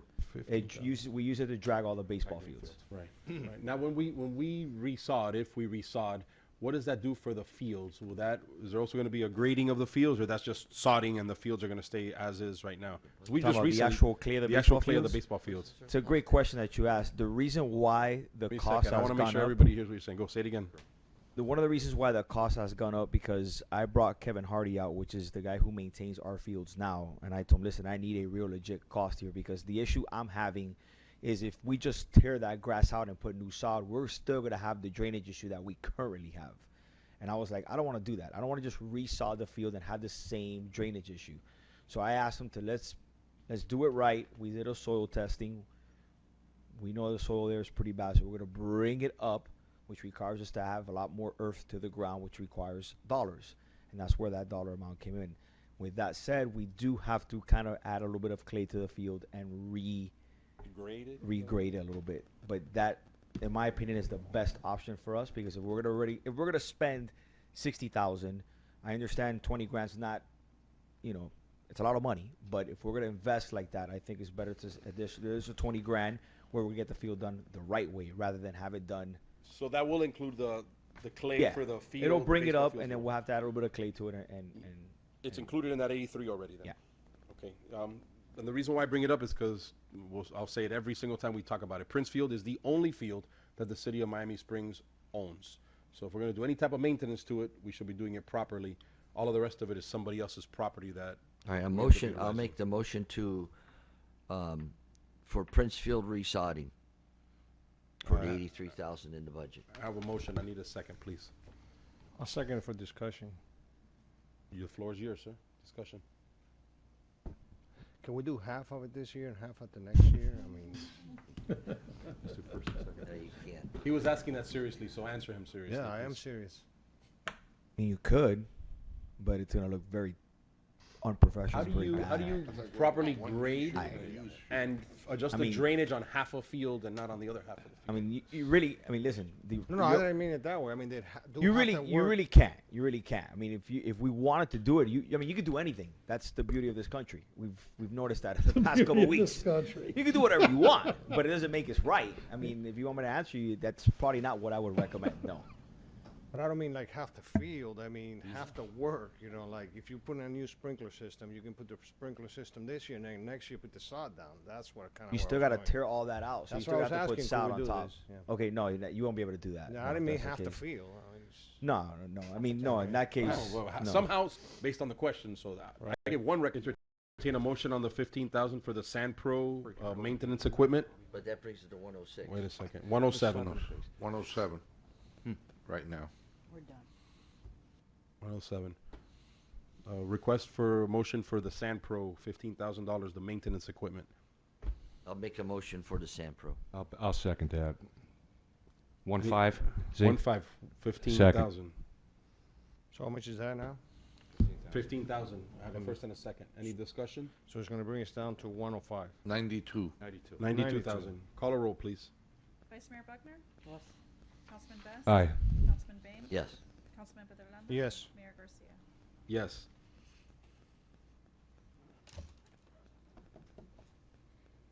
Any other discussion items on there?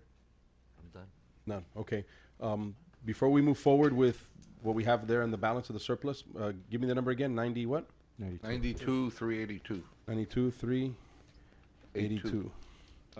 Through the chair, if I might ask, and I think every budget I've set up here, I've always asked this question. Willie, Mr. Manager, are there any, do we anticipate any additional overages in any of the departmental budgeting that's going to be rolled over? Not for this year. None at all? Not for this year. Okay, thank you. I have a question about the pay raise, that 2% that was put in there, the 68,000 and change. That was 2% based on their current salary, correct? Yes, sir. Correct. That was 2%, not on top of the 3% cost of living. On top of the 3%. Yeah. I know we're going to give it to them as well as the 3%. My question is, did we use the 3% and include it and make it a lump sum and then calculate 2% on top of that? Correct. So that's the way it was. So that was Yeah. 2% of what is already included Right. in there. In other words, the way the 3% is calculated, there's a set number. Right. Call it. If somebody makes 10,000, now they're going to make 10,003. But we haven't given them the 3% yet. No, but the 2% was based on the 10.3. Okay, it was based on the 10.3 on the additional amount. The reason why I asked, and now before I tell you the reason is, what is a 1% increase in officer salary cost? In officers? Yes, our police officer salary. You have Oh, a list police of yes. officers? 1%?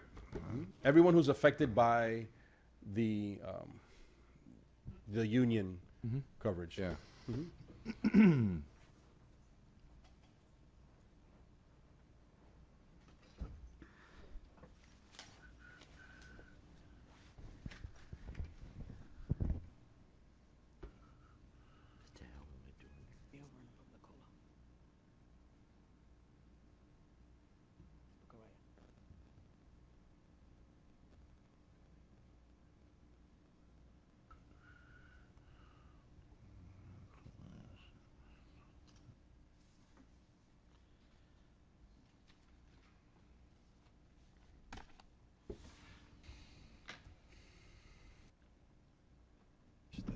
Right, we want to stay on longer.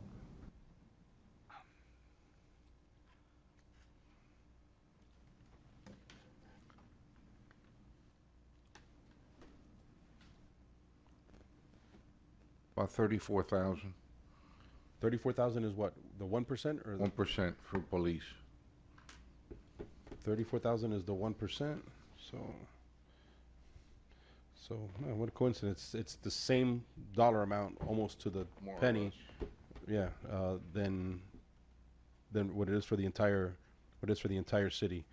So just know that 68,000 ish is a 1%. What it costs for 1% pay increase for all city employees, not just police, not just our general employees that are not the city manager. So one of the things I'd like for us to do is, knowing that we have contract negotiations coming up in the next budget time, is to use the money that we have in surplus and put it into our designated reserve fund that we have. Nobody here knows what's going to happen next year with the market. You still have another budget coming around, and to reduce just for the sake of reduction is not smart, knowing that you have a contract negotiation coming up. Yes, sir. Through the chair, I'll tell you what. 1% for the cops, 1% for general employees. I'll go along with Right, that. but that has to be negotiated. We can't just go and put it in this year. But that's I why I'm saying understand. put it in. I'm putting Just into make the. the motion. You want to make a motion to give 1% on top to I do. to employees for I this do. budget? I want these which- people to be recognized. Which is going to be And we're sitting at 92, Which is 382. 34, 1. 34. Yeah. About 34,000. 34, yeah. Half of that. Yeah, and we're sitting at 92. So Yeah, 34, 165 Yes, is what it is. Motion for a 1% increase. I'll second that. I have a first and a second. I need a discussion on the item? No? Call a roll. Vice Mayor Buckner? No. Councilman Best? Aye. Councilman Bain? Yes. Councilman Petrolano? Yes. Mayor Garcia? Yes. Okay, so that's the 1% increase only for our general employees. Thank you, Mayor. Okay, so that reduces it to how much? Our 92 is now reduced to 92.38 is now reduced to what? 58,267. 58,267. Well, I figure somewhere down the line between next year and what we have going on this year, the additional 10% will be there. I know we still have to go through negotiation process. I say you put that 58,000 to your designated fund balance in your surplus. and your, It's your our surplus, and that's our surplus now. We put it towards our reserves, especially considering the fact that we're entering into police contract negotiations. That helps us as much as possible avert what we went through last time, and I think it sends a loud message that we are preparing for what we know what's going to be coming around. Is everybody okay with that, or do you have a difference of opinion? No, I've always been an advocate for some preliminary discussions going on so that we could alleviate what happened last time. I quite agree with you. And you know, I hope that you know, with the RFP for the golf course, remember we're budgeted at the golf community for so much, and if somebody comes in there and takes it over, that's going to reduce that as far as what we put towards it. So it could be a good to see. So I think this is pretty good. All right. Well, I'll entertain a motion to put the balance, which is 58,267, to our reserves and hold our millage rate at 7.5. You want to hold the millage at 7.5? Yes, sir. Mayor, you look at the time. I understand. Motion to so moved. Second. It's time to recalculate the motion. Yeah. Yeah. To recalculate the dollar amount, just make sure that our Yeah. calculation. Well, listen, I don't need. Listen, 58,267, Willie, right? 58,267. Oh, don't you? Excuse me. Don't you have to recalculate all the numbers? I already did. Doing it as we're going along, For the John. resolution. Yeah. 58. He's amazing. I suggested you said so moved, but we don't have to go that route. So any changes? I'll be happy to make the motion that we retain in the sorry. that we roll over the 58,267 into designated, and the millage rate will remain at 7.500000. I have a motion to entertain a second. Second. I have a second discussion. Call a roll. Vice Mayor Buckner? No. Councilman Best? Aye. Councilman Bain? Yes. Councilman Petrolanda? Yes. Mayor Garcia? Yes. Motion to extend the meeting. Did we just do that? I think we already did that. No, we didn't. We didn't extend it right now. We have to extend it right now so we can continue the next Motion to extend. He gave the motion. I need Okay. a second. You got it. Second. All in favor? Aye. Aye. All right.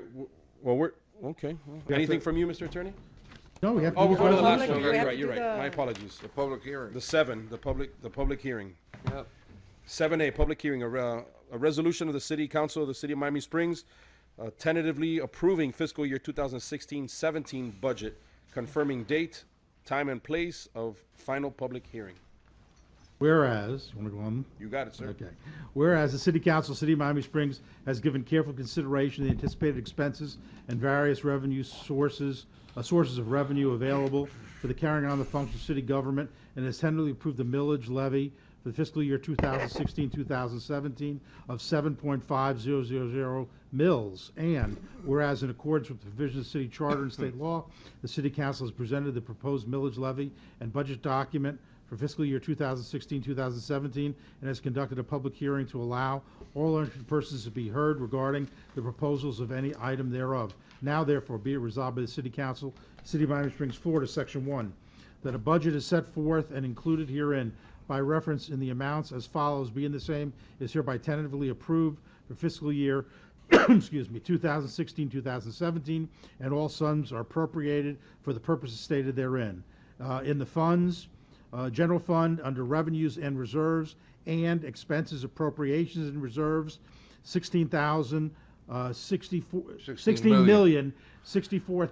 $16,064,236. Special revenue funds, both in revenues and reserves and expenses, appropriations and reserves, $1,979,601. Needs to be a comma instead of a period there under 601. Madam Clerk. Make sure you punctuate properly there. Okay.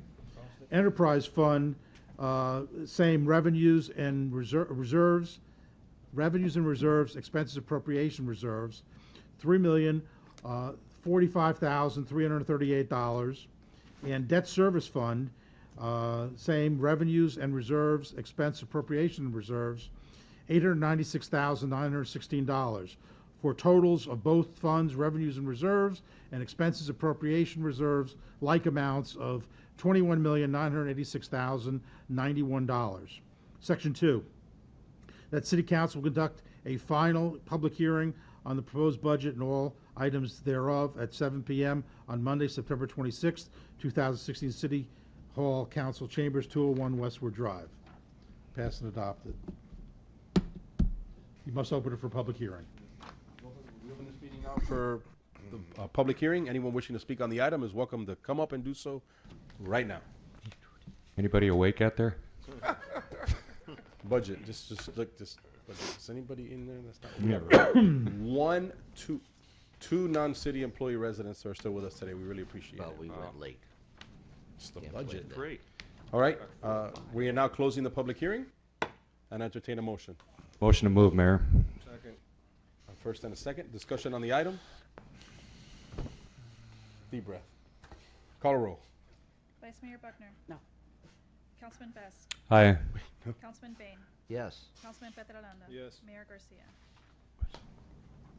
Still trying to figure out what you voted no on. Do you know what you voted no on? Yes. On what? You know? On setting the date and the time and the minute? Okay, all right. Mr. Attorney, anything from you? Nothing, Mayor, thank you. Excuse me, before you continue, Mayor, through the chair, who was the second on that, Erica? Mr. Petrolanda. Councilman Petrolanda. Thank you. Okay. Call a roll. We voted. Oh, that's it. I'm done. I asked the attorney what if you had. No, No problem. Much to say. Mr. Manager, anything from you, sir? Yes, a couple of things. This Wednesday, September 21st at 9:30 a.m., we'll have driver's license and ID renewals at the community center. Saturday, September 24th at 9 a.m., we have the 5K race for DIPG, Childhood Cancer Run Walk for the Chad Tuff Foundation. The race starts at Curtis Circle at 9 a.m. And also on Saturday, September 24th, 11 to 8 p.m. is the Optimus Barbecue on the Circle. And then, of course, we still have ongoing events with the CMI and the Smithsonian. And the flyer is online with all the dates and all the activities. This Saturday, September 17th, from 9 to 12, at the Doral Central Park at 3000 Northwest 87th Avenue, it's Adopt a Tree. So Miami-Dade single-family or duplex homeowners are eligible to receive 2 free trees per year. So they'll be given out Saturday, September 17th between 9 and 12. Don't plant them in the alley. Plant them in the alley. I don't think they're giving those out yet. Billy, you That's need some it? trees. Mr. Lima, you're bad. All right. Madam Vice Mayor, In anything a good from you? way. No, thank you for sticking with us till almost 12 o'clock. Councilman Petrolanda, anything from you, sir? No, sir. Councilman Best. You're next. I have nothing. It's been a very invigorating discussion tonight with all of you, and I've certainly enjoyed it. Thank you. It's not over till it's over. not over We till it's still got over. one You're more right about vote. that. One more budget meeting. Budget's over. Anything else, sir? No, I have nothing. We gotta go home. I was going to remind folks as well that we have a budget meeting. We still have one more final budget meeting before it kicks in. I appreciate all the people that called in and asked. I appreciate everyone that called in and talked to council and asked about the facts, whether or not we were selling a golf course, which we are not. We greatly appreciate them inquiring with council. And I think that. Oh, okay. Now everybody has something to say now. Yeah, the Chinese are forgot about the Chinese. I didn't forget about it because I don't read none of that yeah. crap, so it doesn't matter to me. Mayor, I just want to make sure everybody knows that we're up and live for videos. Folks, excuse me, gentlemen. Councilman Petrolanda is still speaking. Go. Live for videos. If you can't make it out here, you can send us a video and we'll play it. You got it. And in closing, I want to say thank you to Joellen and the entire committee that put on the most wonderful kickoff to our 90th birthday party.